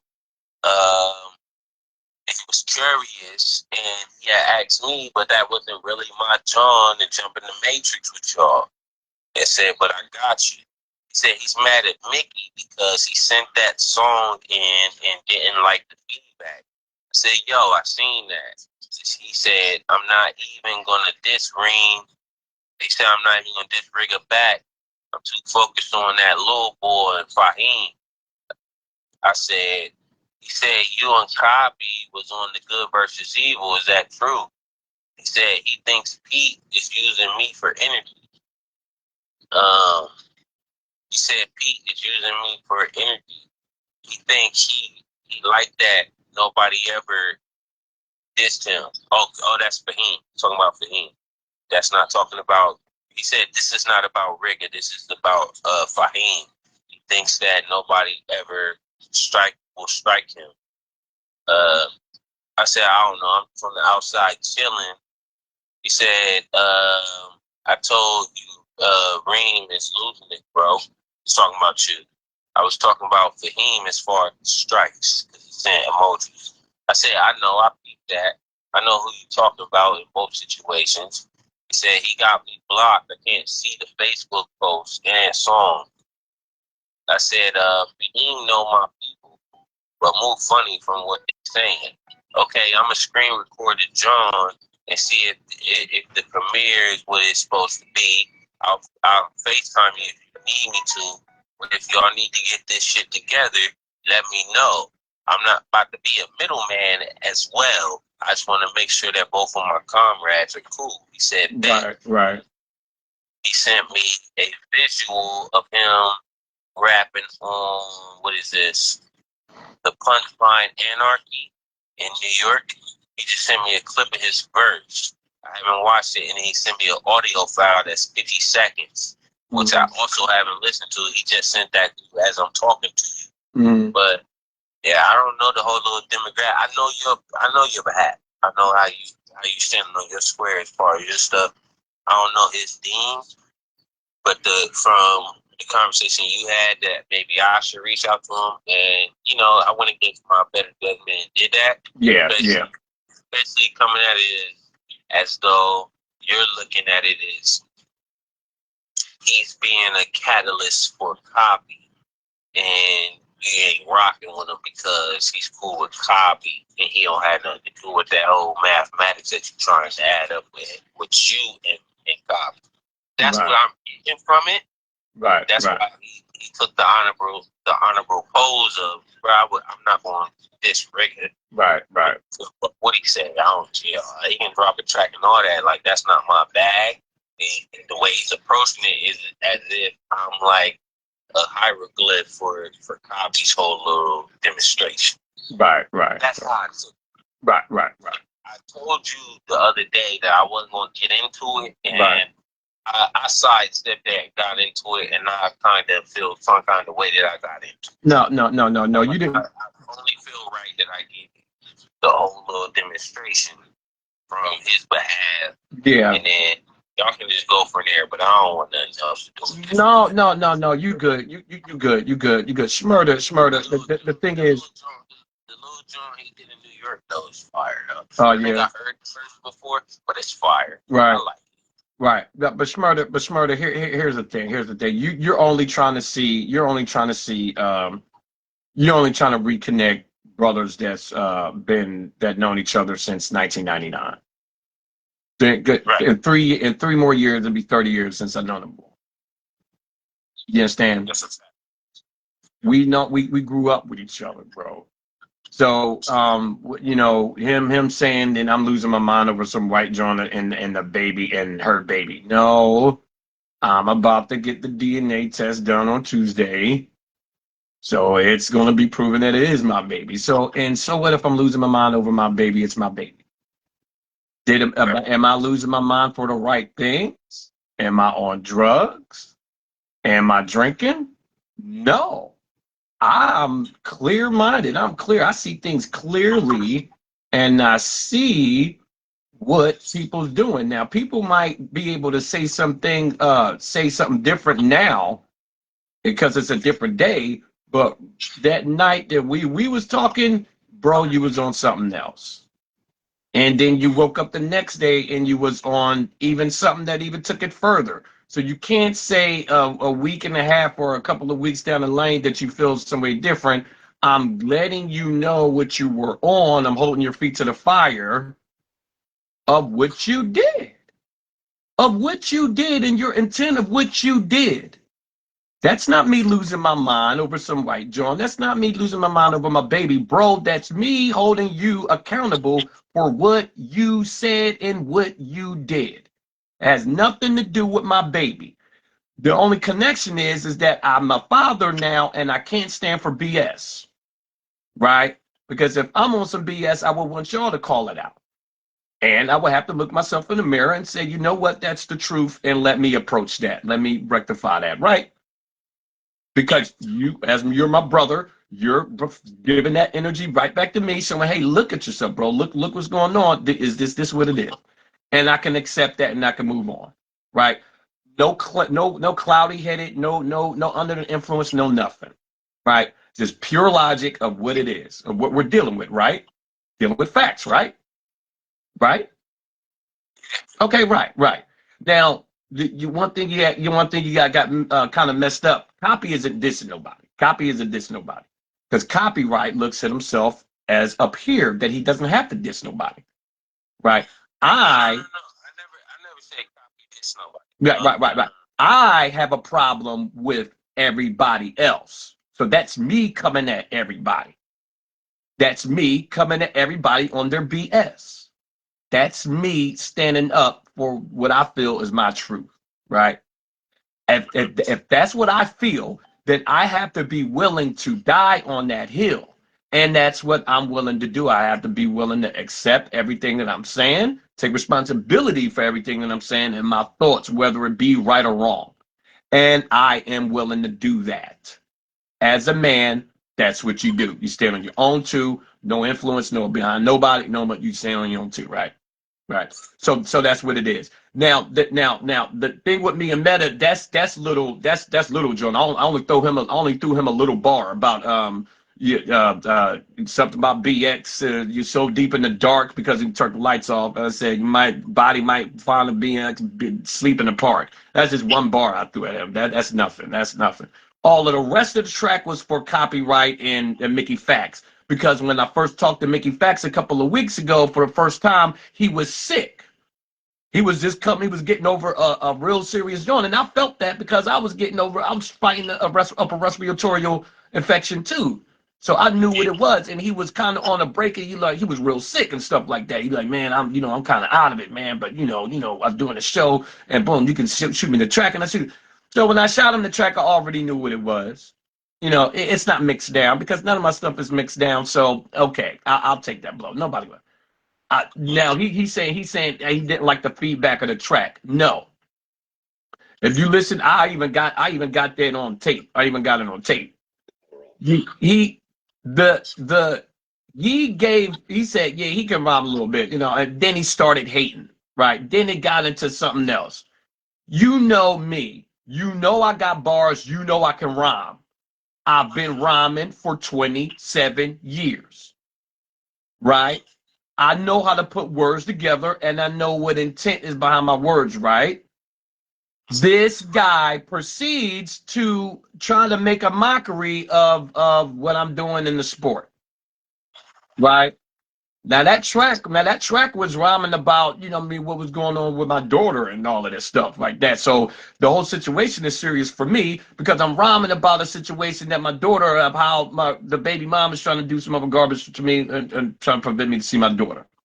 So now he didn't know that, but again, you don't ever diss nobody in this track. You take it for what it is. You take their work for deliver for work it is. You know what I mean?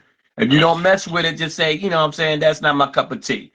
But you don't proceed to try to make fun of somebody and try to belittle somebody, right? Don't do that, right? That's negative, right? That's negatively infused, enhanced. And then you don't proceed to try to tear down people's dreams and try to kill their hopes and try to kill their passions for doing this. When I talked to Mickey Facts for the first time, he was coming up, he was getting over being sick. He was real sick, right? And I was wishing him well, right? Man, I hope you get well soon, you know what I'm saying? Word, peace, son. Stuff like that, right? You know what I mean? Because a sickness could take a left turn. When you're dealing with chest and breathing and all stuff, you could be in the hospital for, laid up for some months. Look at some of our peoples, took left turns. So I'm blessed. I'm blessing you, son. Get well soon. You know what I'm saying? We can't wait to see you back and all this.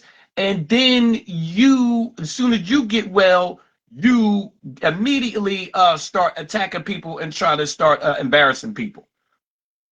Now I can take it. Because my skin is thick. But I'm talking about the people that can't, the people that's just starting out. Like I said, imagine somebody saying, hey, man, I just, they just kind of started. Hey, man, and I came across this dude, Mickey Facts page, and he said, man, if I give him $25, he'll play my song in front of everybody. And then I got, I got my mom, I got my cousins here. They ain't from out of town, man. Come on, you know what I'm saying? He's about to play it now. Just watch what he's doing. The show's about to come on, the Cologne and No Cap. And this show's come on, and he begins to play this bull song. And then he immediately proceeds to laugh and tear this boy down and laugh with everybody in the comments and destroy this boy's hope and dreams in front of his parents and his family and all that. How would that bull feel? Right? Think about that. Think about that. And he's done this to many people. Right? You got to think about the intent. That's a scenario that's possible because your intent allows it to be possible. You don't know who you're talking. You don't know who you're trying to tear down when you go do that. You don't know who's who they're playing that track in front of. Trying to pay you homage, because you got a name up there. Trying to respect you while trying to get their name out there and try to, get some feedback from the audience and stuff like, some constructive criticism or, hey, way to go. Hey, it's not that good, but hey, you keep giving it a good try and keep working it. I'll give you some tips on, with the, who to listen to and stuff like that. You know what I mean? You don't proceed to say, it's trash. Yeah, this motherfucking trash. You don't do that and crush that bull, you know what I'm saying? What is girl and his kid? He holding his kid, thinking, hey, this might be, I got a well-known guy. He's gonna listen to my music. He holding his kid like that. You don't do that. But you know why you don't do that? You know why you did that? Because the black soul in your shit, the evil in you, is making you do that. I got a problem with that. I got a problem with you making that man cry. I got a problem with your intent in trying to destroy and hurt people's feelings.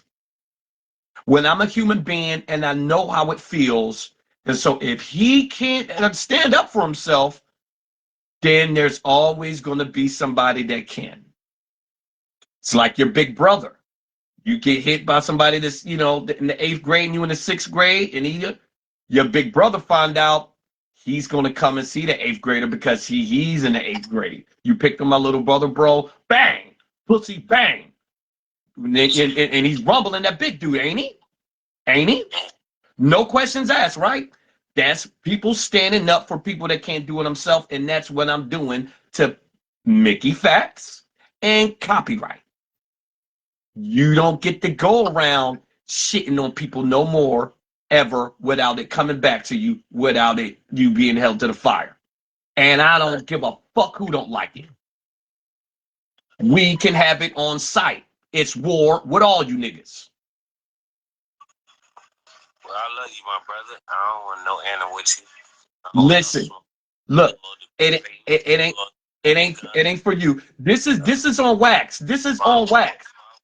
My war is with something that is greater than you. Yeah. And my war is also a battle within everybody else. Yeah. And that is the biggest battle because God is within. Mm-hmm. And I'm basically fighting the God within. And at the same time, I'm trying to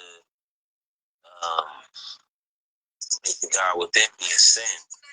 Mm-hmm. It has nothing to do with you. So, like, if I ever, like, fall short with, like, answering calls or showing up for you in any kind of aspect, I don't want you to think that's personal. I've never moved like that. That's always been, I've never moved with the personal intent to harm or make somebody have any kind of fallacies towards you. Right. You hit me and I'm like, I don't answer. It's 6 in the morning. I might not be up. Right, or right. Meditation. But I'm always up.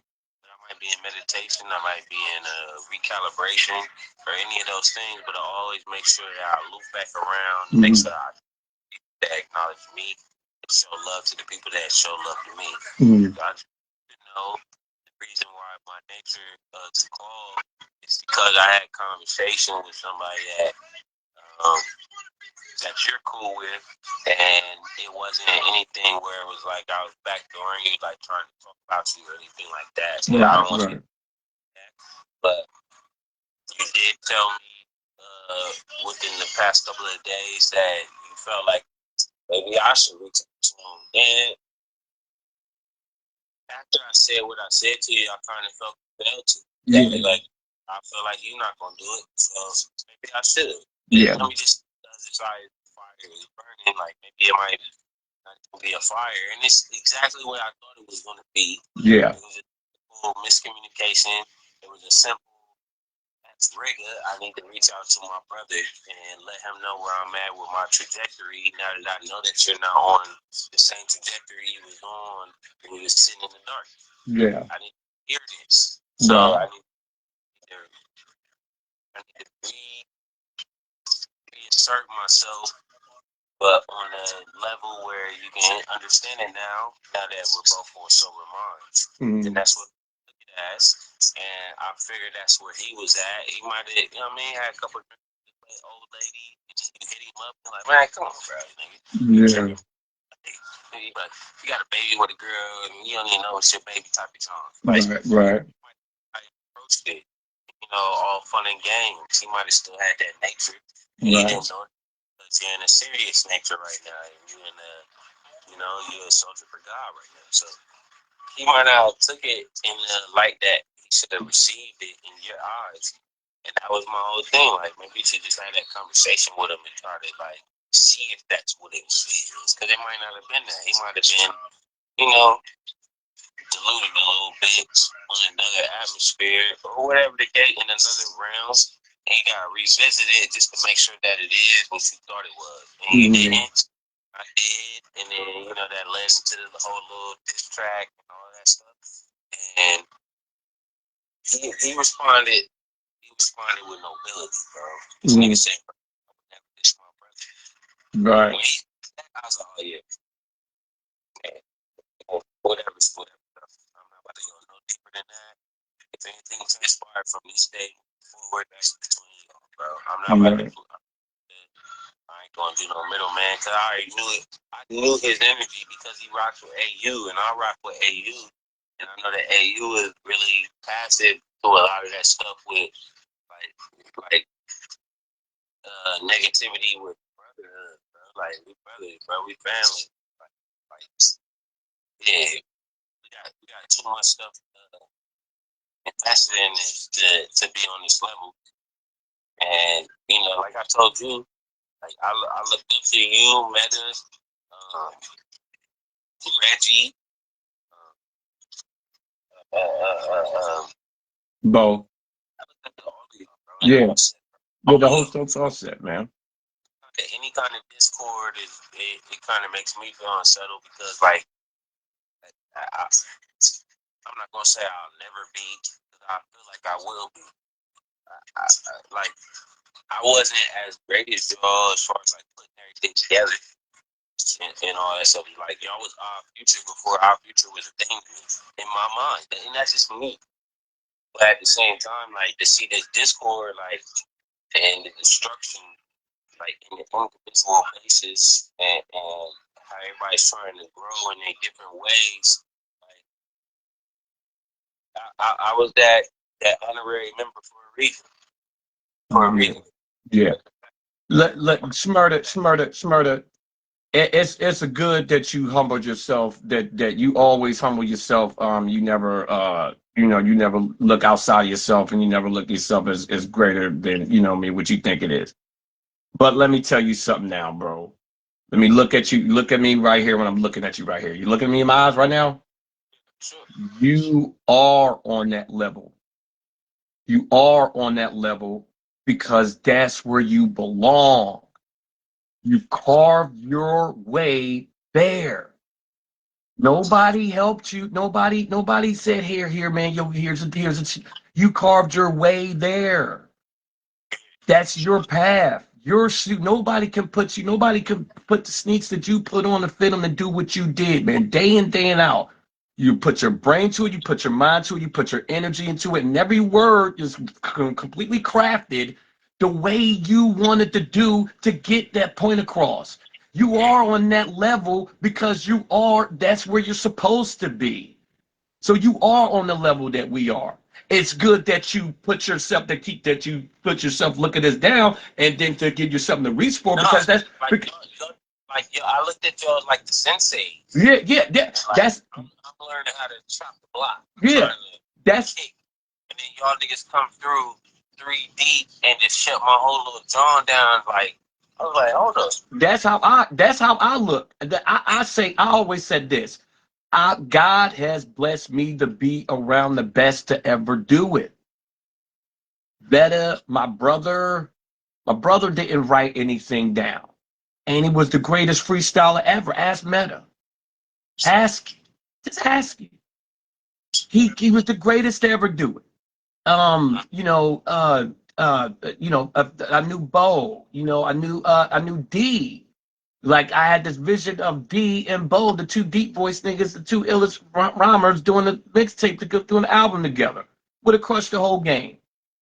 Would have crushed. Think of Jadakiss and Jadakiss's twin from like Philly or somebody with the same deep voice.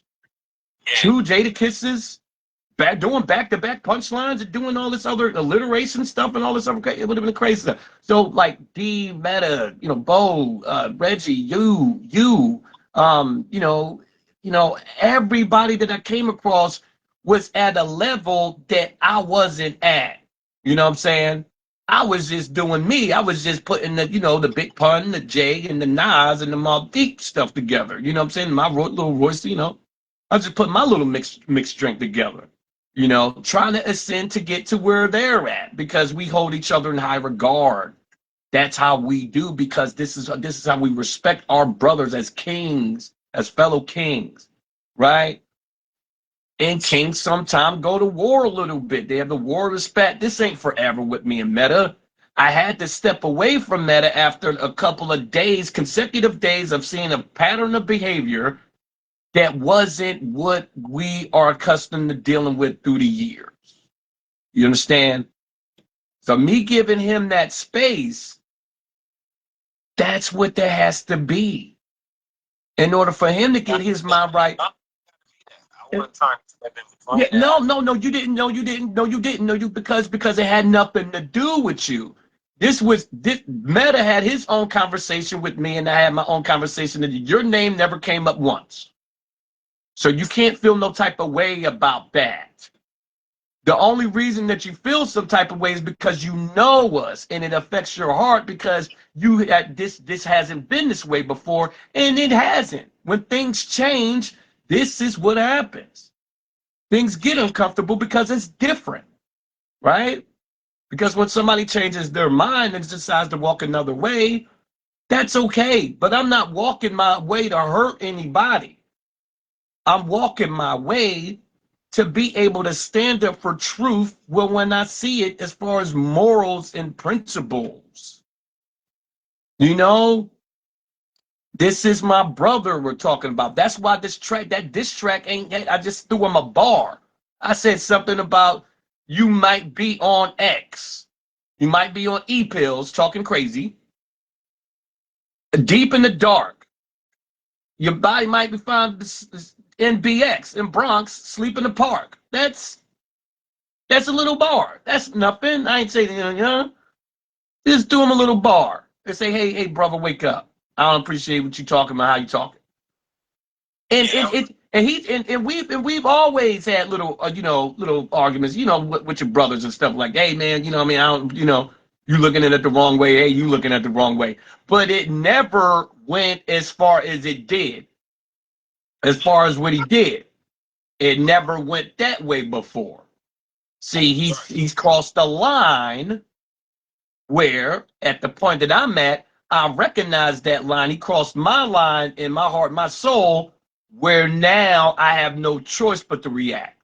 You see what I'm saying? Right? It had nothing to do with you. It's what he decided to do. Now that's okay because Meta's brain is frozen fast forward, so he don't take things as serious as other people. Because at this point in time, my brain is so slowed down and time is so slowed down that I realize that when you really look at it, the decisions we make is affecting everything. So we can't just look at it like, oh, this is the decision I'm making, then tomorrow I'll wake up and then it won't be that. No. These decisions have consequences and repercussions to them, especially when you intently know what you're doing. And I tell you, hey, bro, don't do that. Stop doing that. You're thinking the wrong way. And then you deliberately do it. Right? Then we got a problem. If I didn't say anything, I wouldn't be true to myself. And I'm not going to teach my daughter not to be true to herself. I got to be able to teach her, and I got to be learning myself when to self-contain myself and when to exact my energy and exact my order with that. In truth, all centered in truth, because we think about these things before we did it, right? I thought about this diss track, since it happened. When Copy said that line, about the cosplaying of Satan and stuff like that, that happened, a few weeks ago. So I've been sitting on this whole thought pattern for a minute, right? But it had to come out. So everything is thoughtfully and crafted to fit the mold and to address a certain aspect of things, right? That's not malicious and foul and anything like that. I'm standing up for what the truth is. I don't appreciate somebody that's deliberately, intently going around and trying to make fun of people, trying to crush people's hopes and dreams.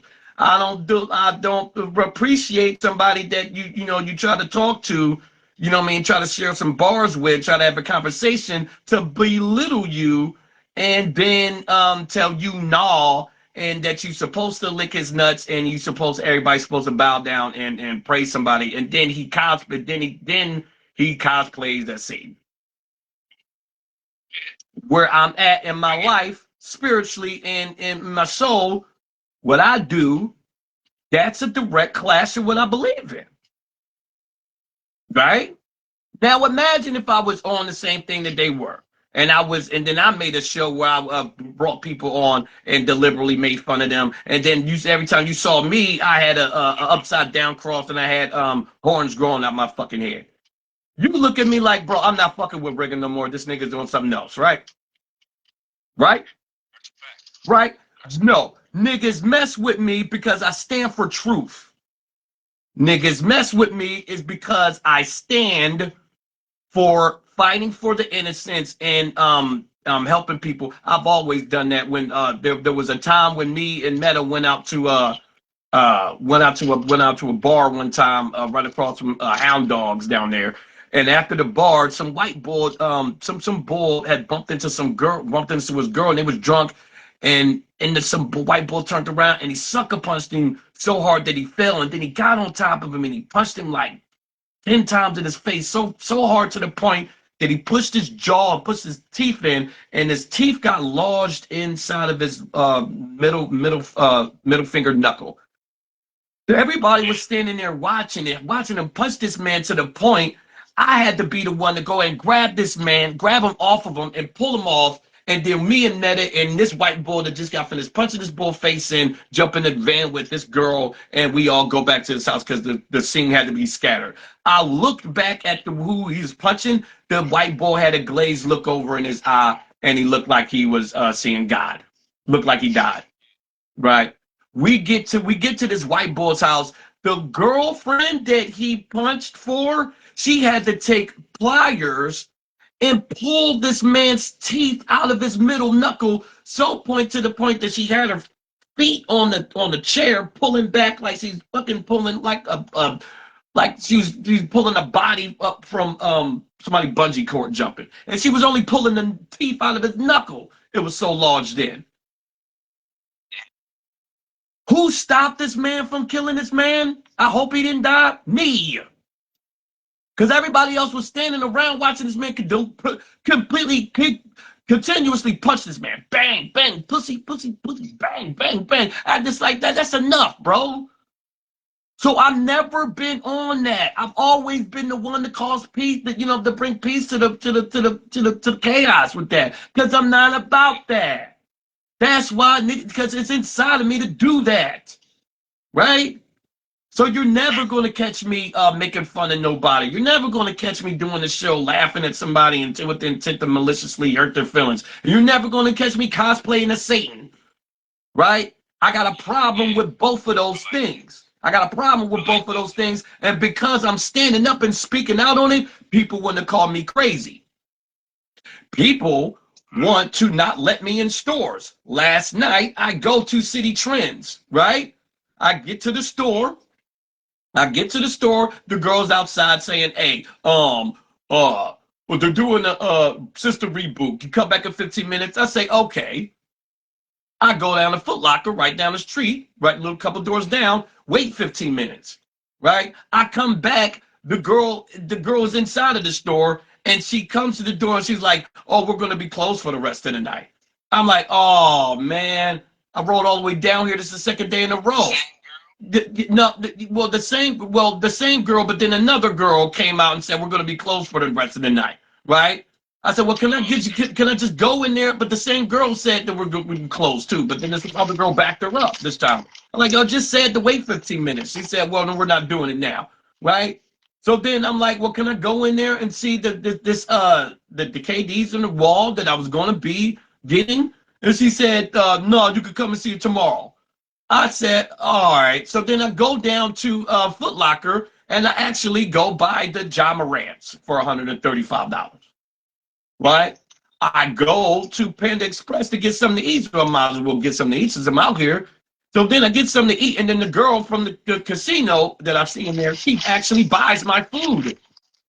So I'm like, oh, God, God bless you, bought my food, right? So then I come out, and then I ride past to go back down to Kroger Street to go back home, and I look in the car, and I see the girls that actually came out of the Foot Locker that I came out of when I got my shoes. And they were in City Trends. I'm like, and then I look and I see the African bulls in line.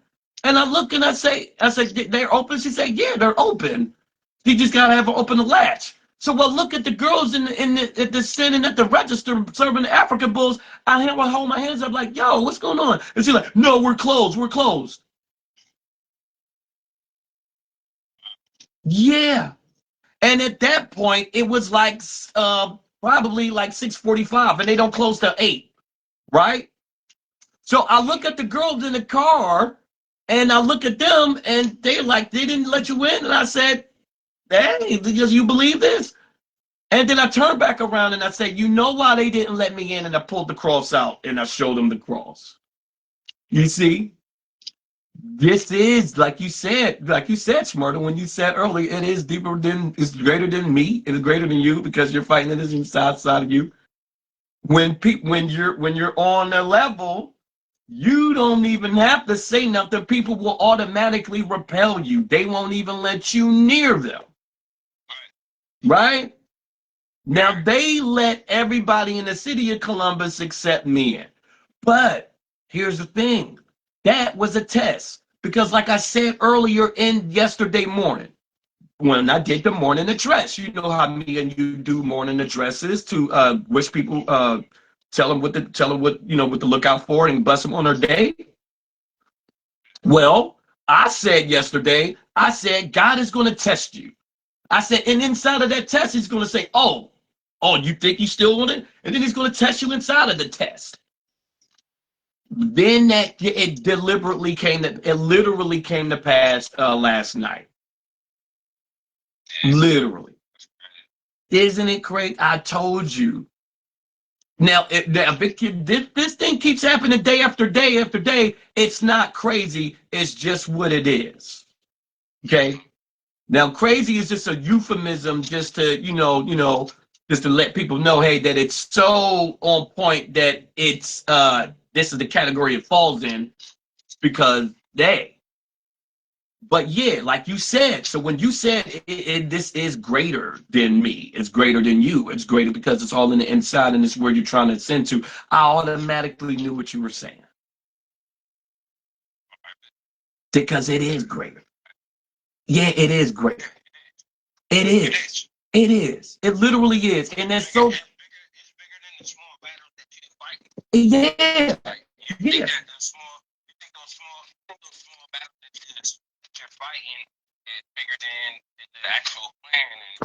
No, nothing bigger than the program. God is the ultimate, the greater designer of the whole, of the whole. Nothing bigger than the program. The molecules, we are molecules. We are a sand grain in the universe, bro. God is the ultimate, greater designer of the whole thing.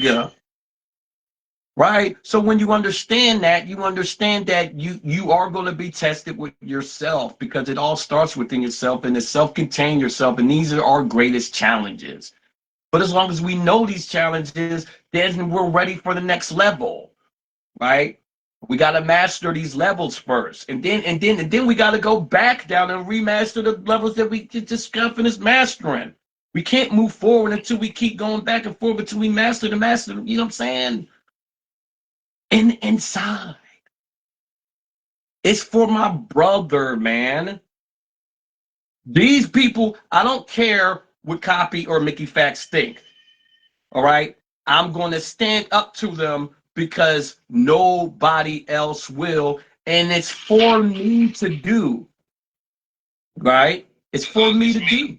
It's for me to do, and that's what it is. But I thank you for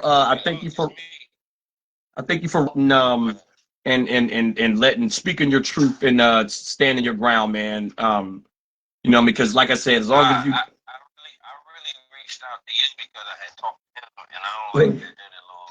You know what I mean? Like I ain't want him to reach out to you like, oh, this nigga Donnie hit me up, and I ain't want it to be like no sidetrack type of jump. No. so hard. No. It's no, man. Listen, look, we already talked and I already knew what angle you was coming from, bro. I already know how you looked at the situation because you ain't a part of it. You just know us and you don't want to see that. But remember the information comes. Remember, it's the line in Avengers. Remember when Thanos told Tony Stark, "You're not the only one that's cursed with knowledge."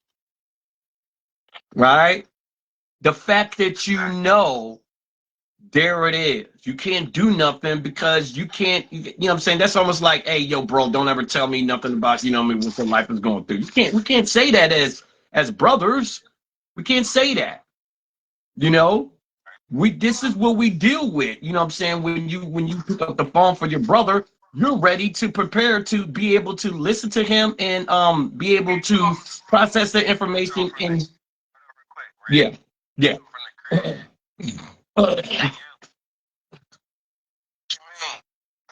Mohammed, it's fall.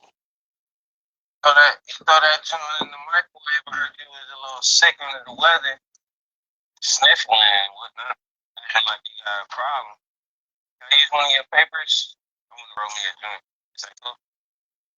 Yeah. God bless everybody. Thank you for tuning in.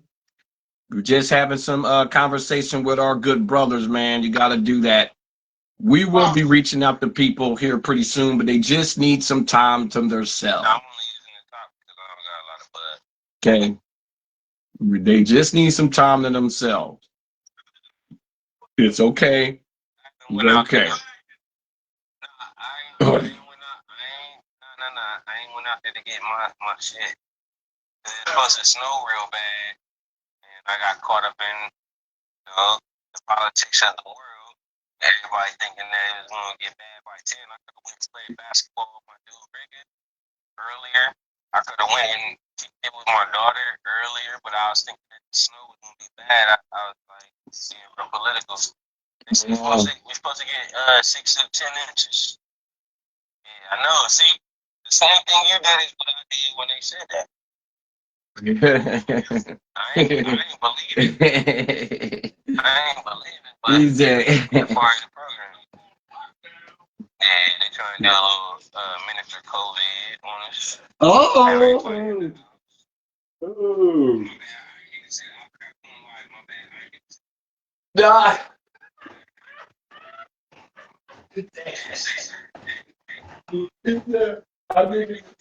I need to get this down.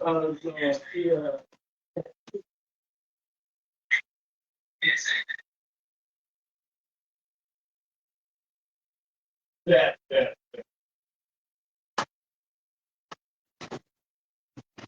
Right. I don't think we could take 30 days.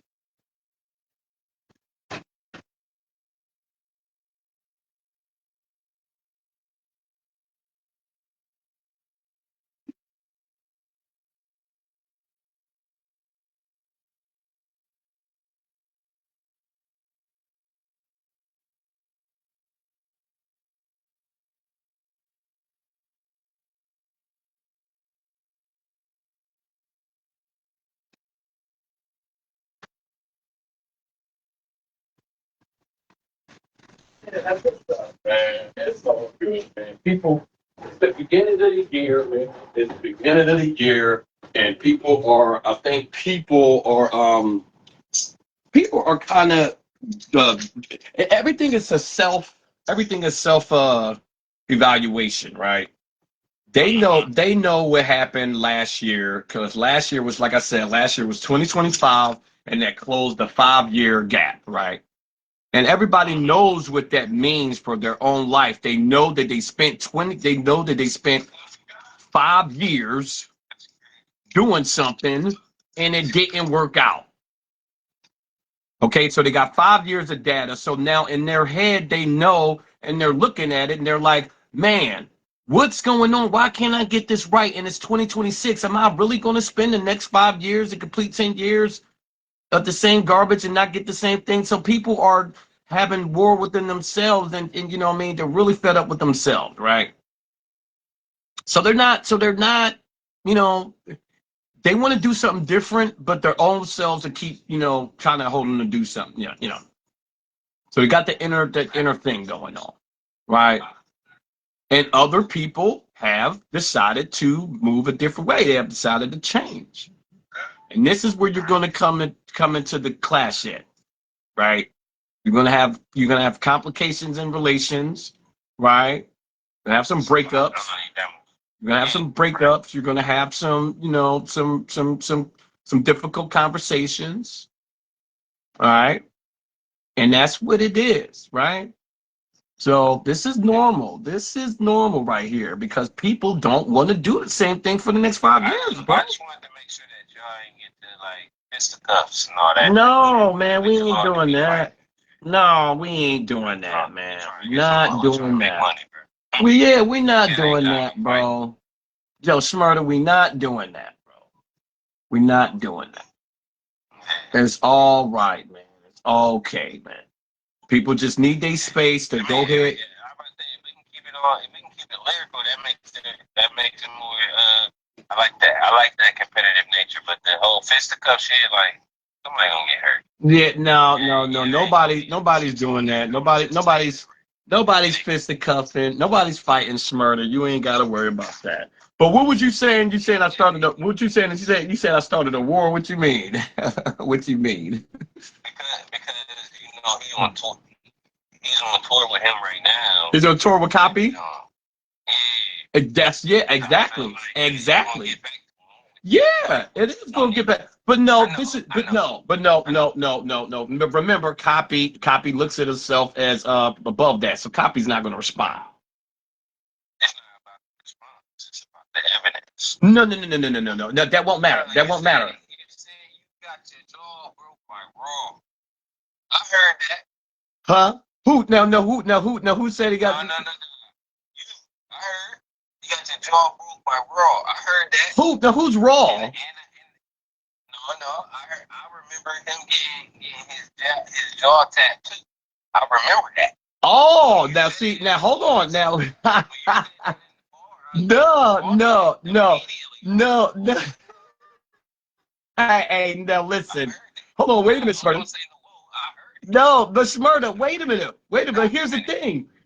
I don't know what Raw. The line was, I said, Jake Paul, break your jaw, don't want to brawl with Reganol. Okay, bet.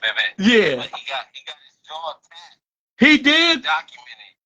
And I got the picture. That's the whole funny part. Again. It's still on Twitter. Again. He got his jaw broke. His jaw didn't get broke, but he got his shit rocked. Oh, well. He got locked up like the week after that. Okay, well, if that's the case, I mean, in the fight, you're gonna get your jaw broke. That's it. You're gonna get either your nose broke. You're gonna get your nose broke, your orbital bone cracked, or your jaw broke, or your cheekbone broke. There's gonna be some bones in the face that get cracked when you fight. That's just the thing. Now, I was referring to the Jake Paul fight when Anthony Joshua did that because that was probably one of the beautifulest punches I've ever seen in my life. I gotta go back and double listen because you might have did it unintentionally. You might have said it unintentionally. Now that's okay. Yeah. The separate bar that I was exactly for him. Oh. You said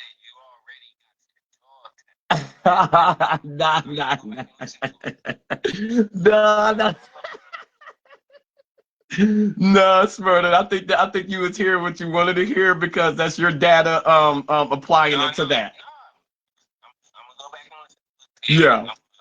I'm gonna put the timestamp on it and I'm gonna send it back to you. Yeah, send it back. Because I think you know what I'm talking about, but you're dancing around. No, I promise. I don't know nothing about copies. Like, remember what I told you the day before yesterday. I said I don't know what I'm gonna say, and I don't want no personals. I'ma just use lyrics. Okay. Yeah, I don't need to use personals. That's too searching. Nah, that's malicious. No, I'm gonna let my lyrical ability stand for truth and attack what with this negative bull doing? That's enough. I don't need to know about his personal life that, used, but I don't need to know that. That's garbage to me. No, I'm gonna let my lyrical ability, the gift that God gave me, war with you. Yeah. This is what it is. War has been going on. War has been going on since the beginning of time, bro. Yeah, it's good. It's good. You understand?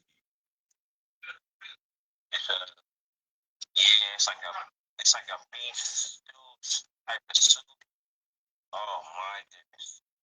Listen, I haven't had it. I smelled it that it was being prepared. And she told me like, hey, your responsibility is to take this over to Uncle Harold. That's why I'm here right now. Yeah, that's why I'm here right now. It's only 8:30. No, it's only 8:30. Yeah, all right. Try it. That's when I sleep. But if you sleep, like, who the fuck is over here? Like, who the fuck is over here ringing my buzzer? Like, yeah, I get you though. I made sure I did.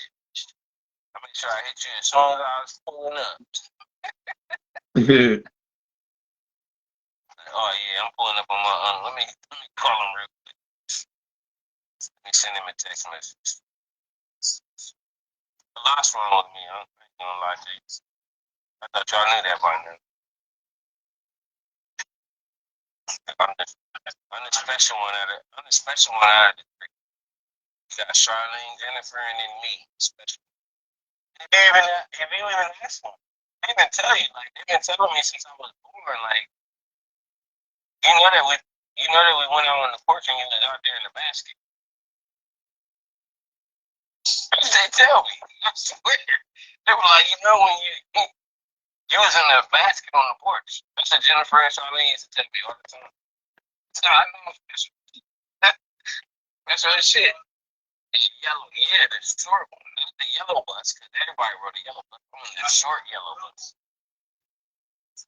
The short, you gotta say short. There's a lot of little buses out there. I'm on the short yellow bus. See?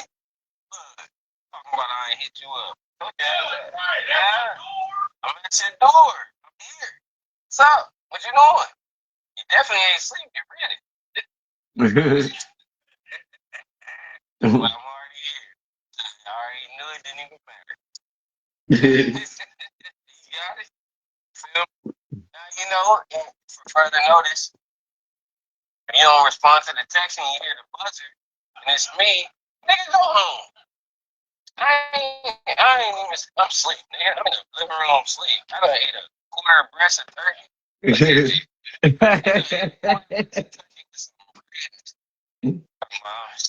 sleep. Mm-hmm. Oh yeah, that's the good stuff. It's a hamburger hill, Oh.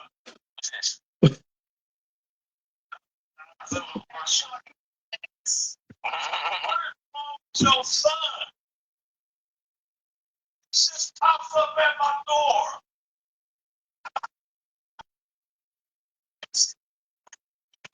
I'm out with the phone calls. Let me know. Yeah. man, shut up.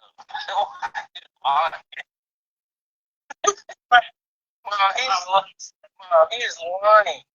He read the text message. He read the text message after he buzzed me in, and I done came and sat on his couch.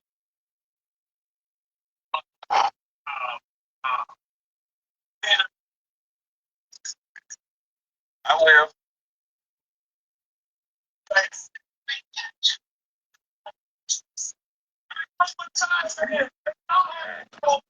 It's 10:30. Yeah. He had a quarter of a chicken, Mom. It's sitting right here in my.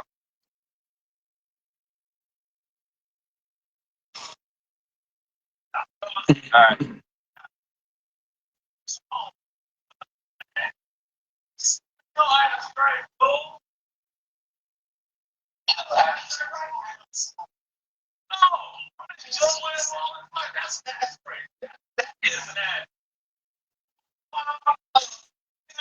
What's wrong with your son?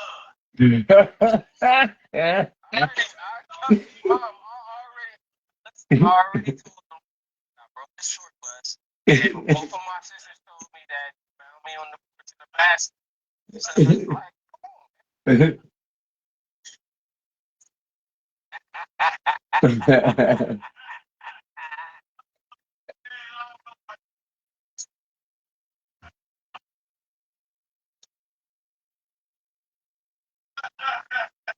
all right, get us out of here.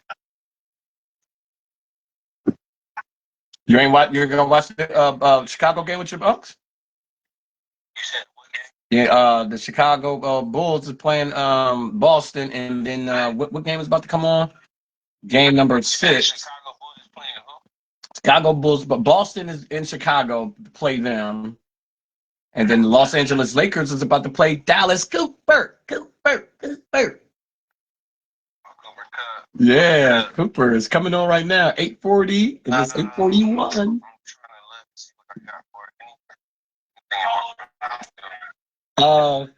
Yes, sir. Cooper Flag, Max Christie, Najee Marshall, Caleb Martin, and Dwight Powell for the Dallas Coopers.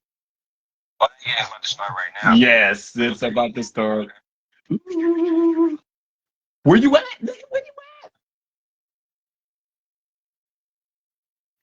Where you at? You all right? Where you at? You ain't gonna chill with your uncle and peep the first quarter? Peep the first quarter of the game? No, he ain't into it. We said this is what hamburger? Godzilla and King Kong, the original from like '72. Oh yeah. No, I grew up on that. King Kong was giving it to him. It's the original. Yeah. King Kong was giving it to that man. It's not the original. It's the second one. The second one?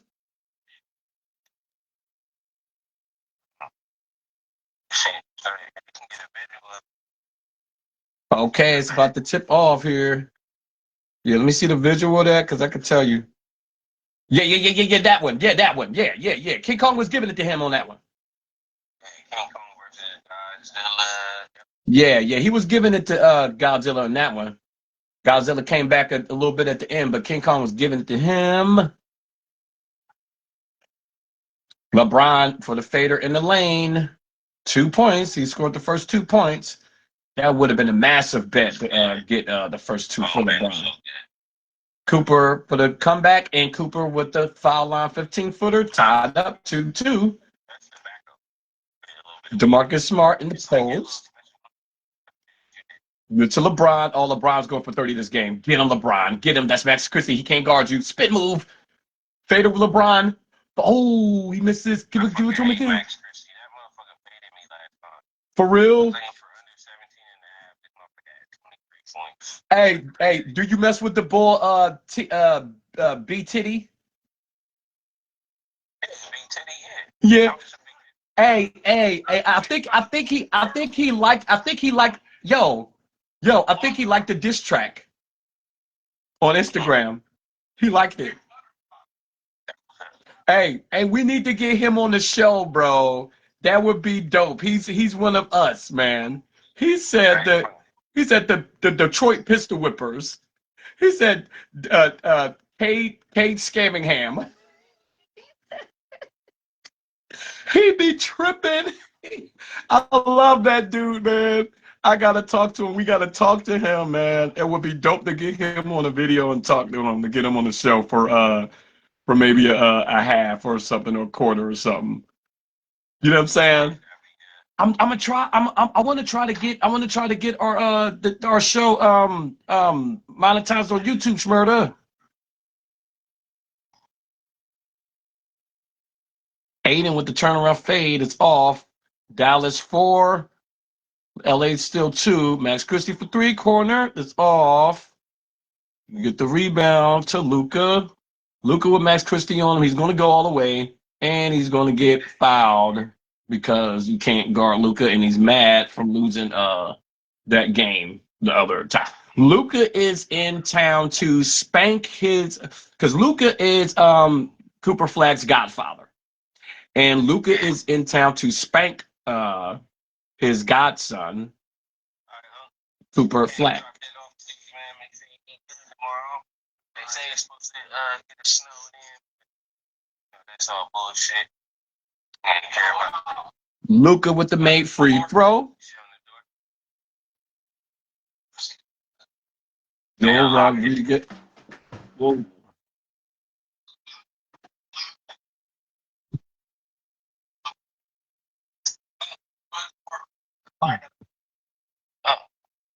Get up right now. Good thing I don't know how to lock that shit down and I do it every time I leave it. I got you. What? I've been here 4 times. Max Christie. I've been here 4 times. Cooper with a 1-on-1 against Aiden. The hanging pass, but it's deflected off. And Luka gets the rebound. A toss ahead to Powell. No, to our guy. And our guy can't get the layup. Because if he did, that's larva.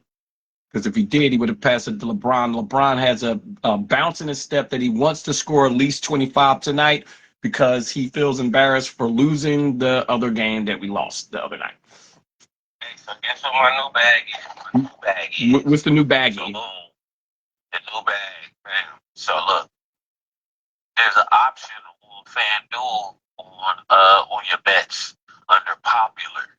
Yes. And you can bet on a player to score 3 points each quarter. Oh, what? That is the lick. That is the lick. That's the lick yak. Play. What? That's the lick yak. You can take Donovan Mitchell. You can take Kevin Durant. You can take SGA. You can take your boy Giannis. And that's a cash every trip. 3 points every quarter. That's nothing. That's nothing, man. That's too easy, man. I don't want it to be that easy. That's 12 points in the game. That's too easy. The whole thing is getting the sequences right. Right. So like a lot of people like they bet 6 or 7 players. Mhm. Like if you just take the 6 players and you take 3 of them and sequence them and have two bets. 2 bets right there. Yeah.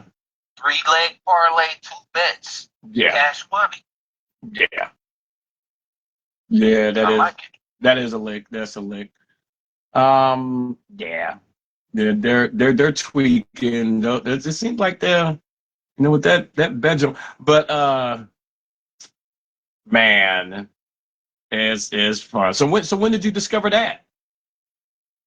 I discovered that yesterday, and I'm looking at my bets right now that I have put in because I'm done betting on February 1st. Like, I'm done betting. I'm going to day trading. I'm not going to be doing no gambling no more. So, well, I'm going to be gambling, but I'm going to be gambling on a larger scale. Mhm. But I'm not going to be doing the sports betting. Okay. But I will have insight still. I will have insight still. Okay. I just won't personally be doing it. Okay. Well, I'm gonna keep this thing going for as long as as long as they keep it going. I'm trying to take it there because we yeah, this is I live this. This is what I live. So I live this basketball. I love sports and shit, but I'm getting lost in the translation of sports with the bet. Oh, here comes the snow. Okay. Damn, that's what I wanted. Yeah. Fuck all that bullshit y'all's talking on the news. Give me the real junk. Give me the Yeah. real. Give me some snow. Yeah. We're Yeah. trying to have a drink in the snow. Let's get it. Give me the Uh-huh. real shit. Fuck all that bullshit. Niggas on the news talking about, oh, it's gonna get bad at around 10 a.m. Nigga, it's fucking 9 o'clock at night. Nigga, give me that real math, bro. I want it. Let me get it. Yeah. I'm trying to, like, I'm trying to be snowed in to the point where all I can do is read books. Nigga, fuck out.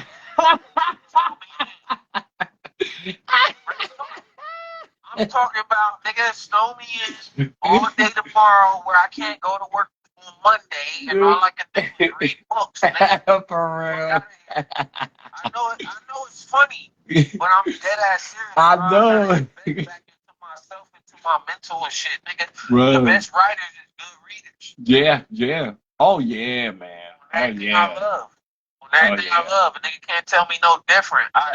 Some of the niggas that rap the best to me have read the most books, know the most knowledge, Yeah. the most miscellaneous knowledge and shit. Yeah. Like Bo, he knows shit that niggas shouldn't even fucking know. Like, why the fuck do you know that a turtle hides his dick in his ass when he's in defense mode? Why the fuck do you know that? Right, right. But Yeah. he knows it in his information.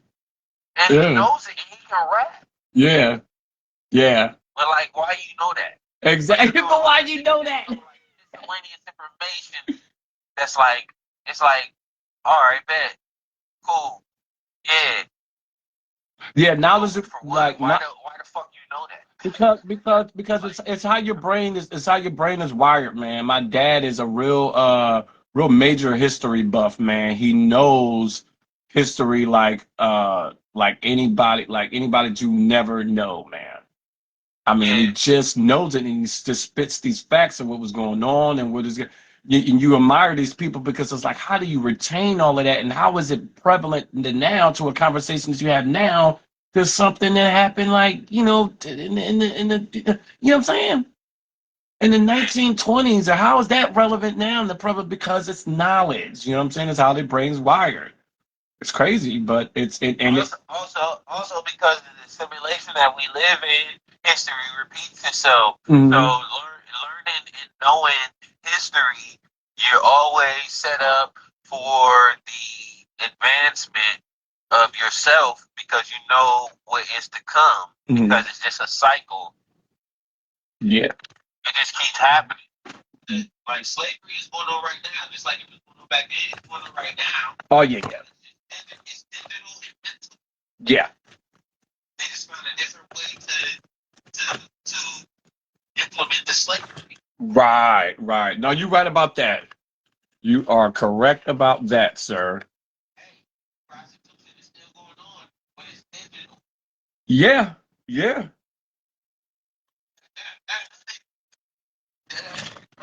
Nobody that I've had conversation with in the past year that can tell me anything. Right, right. Oh, bro, all we gotta do is eat fucking vegetables. Okay, well, let's say we eat nothing but vegetables. The vegetables have been compromised. Yeah. Yeah. Vegetables have been compromised because they know that that's what we're dependent upon now. Mhm. The trans fat was already compromised when they was telling us to consume it. Yeah. And it was good for us. Right. They was telling us to drink water, but the whole time they was putting forever plastics and shit inside of the water for us to consume it. And they didn't tell us that we wasn't supposed to be consuming H2O, it's H3O, which is water from fruits. Oh wow. Yeah. Not water like H2O, hydrogen and oxygen. It wasn't twice. Fruit. The water from fruit is the natural water we're supposed to be consuming. Ooh. That makes us healthy. Wow. Wow, yeah, because it has all of the nutrients and stuff already infused in it. Inside of it. Inside of it. Wow. Water. Right. What is your body? The earth. Mm-hmm. What is your body filled of? 70% of. Water. Oh, now you speaking my language. Now you talking about yourself when you say earth. Wow. Yeah, you right Now you about talking that. about yourself when you say God. You're talking about yourself. You're talking about your chakras. When you're saying, "Oh, this nigga's evil," it's because he's vibrating on a lower level. His chakras are at the lower level, which is by the loins, which reproduces. Mm-hmm. When you're vibrating on the higher chakra, your higher chakra is by your mind, by your brain, which is thought oriented. Yeah. Bro, that's why I don't engage in conversations with a lot of people. I don't fuck with a lot of people, bro.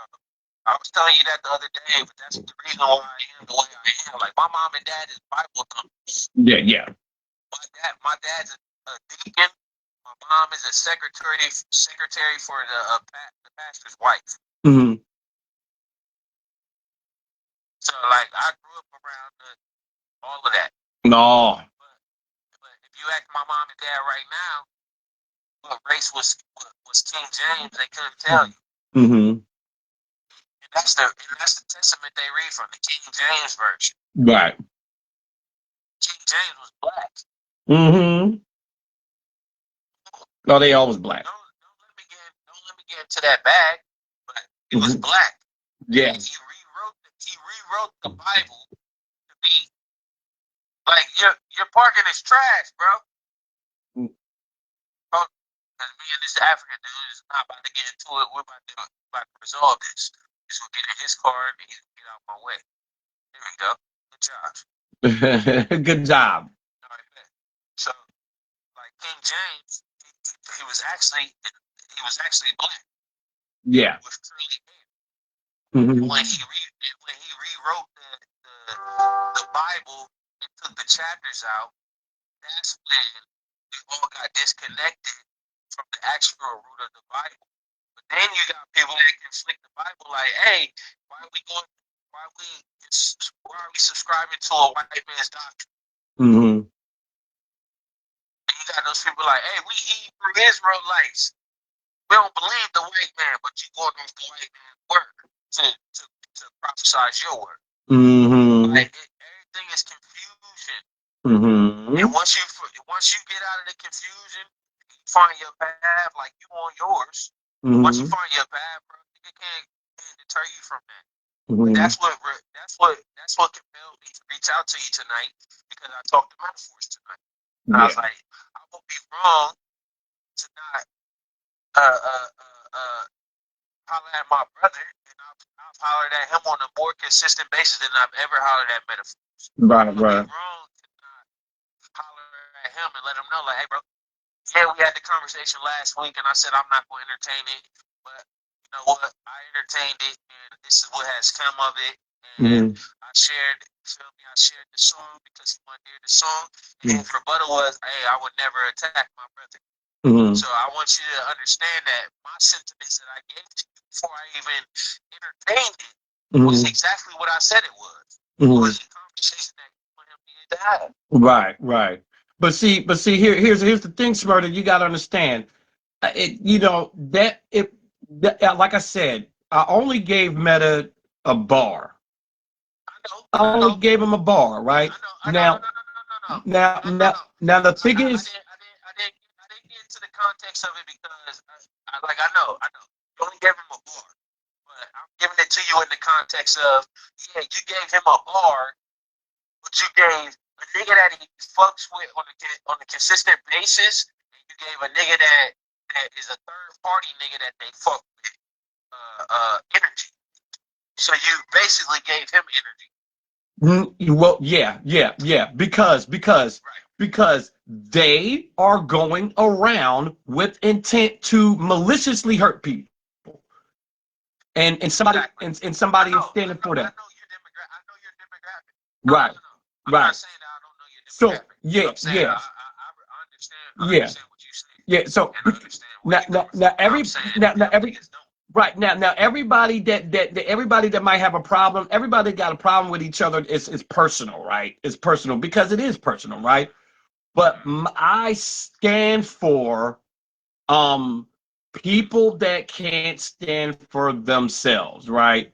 And when I talk to you, because like I said, as long as it's rooted and routed in truth, and it has and has a positive positive source, we're standing for truth as a positive source. You got no choice but to hear it, and you got no choice but to feel that. Now, however you respond to that is however you respond to that, but it's the truth. Because it's not like I'm trying to maliciously attack you, because anybody can do that, right? And what is that predicated off of? Jealousy or some type of something like pride you got to yourself, or envy or something like. I have none of that towards none of these guys, right? Right. What I got a problem with is the fact that you would do something like that to somebody that's trying to get started and might not have the lyrical ability to defend themselves and defend how they feel in front of their family and stuff like that. And you're and you're trying to cosplay as somebody that's directly opposed to. You know what I'm saying? You see what I'm saying? And so because remember, the same guy you're cosplaying as goes around and blows up hospitals with babies in them. The same guy you're cosplaying as goes into churches and shoots elderly black people and does things. The same guy that you're cosplaying as sat on George Floyd's neck. You see what I'm saying? You see what I mean? You see, you could have cosplayed as anybody else. You could have cosplayed as maybe one of Jesus' disciples or something, or maybe, you could have, whatever. But don't do that. Because if you know what that stands for, listen, and here's the thing. I could be totally wrong. He could be just joking. He could just be pulling people's chain and he really don't feel like that way. But it's for everybody. It's the Rorschach. It's the Rorschach test. Everybody's going to see it differently. You see? I get what you're saying. I get what you're saying, and I took it in its whole totality. My whole thing is like there has to be some kind of like middle ground. So just like Tank Davis and Shakur Stevenson, yeah, they might box, they might spar, they might fight, but you know that they don't have no real animosity to each other. Like they don't have no real disdain for each other. Right. I don't feel like that with this situation. Mm-hmm. And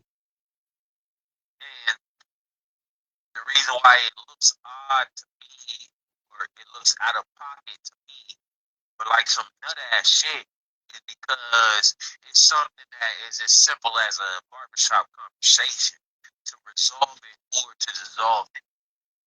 Yeah, because you're a simple man. You got to simplify, yeah. Like, either I'm going to give you my bag, like what I'm in, what I'm on, and you respect it, or we keep it moving. Mm-hmm. But at the end of the day, there's no disdain. Like I don't got no hate for you, no Anna towards you. Like I got nothing but love for you. Okay. Let me. We're just gonna disagree. All right. You're on that side, and I'm on this side. All right. That's what it is. All right. There has to be you can't make the assumption that a nigga is on that side because of X, Y, and Z. You have to make that nigga stand on it. You gotta make him stand on it. You can't go off of that because a lot of niggas say a lot of things. Like there's been times I've argued with my ex-wife and shit, and I didn't mean the shit that I said because I was angry. Yeah. Or I could have been in a position where I was saying something in a rap about having bitches and moving in that kind of manner, and she approached it like, nigga, that's not your whole little wave, and I gotta explain to her that this is theatrics, this is entertainment, this is me putting together words and these type of things. Like sometimes you have to break things down to people. Yeah. It's just that. It's not deeper than that, and it's not lower than that. Sometimes that's just what the fuck it is. Like, Yeah. hey, bro, I need to have this conversation with you. You feel me? Yeah. You rubbed me the wrong way with this. I felt what I felt like was demonic, and I need to know where you was coming from. Right, right. That nigga might approach you and be like, hey, bro, like, nigga, this shit is rap. Like, I'm just rapping. Right. I don't give a fuck about this shit. I'm just rapping. Yeah. And if you feel that deeply about, you know, good versus evil and that shit, let's dive deeper into that. Let's have a conversation about that, because maybe I don't know where you're coming from. Right. That's why there's so much division in this world, bro. That's why I stay in the pocket that I stay in, because motherfuckers will find anything to divide, but nothing to multiply or add about. And I don't like that shit, bro. I really don't, bro. And I deal with that personally. Like, I divide sometimes. Division and subtraction is the least of us. It says in the Bible that we're supposed to be fruitful. Fruitful means addition. Fruitful means multiplication. Anything other than that is not of God. So a nigga could talk God all day, but be showing me division. Right. And I'll be like, hey, bro, that's not of God, bro. Like, we're not supposed to be divided. Like, yeah, I might not rock with this nigga. Right. We might not be on the best of terms and shit, but I have no reason to subtract from that, man. I have no reason to subtract from myself because of that, man. I actually need to be getting with this nigga to figure out how we can add. Because I know we can't multiply because we both men. Right. How can we add to each other? Right. We gotta get to positive shit. Like, all that negative shit is only gonna beget more negative shit. Because if he spews out negative or you receive it as negative, it's only gonna make you produce negative. And that's not godly. You know that, bro. Yeah. That's all. Yeah, and you know what, Smurda, and that's why I respect you, man, and that's why I love you, man, as a brother, man, because yeah, because that's the truth. You know what I'm saying? Because it's coming from a neutral spot that you only want to see the best. Motherfucking highlight, catalyst. I love all you niggas, bro. Not the local niggas now. I'm not talking about the niggas that's like the local niggas now. I'm talking about the Our Future before Our Future was even talked about. I'm talking about the producers that was putting out monumental production before it was even respected. I'm talking about the niggas that was lyricists before the lyrics was even respected in this time frame. I don't like seeing that division, because it makes the niggas that's younger than us, the generation behind us, look at it like, man, these older niggas can't even keep it together. Can't even keep it How we together, gonna yeah. keep it together? Yeah. How we gonna keep it together? Them niggas can't even keep it together. And them niggas, they knew each other for 20 plus years. Right. 19 years. 15 years. And these niggas is falling out over good versus evil instead of having conversations and figuring out if it is good versus evil. If this nigga is evil. Or if I'm even good. Yeah. Every day is a battle, bro. I see that you wake up every day by 4 or 5 o'clock.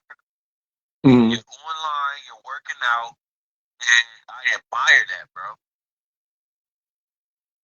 You know what I admire about Metaphors? What? He's still willing to sacrifice himself at this ripe age where nobody respects our genre for longevity.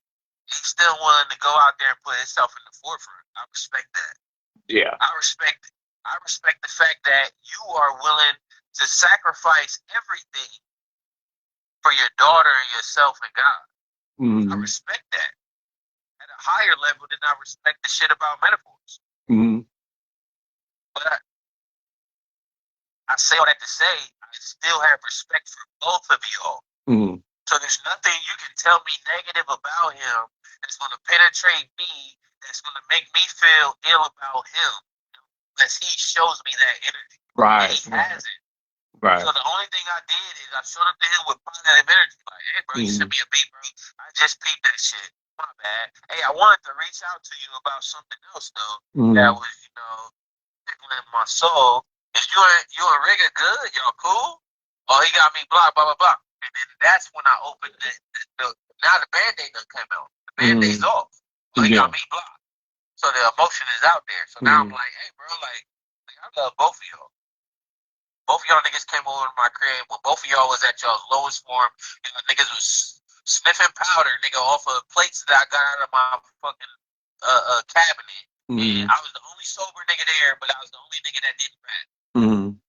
And I observed y'all the whole time. And I had nothing but respect and admiration for y'all, even though that wasn't my bag. Right. Right. I have nothing but love for y'all. Yeah. Because I love music and rap enough that you guys taught me how to study cadences and rhyme patterns and ABBA and AABB and shit that I never even thought about even learning about or knowing. I just wanted to rap because I went to a Criss Cross concert and I seen my nigga Bo rap. But y'all took me deeper in the trenches. And to see y'all in the divisive state, that shit really hurts me, bro. I don't really like it, and I'm not really privy to it because there's no nigga that I've ever called my brother or my nigga that I've been on that level with. Right. Where I had disdain for him or made a diss track to him. And the way that Metaphors responded once that was said made me feel like, yeah, there's still honorable men out here. He's like, bro, I would never respond to that or make a diss track to my nigga. And when he said that, bro, I was like, bro, I got the utmost respect for you, bro. Right. Because if you would have been like, hey, bro, send that to me so I can go pin something down, I would have felt like I can't respect neither one of y'all because y'all brothers, nigga. Right. Fuck out of here. I don't give a fuck what y'all talking about. You could be talking about God and he could be talking about the devil, but y'all brothers. Right. Right. Y'all niggas can meet in the gray area, had the fisticuffs and go y'all separate ways, and I would have respect for that. Like, oh, yeah, I don't fuck with him. We had our fisticuffs. I beat that nigga's ass. That nigga, he rocking with the devil now. All right, bet. That's what it is. All right, bet. When I run into him, like, damn, bro, you got your ass beat trying to fuck around with the wrong side, huh? Have a laugh with him and all that shit. But like, hey, bro, like, whenever you ready, bro, you already see what time it is. Right. Right. I'd rather it be that than me being limbo, like, I gotta walk on eggshells with Metaphors and try to get beats from him and all that shit on eggshells and have conversation with him on eggshells because I'm on live with you every day. Right, right. And y'all got some disdain for each other. I'd rather it be, nigga, y'all got that shit out of the way and there's no casualties of your war. Because I feel like a casualty of y'all's war. Right. And I don't want to be that. Right. Because I love both of y'all. Yeah. Yeah. I can't say the same shit about Copy because I don't know him like that, and I don't rock with him like that, and I don't have the type of disdain you have for him. But I could easily trickle over there because of the relationship he had with my sister and old shit. If I wanted to bring up old shit, but I'm not on no old shit. Yeah, I'm going off the net. Yeah, we not on old stuff. We not on old stuff. But I feel what you're saying, man. I feel what you're saying. But again, I don't have no ill will towards Meta, man. I don't, because like I said, it's my brother. In 3 years, I've known him for 30 years, right? And that's a fact, bro. So you don't just 30 years, man. Come on. But you don't just throw that shit in the toilet and just make diss tracks and all that shit. Like, I'm not saying you made a diss track. You just made a line, and I know that. And when I listened to it, I played it back again before I even parted it to make sure that you didn't over embellish on certain shit. Right. And the shit fire, bro. I don't just say shit fire just to say it's fire. That shit is fire, bro. It's fire. And I think the reason why Meta isn't going to respond is because he knows it's fire. He knows it's fire. The thing is, I would never respond to this. no, And that's a nigga that's being humble within himself. the Like thing, that takes a lot. When you talk I to him, don't, he might have been on a different bag, but tonight, nah. it's not, you know what? It's not for him to respond. It's just for him to know that this is how I felt about you doing what you did, man. You know what I'm saying? Because I'm not going to do that to you. Now, you, from your perspective, you might say, you might see these things, and these are things that we can get past. I mean, there's nothing big enough. You know, we're all human beings, and we all got a soul, so we all know what it is, right? But that's the thing. That's the thing, Shmurda. It's about principle. Regardless if it's my daughter or not, I'm willing to do whatever to be a father, to be a father for, you know what I'm saying? Because if I'm allowed to, right? But the truth is I am her father. So that's what the truth is, right? So now with the truth being the truth that I am her father, well, what does that mean? Well, that means I'm a man. Well, what is a man? A man has got to stand on his own too, and he got to stand for principles, you know, and he's got to learn to mature, and he's got to do things, right? All right. Now I've let things go in my life all my whole life. I've been that good guy. Remember, I'm the same one that pulls people off. I was always the same one to say, hey, I was always that voice to say, hey, y'all need to chill out. Y'all need to chill out, right? And then I've been the guy that was, you know, doing other things and, you know, and indulging in, you know, parties and, you know, trying to ignore reality and trying to, you know, drown myself out because of running from reality. So I've been on both sides, right? But still, there was still that voice saying, hey, you know, you eventually got to wake up and you eventually can't take life for granted because you're going to be gone one day, right? And it cost me my brother from being too prideful and doing things. Right. So now we strip all of that away. We learn all of these things. And now we're here to the rawest point of my soul being, on the inside, being on the outside, because we stripped all of the coffee away. We stripped all of the liquor away. We stripped all of the beer. We stripped all of the smoke. We stripped everything away. And now all you get is a man that stands with his last hope of truth and principle and morals of what's always been inside of him the whole time.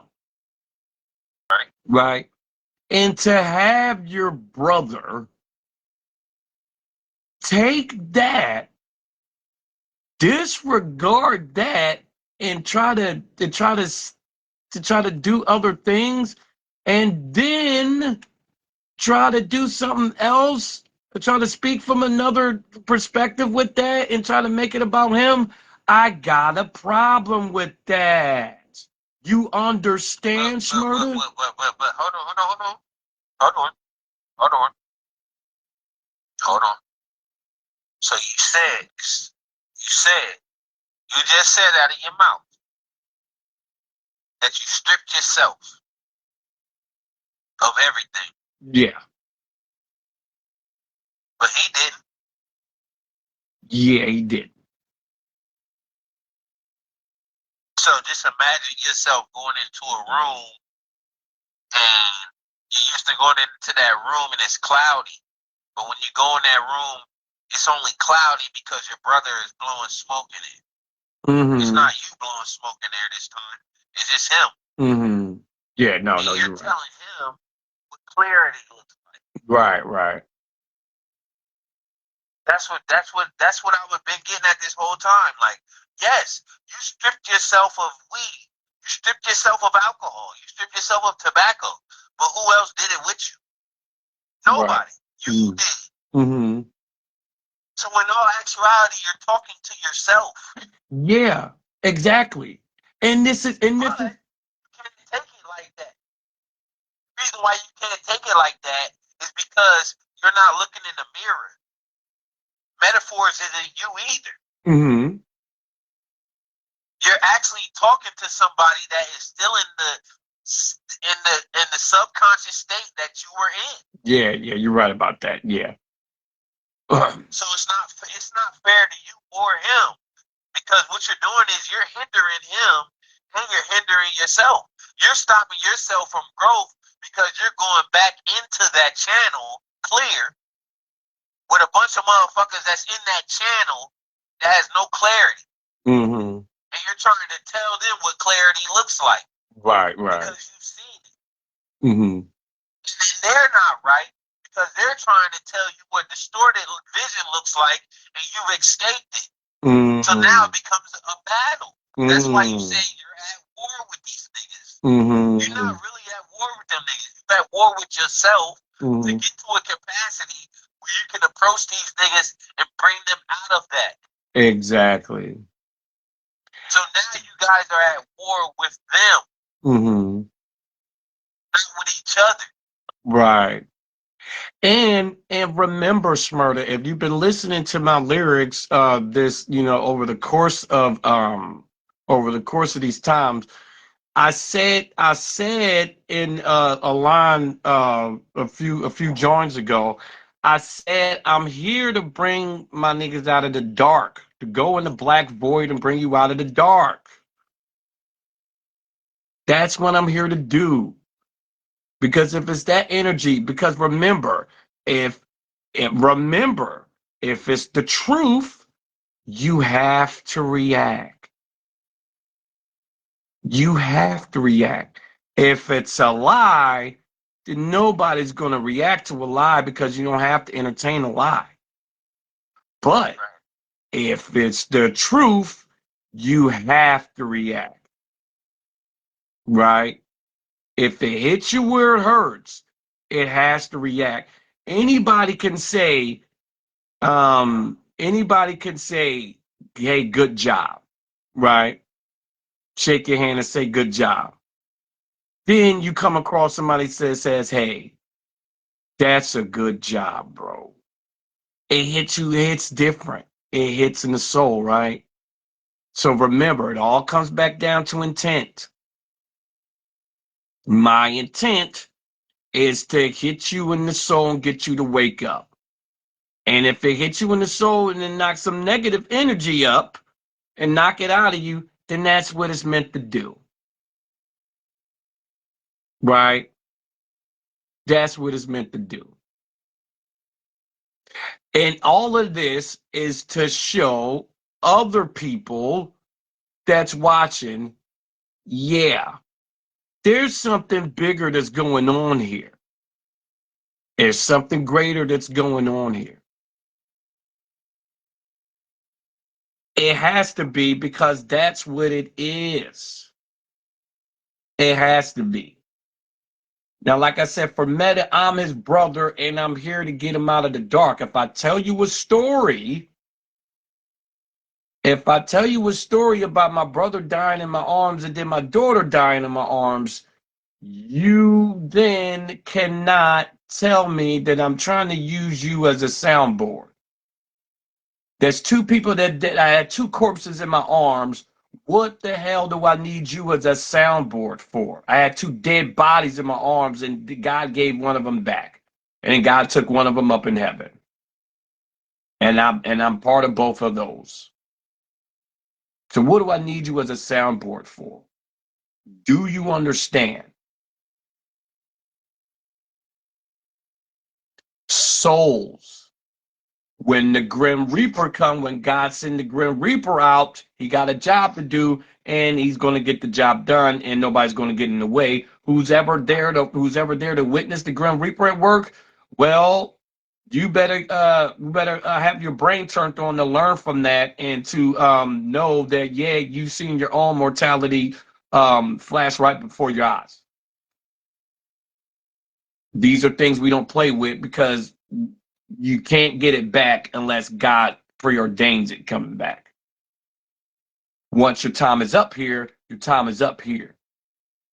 Right? So when I tell you a story, and it's true, you can't disregard that and say that it's not. Right?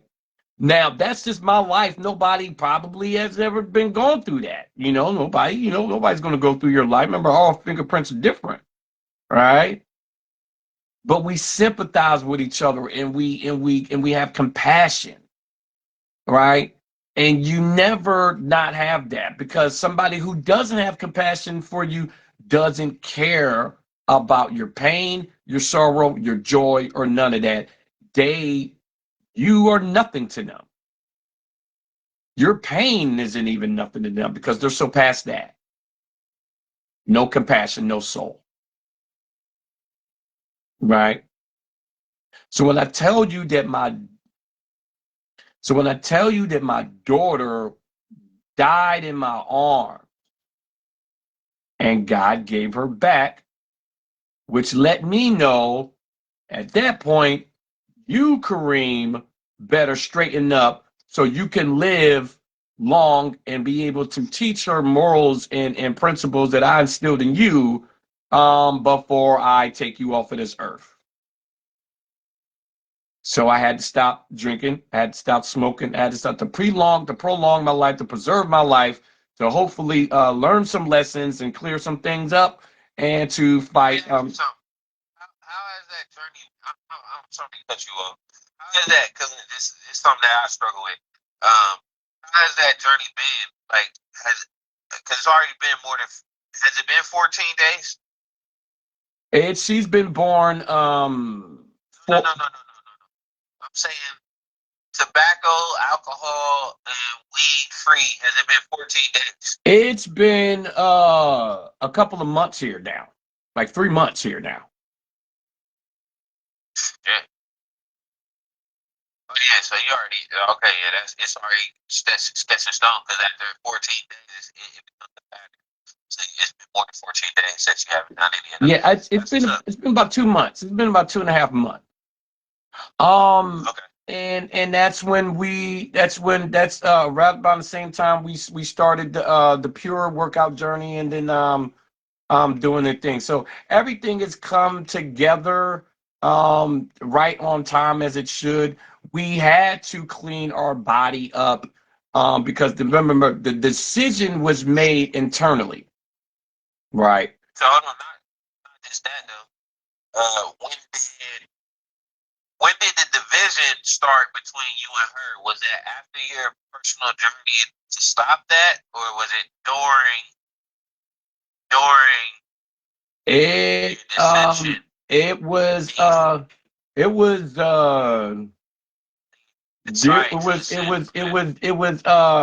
during the first month, because I started to really change, and then it wasn't until I started to notice some things that were still there, like smoking and the smoking of the weed, the smoking of the tobacco, and the coffee. I let go of the coffee on my own fruition. That was the last thing that I let go of. But yeah, the weed with the drinking went. The coffee was hard.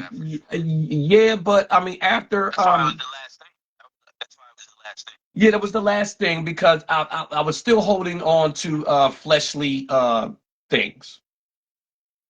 Fleshly things. I don't get it. How's the coffee intertwined with the flesh? That I needed energy. Yeah. This is no, it's okay. It's okay. Yeah, it's all right. It's all right. It's all right. It's all right. It's all right. People that only want to get deep in real life would only do it. And of course you see there's nobody here. But no, the weed was first, and then the blacks was second, and then the coffee was last. But remember, once you tap into what your real willpower is, and you start experiencing things, you realize that this is your own power. Like the God gave you. I know that. Mm-hmm. That 100%. The reason why I asked the question that I asked is because a lot of people struggle with addiction, and to wing off of addiction on your own willpower is like God level, if that makes sense. That's very, very, very strong. I still battle with like the marijuana shit. Like I can stop smoking Black and Milds today and be like, I'm cool with that. Coffee and shit like that, it's become a part of my regimen in the morning. So that's gonna be harder. Just like it was your last thing that you rebelled from. And I just wanted to hear your testimony on that aspect of like cold turkey and towards it. Just because I know you personally, and I know you didn't go to like no rehab, like, hey, I'm trying to stop smoking weed, stop drinking, and blah blah blah. But I don't know the extremities of how heavy you were on all of those things. Because like me personally, we're just like I'll dive into my bag just a little bit. Yeah. Like me personally, when I get off of work, I get a drink, I roll up, and that's my regiment for when I get off. Like that's I go hard all day just to get to that. And I don't want to make it seem like I only go to work and I only go hard if I get high. So I'm not saying that in that nature. I'm just saying like when I go through a hard day, like 9 to 12 hours at work, hey, a cold beer. You know what I mean? That's solid when I get off. Like, oh yeah, a nice meal, a beer, kick it and relax. But I also know what that does to me when I put all that weight on me when I get off of work from going so hard, and I put beef and pork or whatever I ate on top of yeast and all that shit, and then I go to bed. And then I wake up and I'm groggy, sluggish. Right. So I was just asking because it'll actually help me in a manner where I can figure out what is the proper way that I should maneuver trying to rebel from certain things. So that's why I asked. Oh yeah. Okay. So I wasn't attacking anything or trying to like make you bring out. I didn't know we was on live. I wasn't trying to make you bring out anything that you didn't want to bring out. So No. Oh no, I respect that and I appreciate that transparency, and we love being transparent here. We have nothing to hide here. Our testimony is what we've lived in our real life, right? And we want people to understand that it is hard. That's because that's how hard life is. Life is hard, but since you are living it, always remember this thing that God never gives us anything we can't handle. Right. So you know that firsthand. He wouldn't give you anything that you can't handle. Now it might seem like, insurmountable in the times, like man, it's so, but that's, that's the doubt and stuff like that. But if you could survive all of that, then you can really, try. Your testimony, your life, as hard as it is, as long as you can be real with yourself and recognize where that level is, then you can do it, right? Because remember, like you said, it's you looking at you in the mirror with that. It's you looking at you. Like I said, there's no greater adversary than you, the old you with the scar on the eye, with the old beard, with the all gray beard, saying, looking at yourself now, saying, yes, young grasshopper, are you ready yet? Are you ready? Are you ready to challenge him?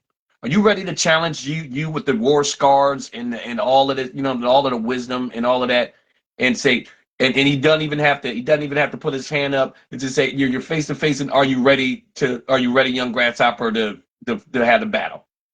Think about that.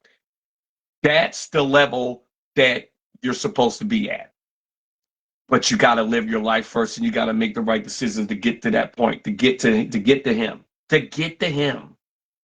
He that's the one that can move stuff with his mind. That's the one that you try to throw a punch, he just, to pull to the side and didn't even put his hands up yet. That's you. You see what I'm saying? Now understand this. The only way to get there is you got to be real with yourself, and you got to realize that since God put a soul in your body and you strip everything down and then you start experiencing everybody turning different and you feel different, and then you receive tears that are tears of joy in your deepest thing of sorrow, and you feel the presence of God. You realize that that's what you want forever. You realize that you aren't as strong as you could be, and this is only the beginning. You want to find out how strong you can be. You want to find out where this is going to go and how long this is going to go, and are you ready? And remember, the person sitting next to you in the car can't tell you you can't do it, or they can't tell you can do it. The person in the sitting behind you can't tell you. The person that you listen to tell you can't do it or tell you can do it is all in here. So once you start believing, so once you start believing the voice that says you can do it and I will do it, then you're on the path that you can't be deterred from. You can't be deterred from it because you're listening to your heart, your soul, and the voice. You're finally keying in on the voice, and you're finally noticing that, hey, that other voice is loud, but it ain't as loud as the voice that's saying you can do and you will do it. And you believe in God and our Lord and Savior Jesus Christ, and you will prove to yourself that you will see how really strong what the soul is really made of before you leave this earth and won't be shortchanged. Hey, Rick, I gotta tell you something. And I didn't say nothing because, like, it's kind of like when you go to like a funeral, or you find out that somebody passed away, but you don't know why they passed away or how they passed away. Yep. You don't want to like ask that question. Like, you know what I mean? Yep. So that's what this is. How's your mark for 3? Because I felt like it's the majority of my life. So like for you to answer this, and I feel like this has only happened to you this time because I've only seen it this time.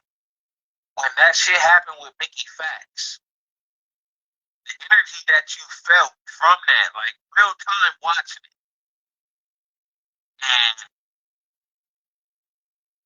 the energy you had, like, all right, bet. Let's say you was at 1,000. You sent that shit to him, nigga. You on 1,000, like, nigga, I just sent this nigga that shit. Boom, boom, boom, boom, boom. And then that shit happens, and you see it in real time. And the way your energy left your body on that live, that's how I felt my whole life. Mm-hmm. That's how I felt my whole life, bro. Mm-hmm. And I didn't say nothing. I never said nothing to you because in my own little selfish way, and I don't even hate to say it. I stand on my square. In my own selfish way, it didn't feel good to me the way that you felt, but it felt good to me that somebody else that I felt highly about felt how I've always felt. I've always felt like nobody accepted me. Nobody understood me. Anytime I spoke, everybody looked at it as light work. I've always felt like that my whole life. Yeah. So I've always went hard. Anytime you've hit me, what have I been doing? Going to get it. Going to get it, yeah. Anytime you hit me, that's what I've been doing. You only rarely have hit me, maybe, let's say out of 50 shots, there's only been 1 shot or 3 or 2 that you hit me and I was stagnant. I always kept it moving because I've always looked at myself as the underdog. Nobody ever respected my lyricism. Nobody ever respected my penmanship. Nobody ever respected my production. Nobody ever respected nothing about me. Nobody even knew that I was in a position where I was making beats. Mm-hmm. Nobody even knew that. Yeah. Where I was rapping over my own shit. Right. And I did it on purpose because I was like, if niggas don't know who made the beat and they just listen to the lyrics, they gonna be like, oh, who made the beat? Because niggas don't respect my lyrics. Right. But then when niggas wasn't doing that, they was like, man, that shit hard. Now, then I started believing in myself. Mm-hmm. When niggas that I looked up to was like, hey, that shit was low key hard. I looked at it as like passive love. Mm-hmm. I've always felt like the underdog, and nobody ever looked at me like, hey, this nigga's dope. I never looked at it like niggas showed me love. Mm-hmm. So then when I did start it, like the morning shit, and then he was like, hey, bro, I see what you doing. And then he was like, hey, bro, I see what you doing, but you should do it over my beats. I got discouraged because now I'm like, damn, now I feel like I owe niggas loyalty for me doing what I love. And I'm just like, I'm literally just waking up in the morning and just turning on beats and just rapping. It's not like I'm saying, hey, I'm going to rap over A's beats. I'm going to rap over Bo Nix. I'm going to rap over X-Man's beat. I didn't wake up like that. I just woke up like, hey, I got something I need to say. I got something heavy on my heart. I need to find something that's going to be that outlet. Oh, this is perfect. And then I'll just rap. But then I started getting criticism. Like, oh, nigga, you're not rapping over my beats. And then I started getting criticism like, oh, niggas don't want to just hear that. Niggas want an album. And now I'm looking at streams and niggas ain't streaming. Mm-hmm. Niggas ain't really doing that. Right.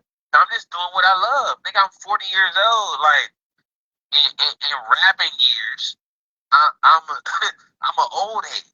Right. Right. Like, I'm just doing what I love, bro. I love music. I love R&B music. I love blues. I love jazz. I love rap. Like, my palette is all over the place. So, like, that energy I literally seen it, bro. Because you was like, bro, you gotta go back and look. This nigga played me and all this shit. And I was like, yeah, I'm gonna go back and look at it. Like, on some passive shit. But I was gonna look at it, because I always do. But then I looked at it, I watched it in its totality, and then I played it back, and I was like, damn.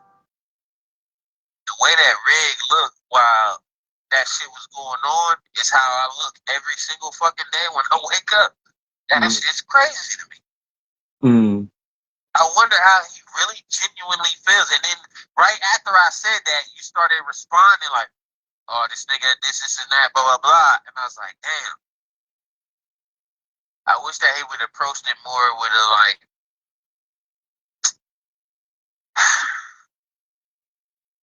I don't even know how to say it. I don't know. I think you approached it the right way that you approached it in your manner. But if it was me in that situation, I think I would have oversaturated the market, bro. I don't even give a fuck, bro. Like, I would have just kept pushing more and more shit on their ass. Like, I don't know this shit. I would just kept sending this nigga shit, kept sending this nigga shit, kept sending this nigga, and kept dropping shit, kept dropping shit, kept dropping shit, and kept dropping verses, and just dropping shit over whatever's hot right now, like Lil Wayne did. I just would have oversaturated because I would have felt like a nigga looked at me like I'm less than. Yeah, yeah. But I'm literally, and okay, let me get my diss back because I don't even give a fuck for real. I really don't. Nigga, North Philly, nigga, 18 North. I don't give a fuck about none of that shit. I literally did a house party type of show with Mickey Facts. Today is what, January 22nd? Yeah. My mathematics off. Damn, I should 24th. 24th. 24th. Bam, my mathematics off. Yeah, I apologize. My math is off. So January 24th. My show is in December. I challenge you to go on the Mickey Facts Instagram right now. I don't have, my hands are free. You see my hands are free. I challenge you right now while my hand is free. I have on an orange hoodie.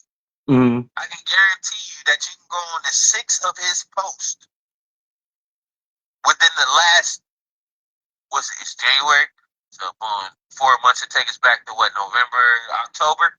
You go back to October up till now.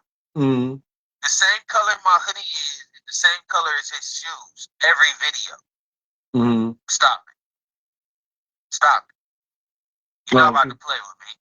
Okay. You can go on my Instagram shit, and I got on a different pair of shoes every day. Mm-hmm. You're supposed to be this high-level national recording. I've been around Kendrick Lamar. I got this podcast. I got this Instagram shit on. But you wear the same shoes to every event. And they're worn down. Let's stop it. Like, we'll stop there because I don't like the, I don't go into that. Right. Because it's really not about the materialistic shit. But if you're going to play that role, play it. Right. Right. I'm a no-name. I pay $1,800 a month in child support. My kids is well taken care of. I got a different pair of shoes on any event I go to. Yeah. But you a national recording artist trying to disrespect a nigga on the come up, and you can't even go get a new pair of shoes. Right. I'm not gonna do that. I'm not gonna do that. Yeah, you can change your hoodie because I already know. I've been through the struggle. I know how to change up the outfits and the shoes. Right. I can change up the shoes where it's a different pair of shoes where it takes away from the outfit that I done wore for 7 months. But you can't come out with the same pair of shoes that's worn down and change the outfit. And that's what he do. And I'm in a different type of bag, nigga. 18th and North Philly. Right. We can start there. Yeah, he can rhyme. I know a lot of niggas that can rhyme. I'm in front of the corner store. I can go inside the corner store right now. There's 2 young boys in there right now. One of them niggas can rap. Mm-hmm. Probably better than him. Right. Right. And they got on new shoes. Right. Right. So it's not about all that. It's Right. really not about all that. Right. At the same time, you've been in this bag. So why would you disrespect a nigga on the come up in that manner or entertain that? If anything, you should be telling the niggas in your comments and all the niggas with that kind of energy, like, hey, bro, this ain't that. Nigga, we here to uplift. We here to uplift. Mm-hmm. But he ain't do that. Mm-hmm. He dove in that bag with him. He embellished a little bit. Mm-hmm. He tried to make you lesser than what you. Oh, this spam mail rap. Mm-hmm. Okay, bet. Okay, bet. Mm-hmm.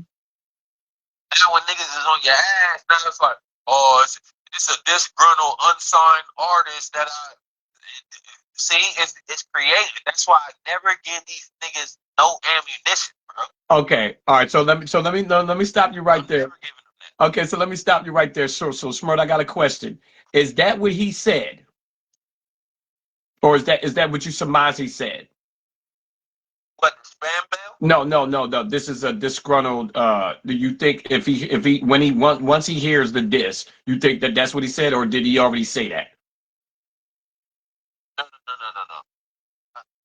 Listen, I don't even know if he knows that you dissed it. I don't know that.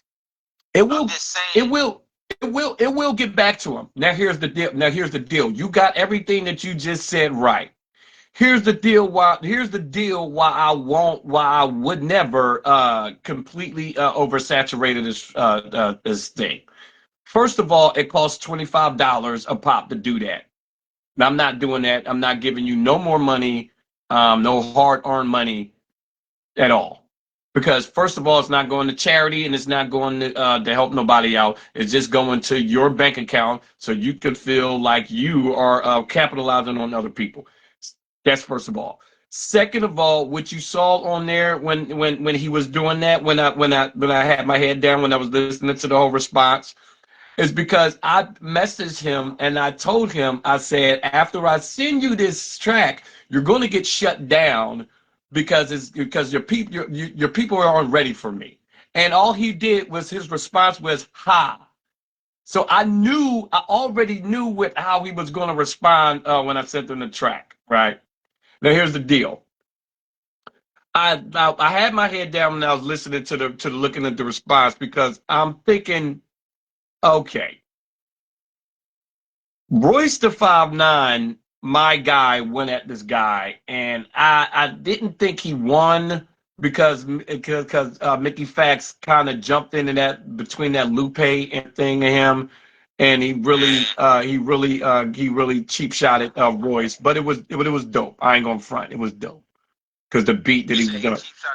Yeah, he cheap shot at Royce because Royce of Mickey Fax, because he jumped in front of Lupe Bullet because Royce was him and Lupe was going at it, having back and forth, and Royce just thought it was going to be about him, but Mickey saw his opportunity to jump in there and go at Royce. Right now, that if you look back at it, that was something that Mickey Fax been wanting to do for a real long time, and he saw his opportunity, and he took his opportunity to to say, yeah, the opportunist, to say, hey, no, Lupe can't get at you like I want to get at you because I got something personal with you to do it. That's not what he said, but that's how it came off, and that's exactly what it was, right? And that's when he picked that, and that's when he rhymed over that Black Wraith. That's when it Royce responded. And Royce didn't respond. He didn't respond because it was ill, but Royce played the high role because Royce was already proving himself. He was saying, I don't have to rap. You know what I'm saying? I've already done that, right? But and Mickey was goating him into it. He was like, go ahead, rap. You know what I'm saying? Go ahead. You go ahead and respond to that, right? So we already seen what it was, right? And then that's when I started making the Black Wraith album, right? Because it was dope. Right, it was dope. Yeah, he went at Royce and he got him because he saw his opportunity and he hit him with all of these things and all of these couplets at one time, switching it up and doing all this stuff with punchlines and all that. And by that time, he was exhausted because he's been killing the game for years. Royce, that's my number one guy. That's not my number one guy. So that's when I made the diss track to Mickey Fax a long time ago, but it wasn't up to that level. It wasn't lyrically, matching what he did to Royce. I really couldn't reach that level, right? So then you fast forward years later, I'm like, okay, well, that level that he reached when he got at Royce to do that, like it wasn't there. I be the one to tell you, right? So then we fast forward it here. Mickey Fax winds up, befriending my dude Jay Carey. Now Jay Carey, I've known him for 30 years, right? So, so he befriended him, and that's his man, and so that's down as Jay Carey's man and stuff like that. So I'm like, okay. So now I'm like, okay, I could look past it, man. He's cool with my mans, you know what I'm saying? Him and Royce, they got past it. They're not even doing it no more. Let me, get past my little stuff that I might have a little chip in my shoulder about this boy. And let me, reach out to the boy. Seems like he's, he's doing this cat cologne or cat thing. Seems like it's a, pretty dope idea. Let me check in with him. So when I first messaged him, then that's when he was sick.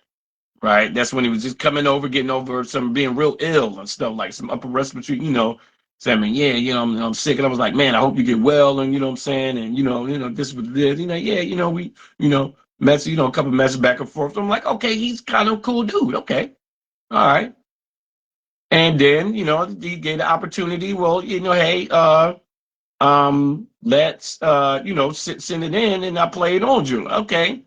So I'm like sending in, and then when I said, hey, and I'll send this in, they're not ready, so they're gonna shut it down. And it was like, ha. So I already knew, like, oh, okay. So he laughed, right? Because I had sent him a track before. I had sent him a previous track that he didn't listen to and all that, right?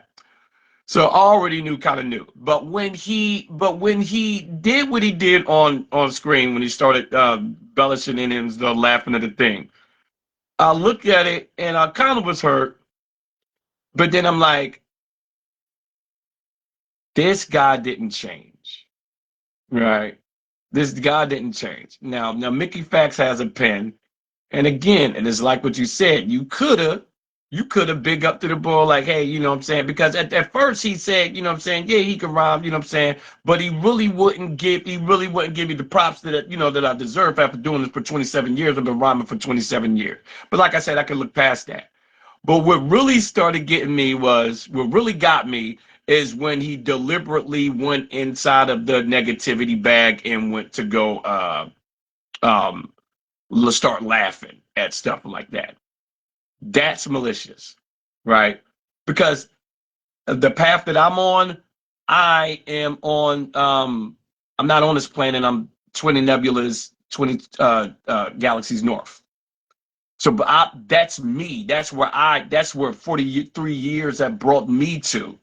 Always saying I'm gonna do something in my willpower and then going back on myself. You know, the everything, all of the inner stuff. And what it took for me to get here to this point where I can look you in the eye and I can speak directly to your soul, because I'm speaking from the truth. I'm speaking from my soul, from my truth to them, to hoping to reach your soul and your truth. And I can look at you as a man, because when my daughter looks at me, she's going to know if I'm lying or not. She's going to know if daddy's telling the truth or not, because it's a piece of me. So she knows. And I have to teach her the right way. So when I seen that, I'm like, okay, that kind of hurt a little bit. But now, since you're at that level, now, since I'm a warrior for God and I don't know what's going to come out of me, now I got to go to that level. But this time when I come at you, I'm coming at you from a perspective of truth, and I'm coming to destroy you. You see, because what you did and what your intent was. Through the course of me being with old girl, God bless her soul, I learned a lot. I learned what manipulation was, and I learned what intent was. And I learned how to identify these things, right? And as a man, I was setting the template in the household is that if I'm going to be the man, we're not going to deal with manipulation, and we're going to get intent right, and we're going to get motive right. First, we're going to get the intent right, right? So I was able to identify intent real early, right? So when I saw what his intent was, I'm like, there it is. There it is. Now I identified what your intent is, and I know it's inside of you. So now when I speak from my truth, it's directly going to crush that. It's directly opposed to that, because that intent is negative and my intent is pure, the positive, right? Now you got to get destroyed, because you knew your intent was to do what you did. And you did it to me. Now, like I said, I can take it. But what if somebody that can't take it? What if somebody that can't take it? Now, remember, I sat on this for a couple of weeks now. I sat on it a long time, right? Because I was kind of conflicted. Like, man, you know, should I go at the, you know, he's a big name. You know, should I do this? But then it was the decision was already, because if you fight for God and you fight for the truth, it doesn't matter, right? So it was building up. And then what happened with Meta was just something that threw it all over the top, right? So now he has to get it, and he will get it. And it's not like the copyright thing. Well, it kind of is. But I'm going to keep going at this guy until he's no more. Because if anybody that knows me, anybody can tell you I'm sick. And I'm different. Because I'm built different. And I'm built for this. You see my work ethic, you see I wake up every day. I shoot my lights out. I shoot till the lights go out. I'll shoot in the dark. And I'll shoot till the lights come on, and I'll shoot with my eyes closed. I have done everything that I just said. I shot in the dark, shot with my eyes closed, shotgun, and I make every shot.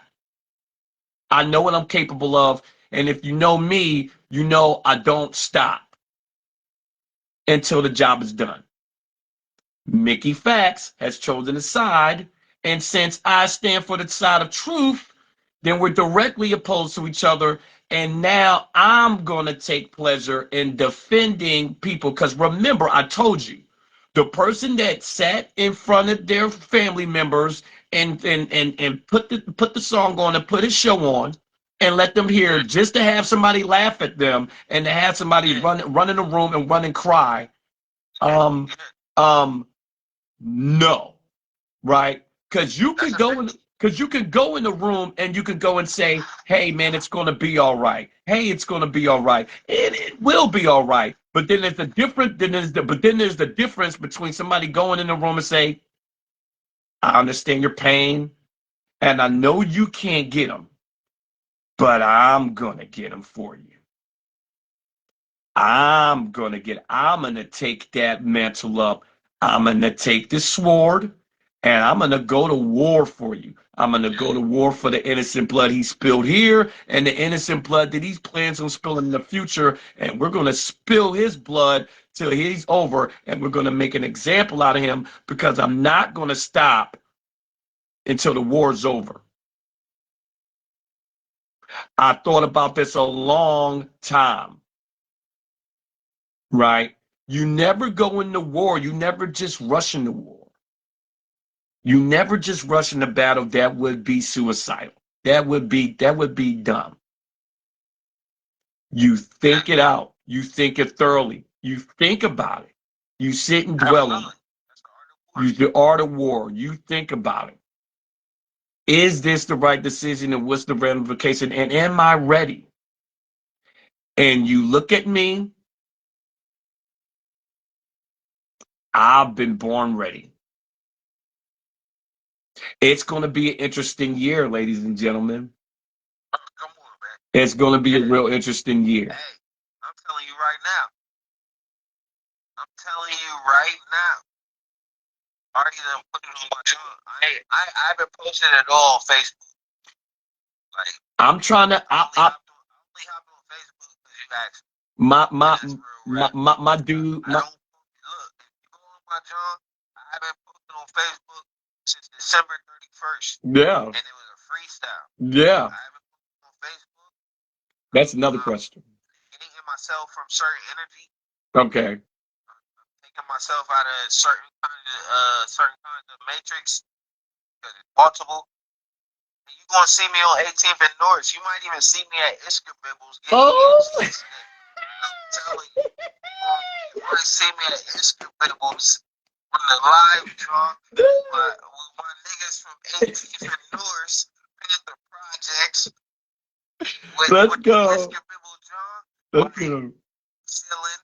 No nut ass niggas around me.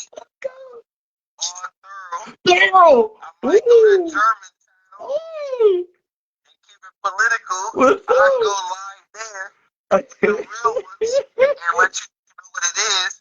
Like, that's happening. I'm going up there in March. I'm gonna be in PA. I'm gonna be in Pittsburgh in August. Yeah. I'm gonna be in New Orleans in April. For Bruise and Barrel, and then I got Barrel and Flow in Pittsburgh. I'm going up to PA. I'm trying to, Lord willing, for my birthday. Yeah, I'm trying God to go back up to 18th and North, hoop on Temple, Ooh. campus, Ooh. get it all the way in Ooh. with my folks. Ooh. I'm gonna stop at Iska Bibbles. God bless y'all. God bless y'all. Thank you for tuning in. I'm gonna go to King Prussia. I might spend $1,800. Ooh. Because it's necessary. Ooh. Very necessary. Some rare gems that niggas don't got here. Yeah. And I'm gonna keep it like that. I'm flying under the radar. I'm riding in a bucket. Oh. I'm in the city.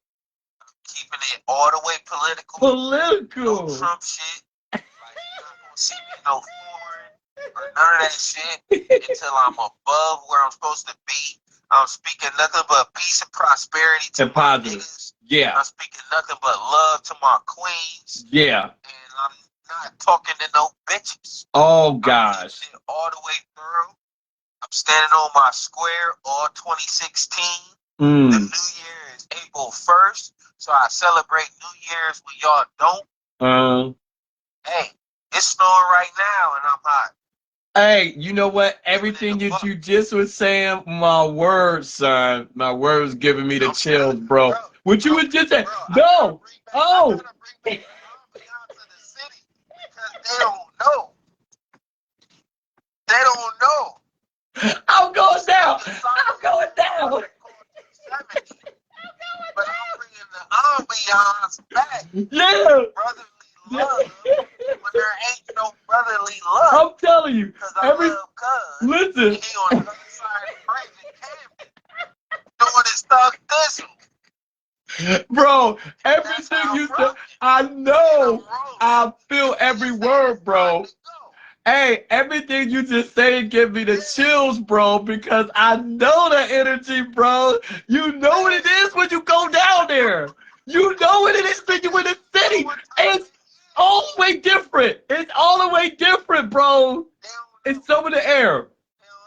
And I'm telling you, when you go down there with a different type of energy on that positive stuff, bro, that's all you wind up bumping in is into the positive people, bro. I was up in Germantown on Bruner Street, bro. The Puerto Rican boy right around the corner store that I just go to as a young boy. I'm out there cleaning up in front of his store. He came out and said, bro, man, yo, man, I need you to come down and clean my other store up on the other side of town, bro. He was trying to give me a job right there. Look, they don't understand until it's time to overstand. Philly is where it's at. I know it's a lot of shit going on with the whole little, I ain't gonna snitch on my people. No. It's a lot of activity. Lot of activity. You know, Columbus, we close at 10. Listen. It's moving and grooving. It's moving and grooving. Because listen, it's going down because you need to be there, bro. As much as bad stuff that goes on there, there's as much positive stuff going on there. Look at what Gilly the Kid's doing. First of all, look what Freeway's doing. Freeway be going live on Instagram, bro. And every time he go, I think he goes live on Wednesdays. And he go live on Wednesdays, and that's all they talk about is the programs that they open up in people's names.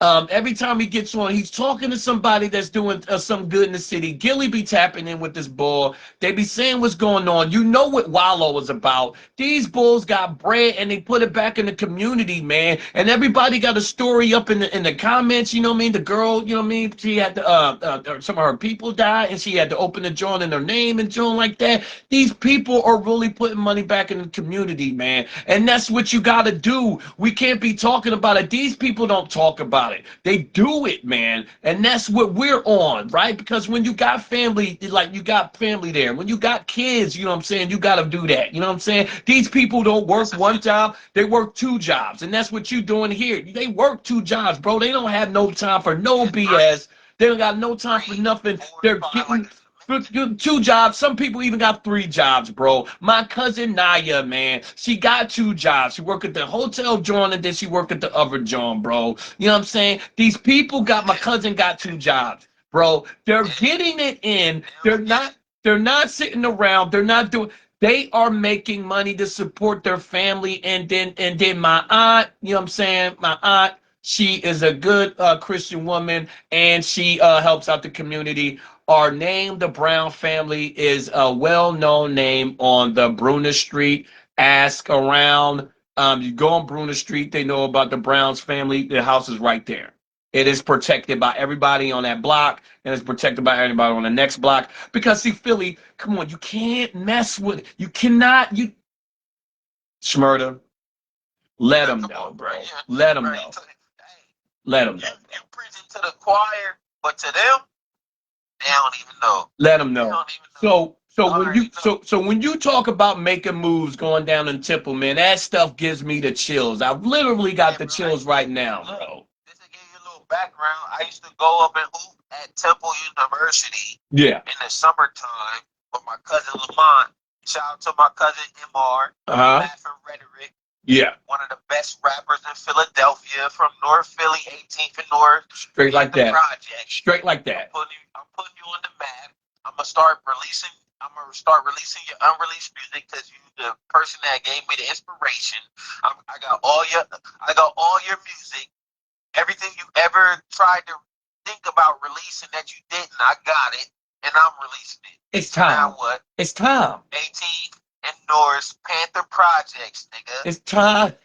Math and Rhetoric is the name, and that's how we move it. Family Ties is the bloodline.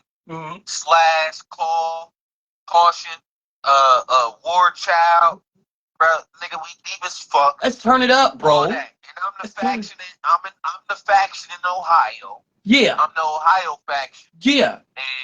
And I'm just keeping it a buck with you.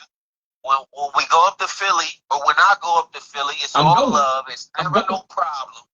Niggas talk about niggas getting popped in Philly and all of that stuff. That's cool. I get it. Niggas get popped in Columbus. Okay, word. And I'm in Columbus. But when I go to Philly, it's nothing but love. They call me Buckeye. They call me Lil Donnie. Buckeye. You know what I'm saying? They call me L. They call me Baby MBR.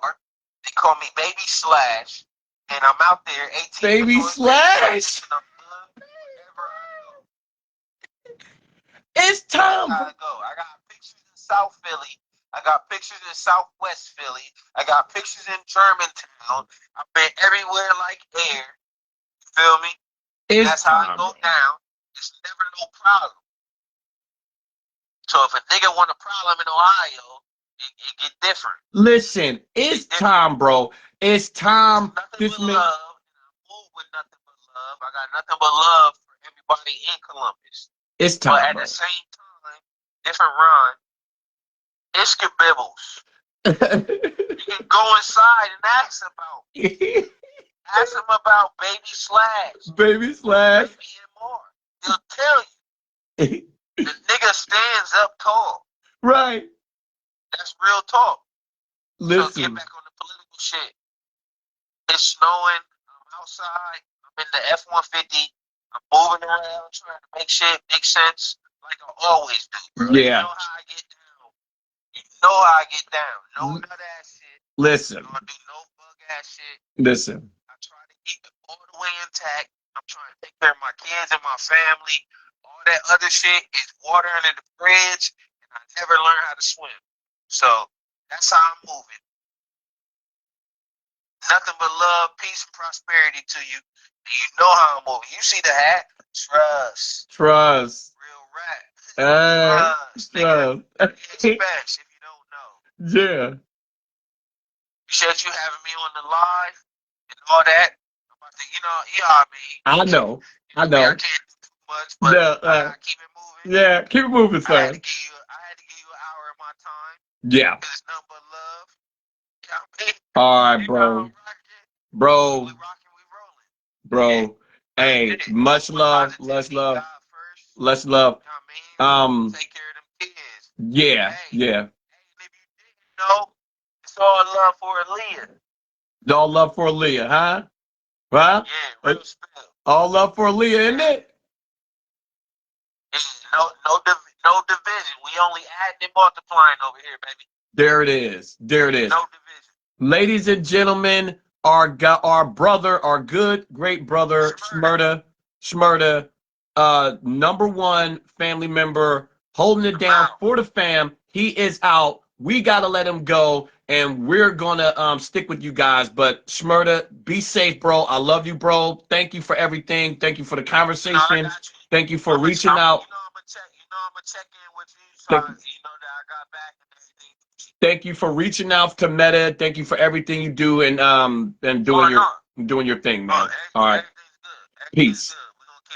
All right. Peace. Keep it moving, and God bless. Stay safe, son. Okay. That was Shmurda, ladies and gentlemen. Bro. Do you understand, Lord Jesus Christ in heaven? God bless good people. God bless good people that are here to do good work.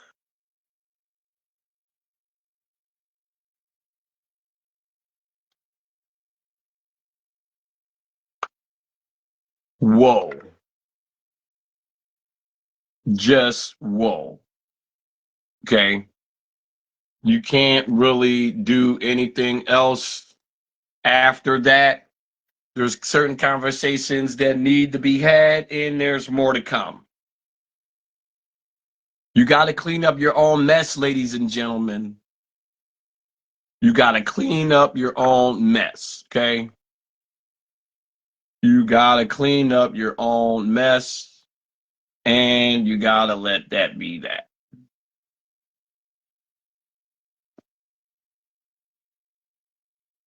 Okay?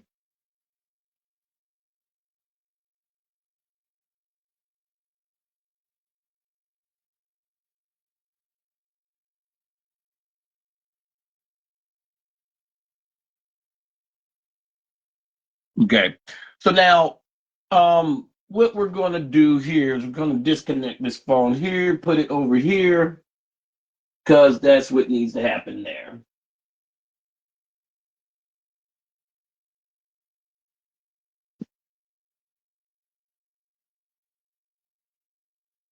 And I don't think it's going to happen there.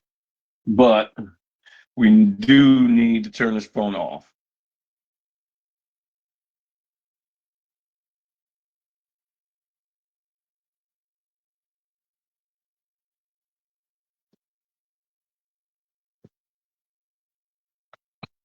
Excuse me. Okay. So let's go in and read some of our messages we had here, because we had a very eventful conversation. Okay. Okay. That's her. That's good. All right. Okay. So,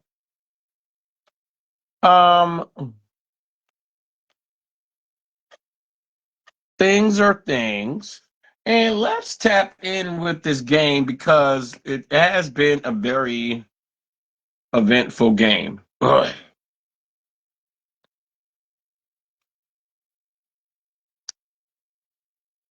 Okay.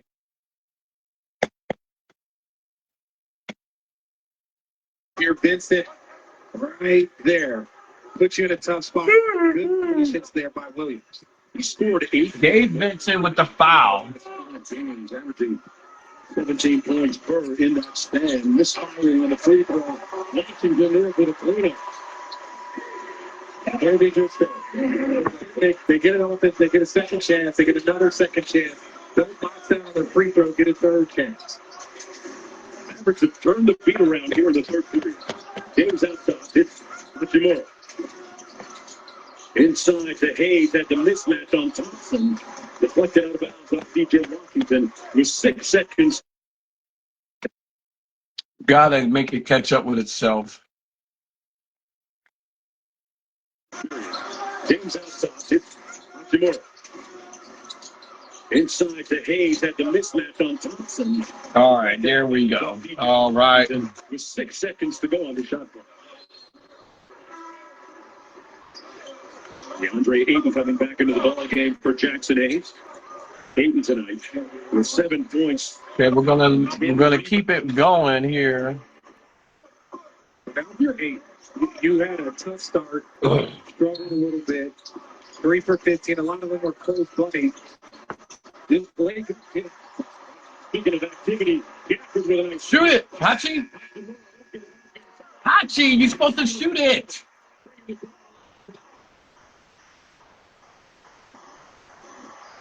For bringing the energy. Wow, that's a great block.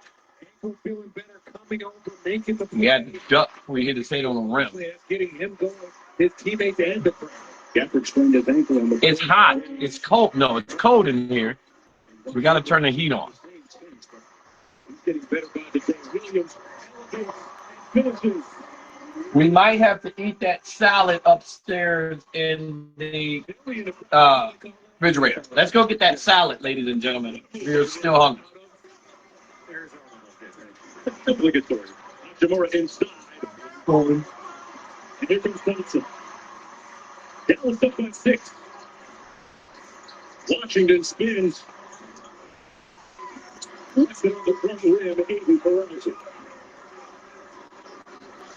Lakers offense has been slightly neutral here in the third quarter. Gabe Vincent on the baseline finds Aiden. That Walter's view. There you go. Sometimes it takes one bucket, but we have to cut out there. I believe it was Vanderbilt open up that clear side for Vincent. Williams goes with the Shamgar move. Brandon Williams ignited. He's got all of that handle. And he's one of those players, younger players still. If he can improve his jump shot, that's just going to open up the paint even further. Gafford with the rebound, 1 and 1 again for the Lakers. We trail by 6. 4 minutes to go here in the third quarter. Looking at the Williams heat check right now. And well deserved. That one's short though. Thompson catch and shoot. Vanderbilt with the rebound. There's about a 5-second difference between the shot and game clock. James on the front with 6 points, 5 rebounds. Shot clock under 10. Vanderbilt with one of those Baerschau screens. James missed everything.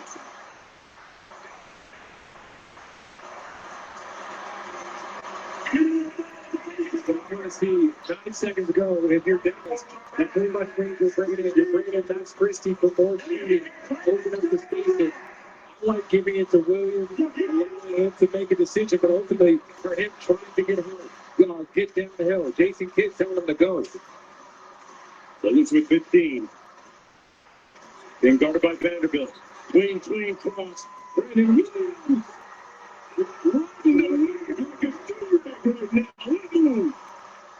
Vincent at the buzzer. Cross iron. But the Mavericks lose here in the third quarter and take an 8-point lead in the final 12 minutes. Williams was 17. This presentation of NBA Saturday Times on ABC, presented by Wingstop, continues after this message and word from our ABC station.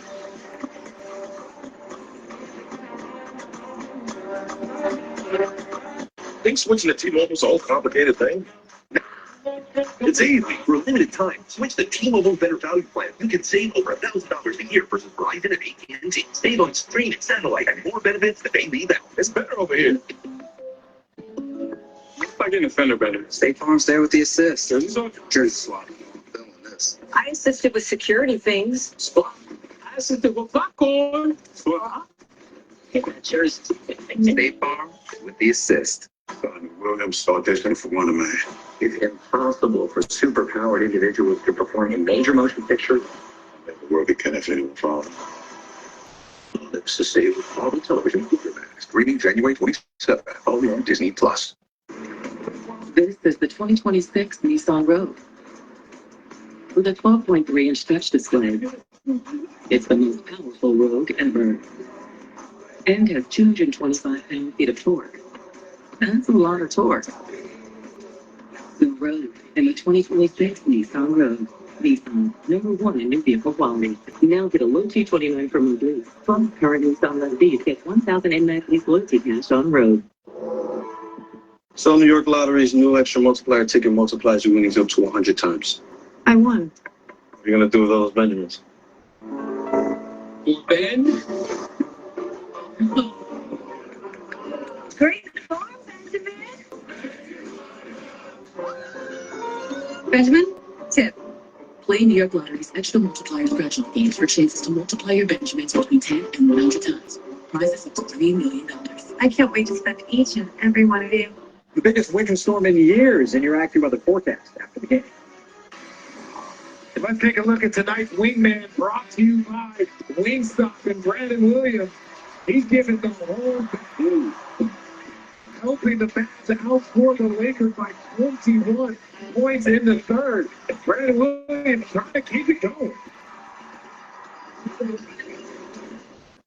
Don't worry, we gonna find them. With Popeye's new $5 fave menu, you can get this, or this, or this. No one's stopping you from getting them all.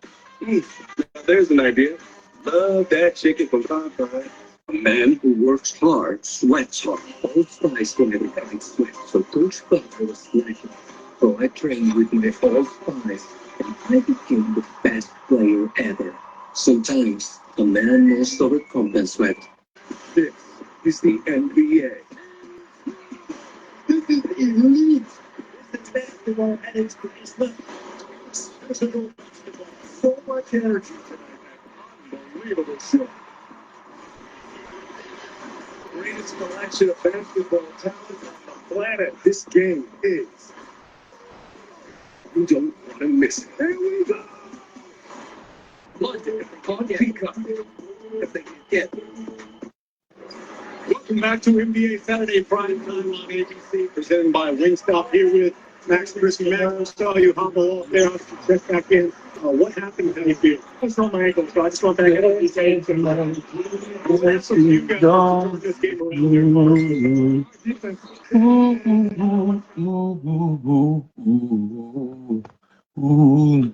Where is my Leah? She's gone home.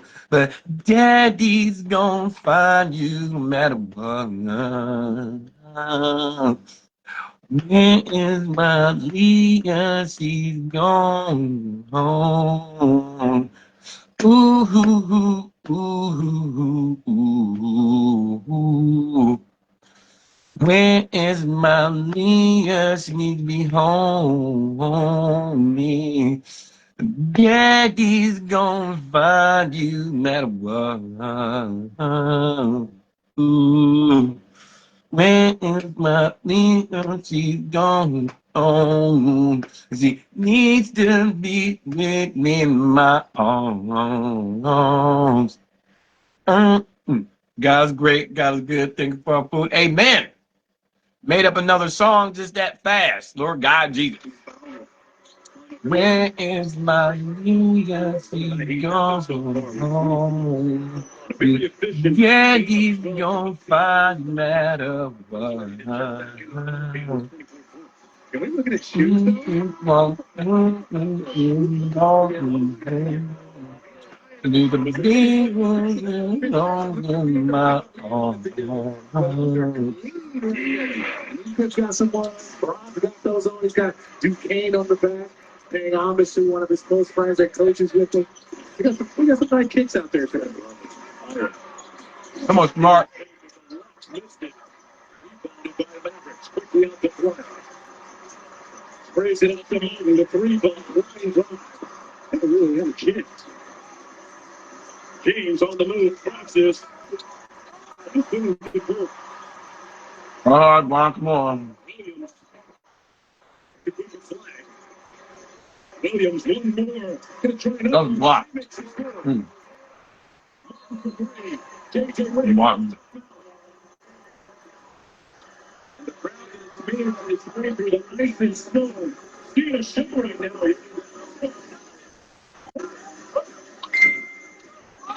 NBA Stars Game Day. They changed the game in an instant. That's why DraftKings Live Betting is built for speed. With more markets open for more of the game, DraftKings is live when others aren't. So instead of gray, you could be seeing green. That's money. Bet on NBA action as it happens with the #1 sportsbook for live betting. DraftKings is the best place to bet the biggest stars in the game. New customers bet $5 to get $300 if your bet wins. Paid in bonus bets. The crown is yours. We're AI agents for doing some pretty weird things. Did you order all these paper clips? No. So, we got Rubrik. They have an expert at rewinding things back. Wait on.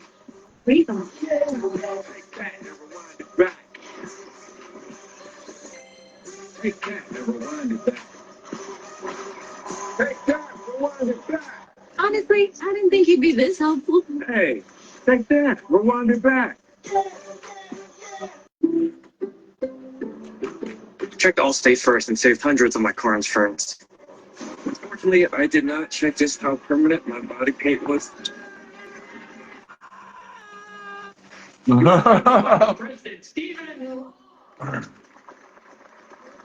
Checking Allstate first was a great idea. Not checking if the body paint was permanent, not my finest moment. Yeah, check Allstate first. You can save hundreds. Just.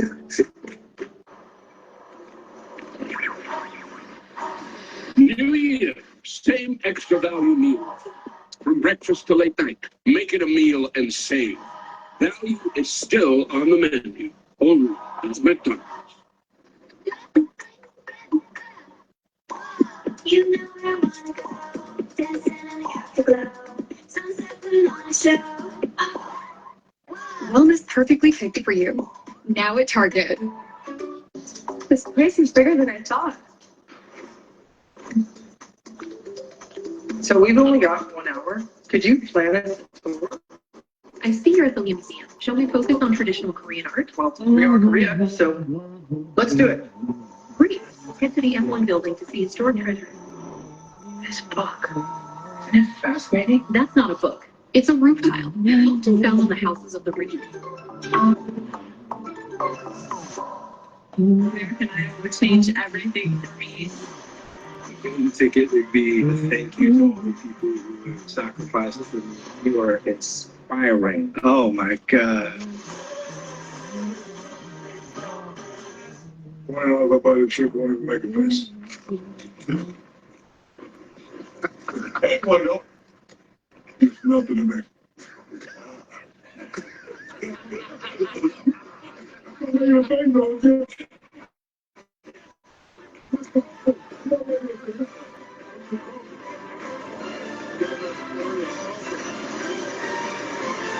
That chip challenge, man, that was dangerous. That was dangerous. Coming up after we're done here in Dallas, Ernie Kenny Jones and Shaq breaking it down like a fraction in the studio like only they can do. You always We're down 14. We know he's gonna make a face. We know Jack's gonna make a face. Ron, catch and go. Inside, get through. Bounce on the baseline with 8 on the shot clock. As soon as he saw that ball go past LeBron, he was over there. And Gafford for the second time coming in. When you're able to defend outside of your area, that is so big for shot blocker than any defender. But LeBron already had one, Vanderbilt had one. Gafford comes outside of his area to get that finish and block. Johnson's around the screen. 2, 1. You got 2 dots. And Luka Doncic, our ball handler, doesn't get somebody a shot off in time. So our main ball handler is turning the ball over. We're down 14 points.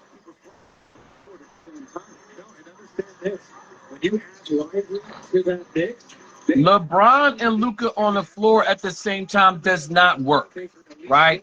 And then when you add the fact that Vegas has the world's nuts in a chokehold, the vice grip, we lose every game.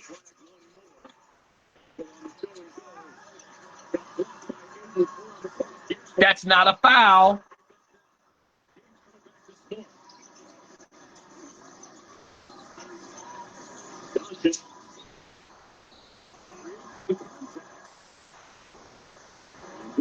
Looks to see if this is more challenging or not. Don't look like they will. So Doncic will go to the free throw line for, is it 3 or 2 here? 3.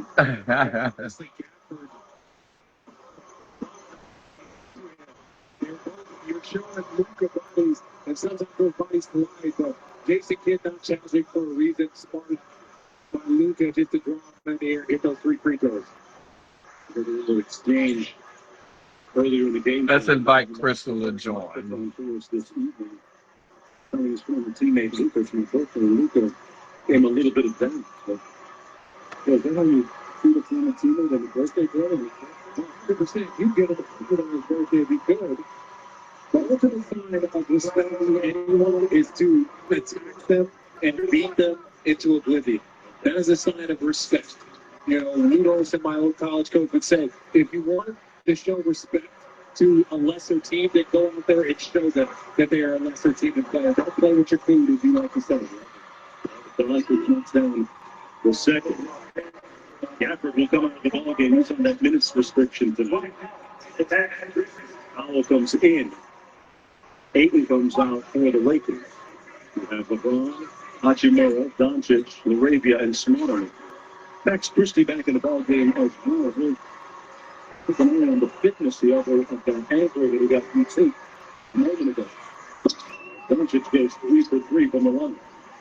11-point ball game. Mark Jones courtside along with Richard Jefferson here in American Airlines Center. The Mavericks looking for their 5th consecutive win. Flag off the screen. James switching on to 12 on the clock. This is on LeBron. Big time bucket by the rookie year candidate. James in traffic. LaRavia had a notion. Back to Johnson. They took 2 on Doncic. Hachimura inside Washington. Goes right to the LeBron James for 3. Good shot, LB. LBJ. Rui saw that they were the middle of the zone. He got to the free throw line area. Oh, wow. Open up a shot for him against blocked. But it does block the defense allows that shot for the block. Marshall open against James. Goes up from 10 and draws the foul.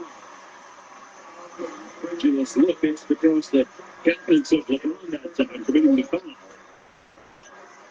Marshall going back to the free throw line. Marshall 6 of 13 from the field. Yes, an impressive double-double with 16 and 10 wins. We're going to have a coach's challenge here by J.J. Redick and the Lakers. Let's take a look. That was Wade. I think they might have been trying to call it on the swipe up.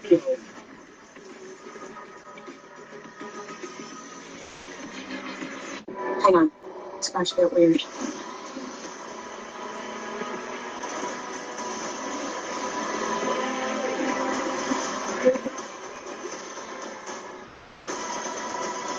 Masters of the universe.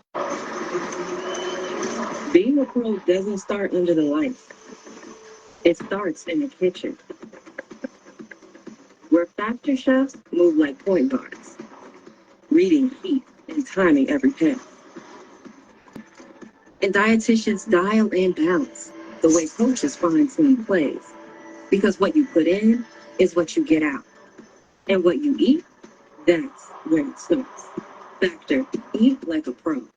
The $4.99 double cheeseburger meal at Burger King. It's the double cheeseburger you fell in love with, or the one you're about to. A quarter-pound of beef patty, flame grilled with 2 slices of melty cheese, plus fries and a drink for just $4.99. You rule. What if I get an offender better? State Farm's there with the assist. Jersey swap? Jersey swap.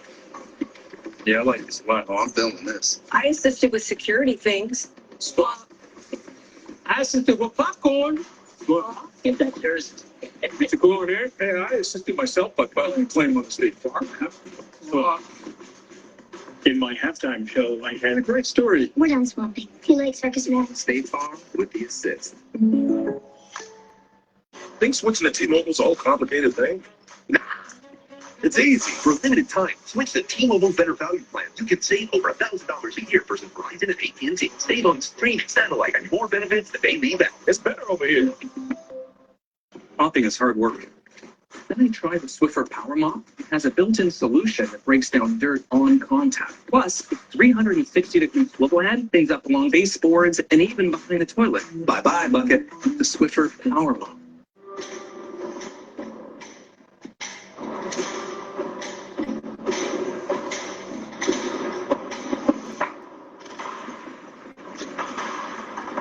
There are those who say the modern world has made us lose touch with places like this. We say it depends on what you're driving.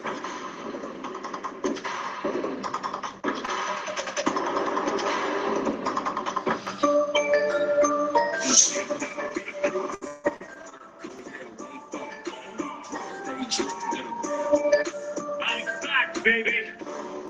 Strong start there, Scooter. Leave Bambi alone. Welcome back, everyone. Let's take a look at tonight's Star Watch.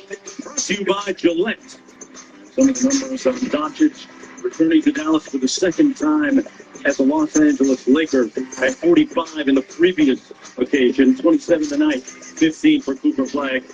This challenge by J.J. Redick and the Lakers unsuccessful. You saw James hit Marshall on the shooting elbow on the way up. And it's an unsuccessful challenge, and Richard shows challenge. Richard shows challenge. I'm 9-0. Legler always tries to question me, and he always wants me to take the harder one. That one was easy. I saw it before we even went to break. Down the free throw to make it a 12-point contest.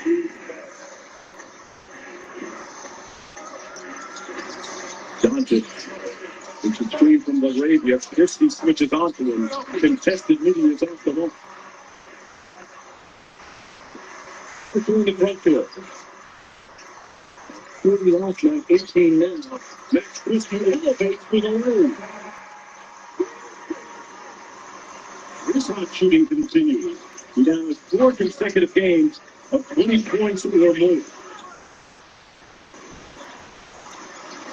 Christie providing more help on James for bounce. James throws his food, finds Smart. Big flash in the lane, and one for Marcus Smart. That was a beautiful cut there by Marcus Smart. You got all 5 defenders looking at Braun. You got 4 offensive players staring at him. Marcus Smart, look, as soon as Cooper Flag turns his back, no one is even looking at him. You can't just watch superstar players work. You got to pick your spots to dip in. And now right there, LeBron being unselfish, finds Marcus Smart for a pass to him. James Richard having a tough time shooting the ball. Just 4 times.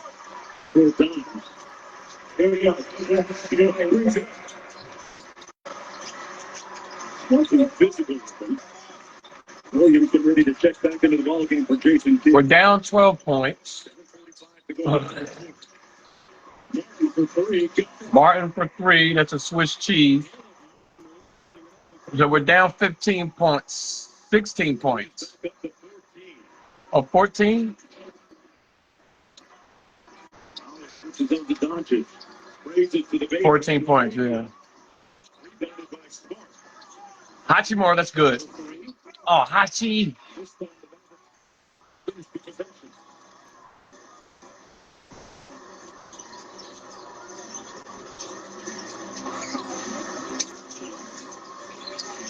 Ravion Marshall with 10 on the shot clock. It's going to be a foul against the Lakers. It looks like James pushed Martin. Sometimes when you don't have switches right time, you just kind of push that defense, or you push that offensive player away just to get it switch.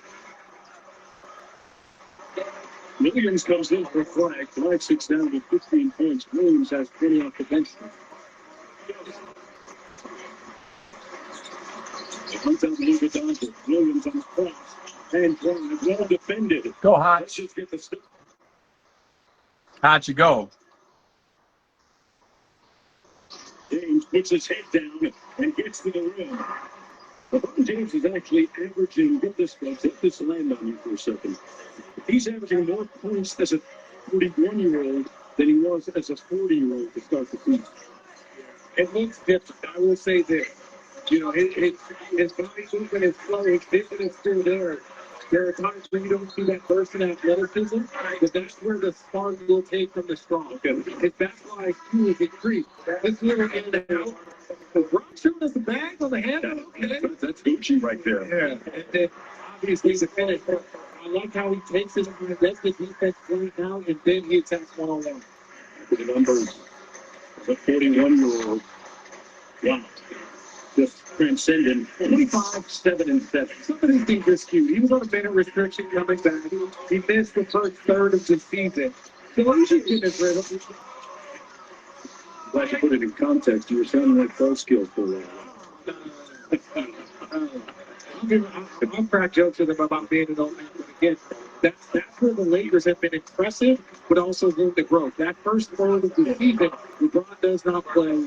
They're figuring out Austin Reeves is playing all-star level basketball. He was an all-star. If he goes out, it's a substantial amount of time, but somehow the Lakers still find themselves in the playoff mix, even with all the injuries. One of the things about James that isn't really publicized a lot is the amount of mental he's done to some young upcoming stars. And they're going to break down many times this from the Chris Johnson's 40,000 over. We won. The likes of Keldon Johnson and We won 40-50 minutes. Jalen Johnson, the Hawks, Bruce, Maxey, 76ers, giving them sage advice. He's one all-time leading scorer. Williams, ripped by LeBron. James on the break. At your age, LeBron, 41 years, and got that boost still. He makes it a 9-point contest, Richmond. Yeah, we need it. We need every bucket we can get. Navigating it. And with the easy bit of Lakers trying to make a comeback. Still LeBron James.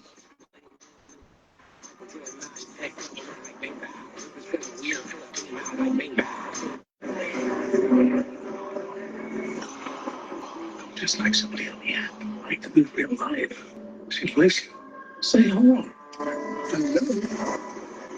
Legendary moments. Talk about life. It's Miller time.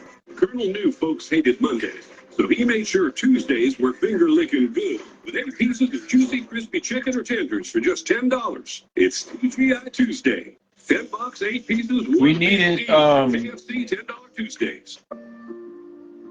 Vicks VapoStick provides soothing, non-medicated Vicks vapors. Easy to apply for the whole family. Vicks VapoStick. And try Vapor Shower Max for steamy Vicks vapors. She's feeling.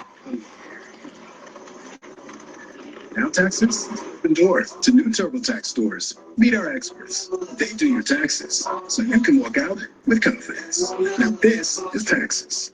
Hey, next Saturday on ABC and the ESPN app, Ernie K. Charles and Shaq getting you set for Mavs Rockets at 8 Eastern time. After the game, they'll be back to break it all down like only they can do. There's 2 fellas in the studio. And the Williams against Doncic. Right back to it. There's clean and pulls up. Rebounded by LaRavia. Like you got the stumps. Yeah, like giving it straight there, Justin. Almost turned it over. Off of James.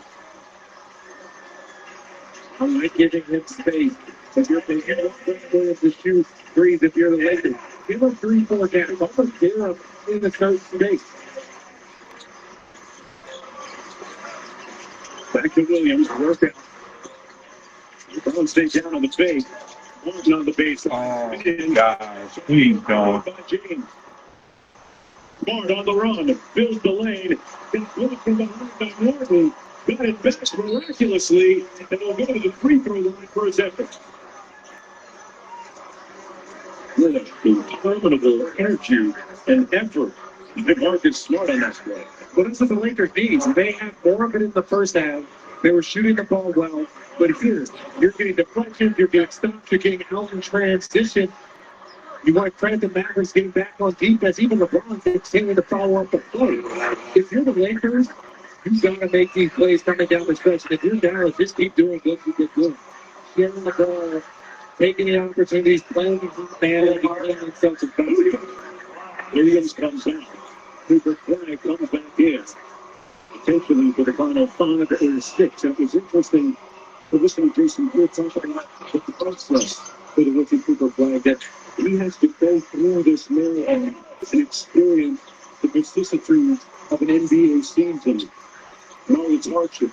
After 82, you got to play the 82. A lot of guys could be great for 40, 50, 60 games. If you do that, dude, that's all the defensive assignment. Always be attention for 82.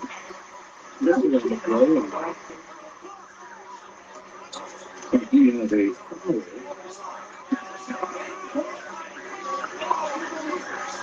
There's collectively the Tom Smiley trying to figure things out.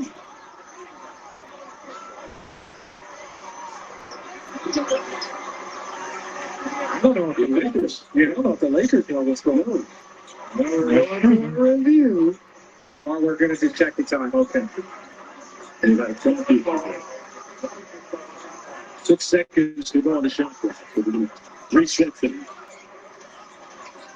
Black's got to get to work quickly here. Jumper left is on the front rim. And before you, like we talked about that elevation, before you elevate, the harder it is for you, and he fades away. Go Hachi. Comes up short. There you go, that motion back out. Next 3 minutes left. Great anticipation. Go Hachi. Come on, this dude, Larva dude, man. Come on, Larva.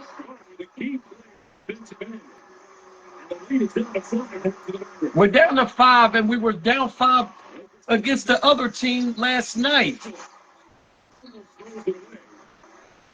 And then they blew it out. Let's see if the former defensive player of the year gets away with one or makes the right play. So ball there. It's a lot of ball. Here's the other way. On the bottom screen, Lucas switches on to the 3 ball. Way off. The Lakers getting stumps here back in this ball game. Lucas relatively silent here in the final quarter. Finds LeBron on the right side, and he wins it home. The lead is down to 3. A little over 3.5 to go. Christie takes his head down. He throws the hit. And there's the 15 points after this last basket. Such a great job off the drive. When we talk about everyone staring at superstars, LeBron James comes off the ball as Luka makes his drive. I used to see that all the time. Kyrie would drive towards the baseline, or Ron would dive in off of that. The numbers on LeBron continue to back the Lakers of 13-2 in clutch games. They've had 30 such games, the most in the league so far this year. And remember that game is defined as a 5-point margin or less with 5 minutes or less to go. We talked about that in the open. Yes, the Lakers, they had that 10-point lead. They were playing well, but that's what Dallas does. When they play 30 clutch time games, that means it don't matter if they're up by 20, down by 20. This game is going to be close in the next 5 minutes. Anything that you read into the number of clutch games, is that just a number? I think that if you have a lot of injuries, different lineups, you have led by a rookie, you have so you might be up by 10, you might be down by 10, but they just keep playing, and that's a compliment that they can get. Six. Doncic got all the way to the rim for the lay. The lead is down to 3 with 3:17 to go. On an icy, snowy, frigid, frosty night in East Texas. We got a hot one inside. Come on back.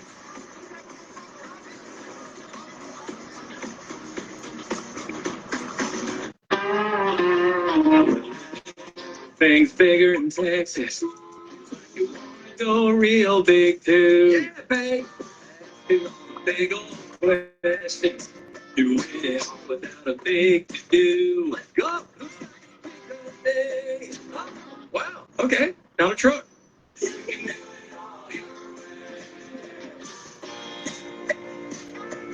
Want to drive? Carmex. Welcome to the hybrid revolution. Welcome to HexClad. Yeah, but is HexClad really worth it? Of course they're worth it. You look like a Gordon Ramsay. No, I am Gordon Ramsay. Lies. With HexClad, you get one step closer to cooking like a real chef. Let's go. With HexClad, you get the steering power of stainless steel, the durability of cast iron, and convenience of non-stick. Yes. HexClad is really worth it. Looking back, a look at the numbers on Luka. Realize that it's a Laker against his former team, 3-0. Really healthy numbers. Right around his scoring. He's averaging the difference. He's averaging almost a 30-point triple difference, looking like that. But now that we're coming down the last few minutes of this game, Lakers, they're 15-0 when leading on. We're down by 3. Let's see what they get. Marcus Smart with the defense.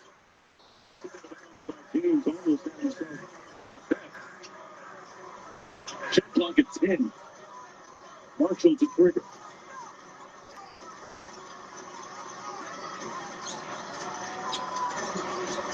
Here's Max Christie. Max Christie with Larva on him. Jump Larva. And Larva fouls him on purpose. 6% free throw shooter on the season. Well, that's the thing we were talking about just a minute ago with the Lakers. To start the season, 15-2 versus teams under 500. 1-4-6, potentially 1-5. So when we talk about the Lakers defense and their struggles and trying to get back to that rhythm, their percentage versus under 500 team is a big part of it. Great point. Hey, coming up after we're done here in Dallas, Ernie K. Charles and Shaq breaking down the night like only they can do. You can always watch it on the ESPN app. Let's go.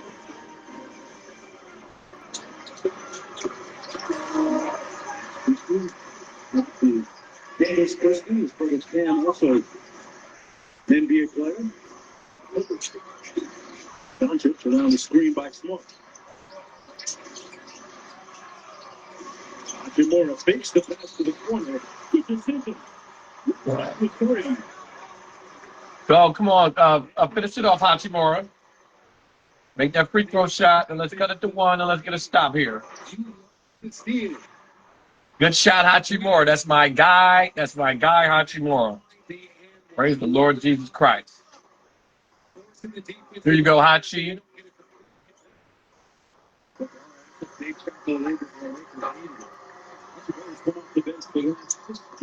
There you go, Hachi.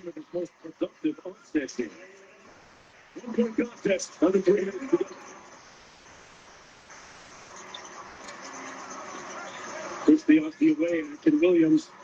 He brings it out to a wide open Marshall. Demura with the board and a chance for the Lakers to take the lead. Doncic in the front court. Christie switches on to him. Doncic through the crowd. One more for the lead. Hachimura. Come on, Hachimura. I told you, bro. Let's go, Hachimura, Lord Jesus Christ. Let's go, Hachi. I told you Hachimura's that guy. Finish it off. Luka, downhill. You can't give up on it. And just swing from LeBron. You love to see it. You talked about this is probably his best production coming off the bench. A lot of times it's mentality. That screen is, hey, I'm not down shots of getting my rhythm when I'm starting coming off the bench. He's making an impact. Good night tonight for Hachimura. Meanwhile, Superfly knocks down the first free throw. Like an 80% foul shooter.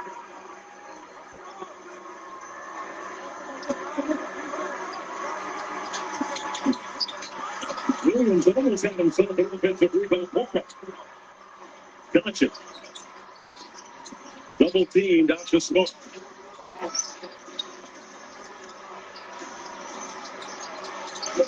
There it is, Smart. Go ahead, make the right. There it is, Smart. Hachimura for 3. Money. Oh.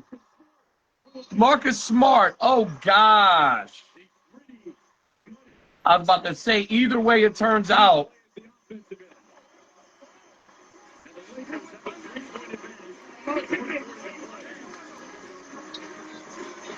Steve early the back. Nobody box out. Marcus Smart knocks it down. Lakers up by 3. Hey, Jalen. Thurston A. sip here. What's harder, picking plays or picking outfits? More ice in your veins or ice in your chains? Next question. You gotta be twice as good. Can you throw twice as far? Do you regret ordering the Branzino? Who is this? Jay Hurd. Who are these little hats, Steve-O? Do you benefit from pretty privilege? Wait, you've always been a Sprite. Is that the key to your success? Nah, but it tastes good. If you want to let your game do the talking, say less. If you want to refresh the drink, Sprite. Obey your thirst.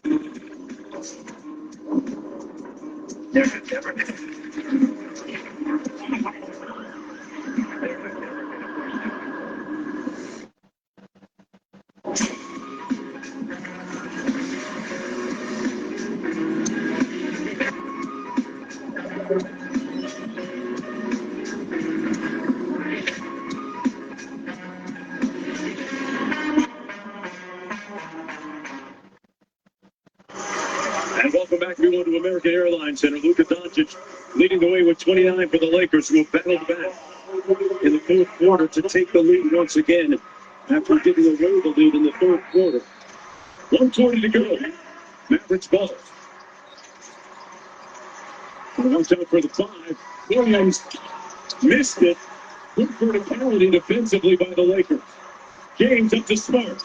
2-on-1. Smart missed it. LeBron with the tap. And the lead is up to 5. What a late flurry here by the Lakers. Flag. Williams deep from 3. Missed everything. Not a great shot. No, that's it. You can't be rushed if you're the Dallas Mavericks. Williams has had an outstanding game. That's his first 3-point shots. Attempts right there, not necessarily needed. Plenty of time, even the open look. I don't mind it because you're feeling good, but maybe create an opportunity or a shot for your teammates. Iron time to move that. Now Luka Doncic will go to the free throw line. His team leading by 5. This is second return to Dallas as a member of the Los Angeles Lakers. That February trade, less than a year ago now, was a seismic shift that will always be remembered by the Mavericks franchise. When we talked about Luka in the open, a 30-point triple-double. That's what it is. Those are just his normal numbers, but I think there's always an extra juice. When you come back to Dallas, there's so many families, so many friends, so many people that he's really connected with. For him to do a meet and greet here is just a thank you to the fans, and it's been beautiful to watch. In the end, the report earlier mentioned about Luka granting a suite to a bunch of his fans.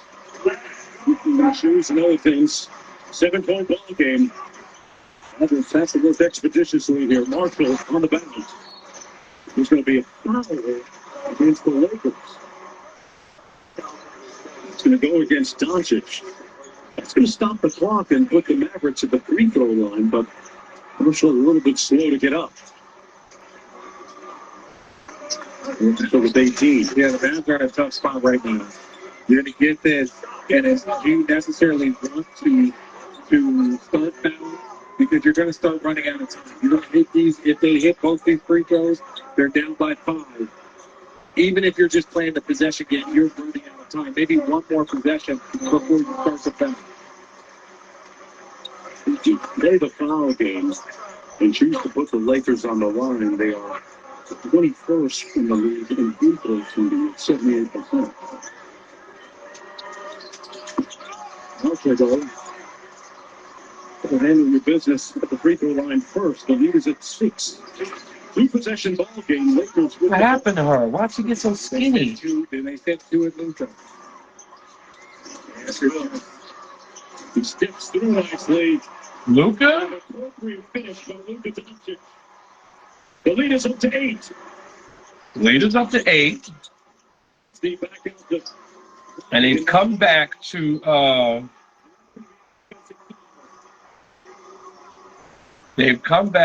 take the lead. The defensive play under a minute on the other end. Watch out. Might be a little symbolism there. Because I told you Luka was here to spank his Things looking very bleak for the Mavericks. Led by double digits in the second half at one point. Looks led by as many as 15. Doncic on the bounce, step back 3. There's Marshall. 19 seconds to go. Got to go quickly. Johnson defers to Marshall. Spins and fires, got it with 10.4 to go. But not nearly enough time. The Los Angeles Lakers will snap the Mavericks winning streak at 4. And in the process, improve to 27 and 17 on the night. There it goes, and that's the game. The Dallas Coopers go down to the Lakers. James with 17 points, 8 rebounds, and 5 dunks. 8 points. Lakers showing some resiliency down. What can you do there? Nothing. Okay. Can't do nothing there. So that's what that is. Gafford with a couple of blocks. He was balling crazy. Hachimura, man. My guy, Rui Hachimura. I love my guy, Rui Hachimura. This game and this rivalry between these two franchises. Yeah, Bron doing what he does, getting in the paint. We talked about him really getting going early, deferring to his teammates. Because when you're the leading scorer in the history of the NBA, playoffs and regular season, you know how to get yourself going. But even playing off the ball, so much conversation with Luka, Austin, can they play together? And just making play after play, big play after big play. Some people think it's winter for LeBron, but he's got a lot of tread on those tires. Like I said, Richard, it looks a little bit different right now. He had 17 on 50% shooting from the field. Doncic with 33 and 11 assists, an impressive double-double. As the beat goes on for the Los Angeles Lakers, that was the third game of their 8-game Grammy road trip. LeBron had enough to feed the needy tonight. For Richard Jefferson, Tim McMahon, and Dallas Cooper with that switch in the left hand layup and the air, that's so pretty. He got a little bit of Jordan to him. He got a little bit of style in the air that's just crazy. Inside the NBA. Thank you very much, Jones, and great ball. As always, by Mark Jones. Richard Jefferson. Inside the NBA comes your way next week on the highlights and Luka Doncic scheduled to join us. All that and Chuck on a billboard. Who's it that?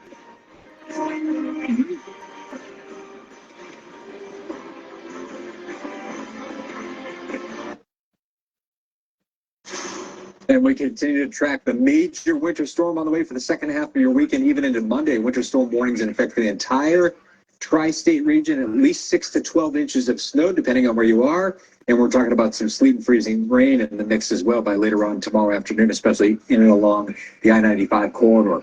Arctic cold, we have it right now, followed by the biggest snowstorm in years. First flakes flying by sunrise tomorrow, quickly becoming heavy, 1 to 2 inches per hour into the early part of the afternoon. So travel conditions worsening through the day, mixes with sleet late New York City and coast. All right. Off at night.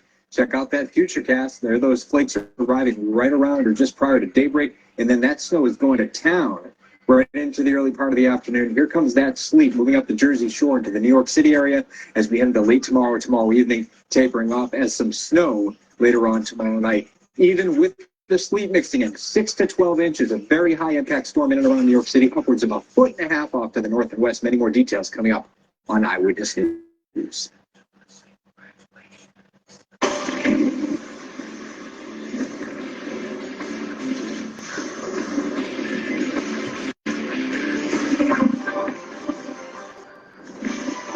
And we look at it inside the NBA on ABC. Thanks for staying. Oh, me. We come to 11:06.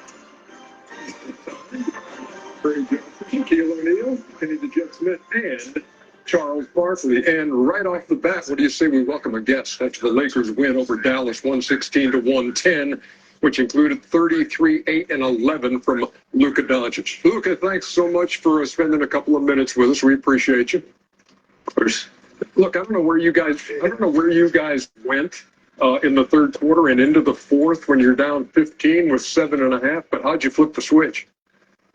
Just trusting each other. Everybody's touching the ball. Everybody doing aggressive. We played some great defense, and that's how we got back in the game.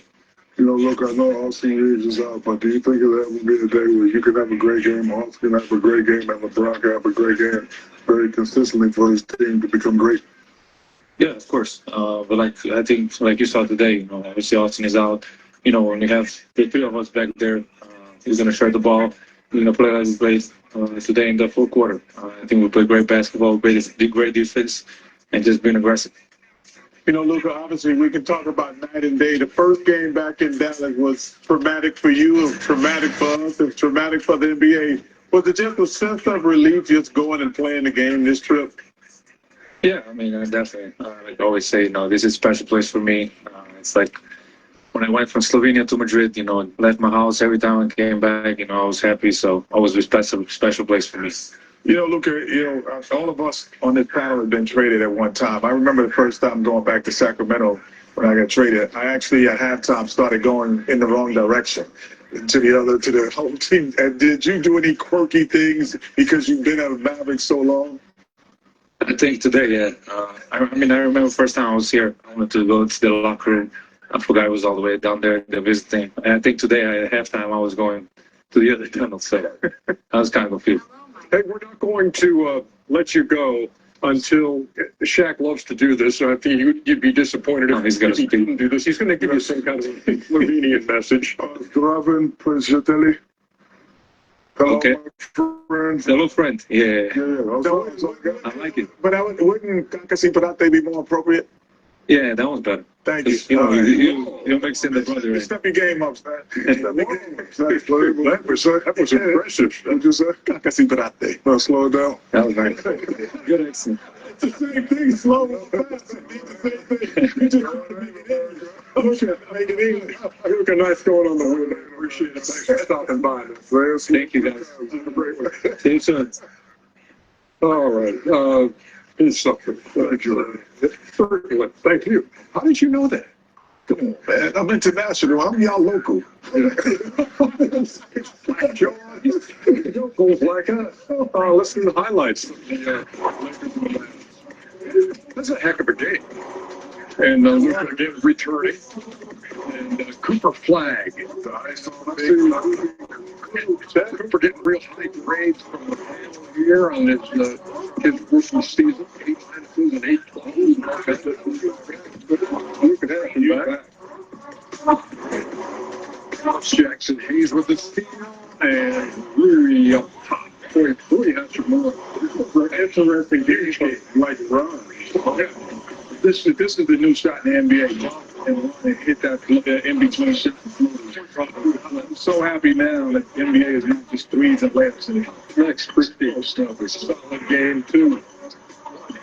They were enough in this era. 65-52 Lakers at the half. Lakers 15-0 when they lead at the half. Only team in the NBA. All right, guys. That's it for us. Thank you. Listen. All right, listen. Okay, so she's speaking some real stuff. We're going to let that run. But God bless y'all. Y'all, good night. I hope y'all stay safe during the storm is about to come. Stay safe. All right. All y'all cuddle, get warm, keep the heat on, turn the heat on, and keep it on blast. All right. Daddy loves you, little Lee. I'm about to probably work on this song. Okay. Yeah, and keep ourselves busy. So I'll see you guys later tomorrow. God willing that he blesses to wake up for another day. Right. So God bless you all. Lord Jesus Christ, God bless you all. And we'll see you guys tomorrow. Love you guys. Peace.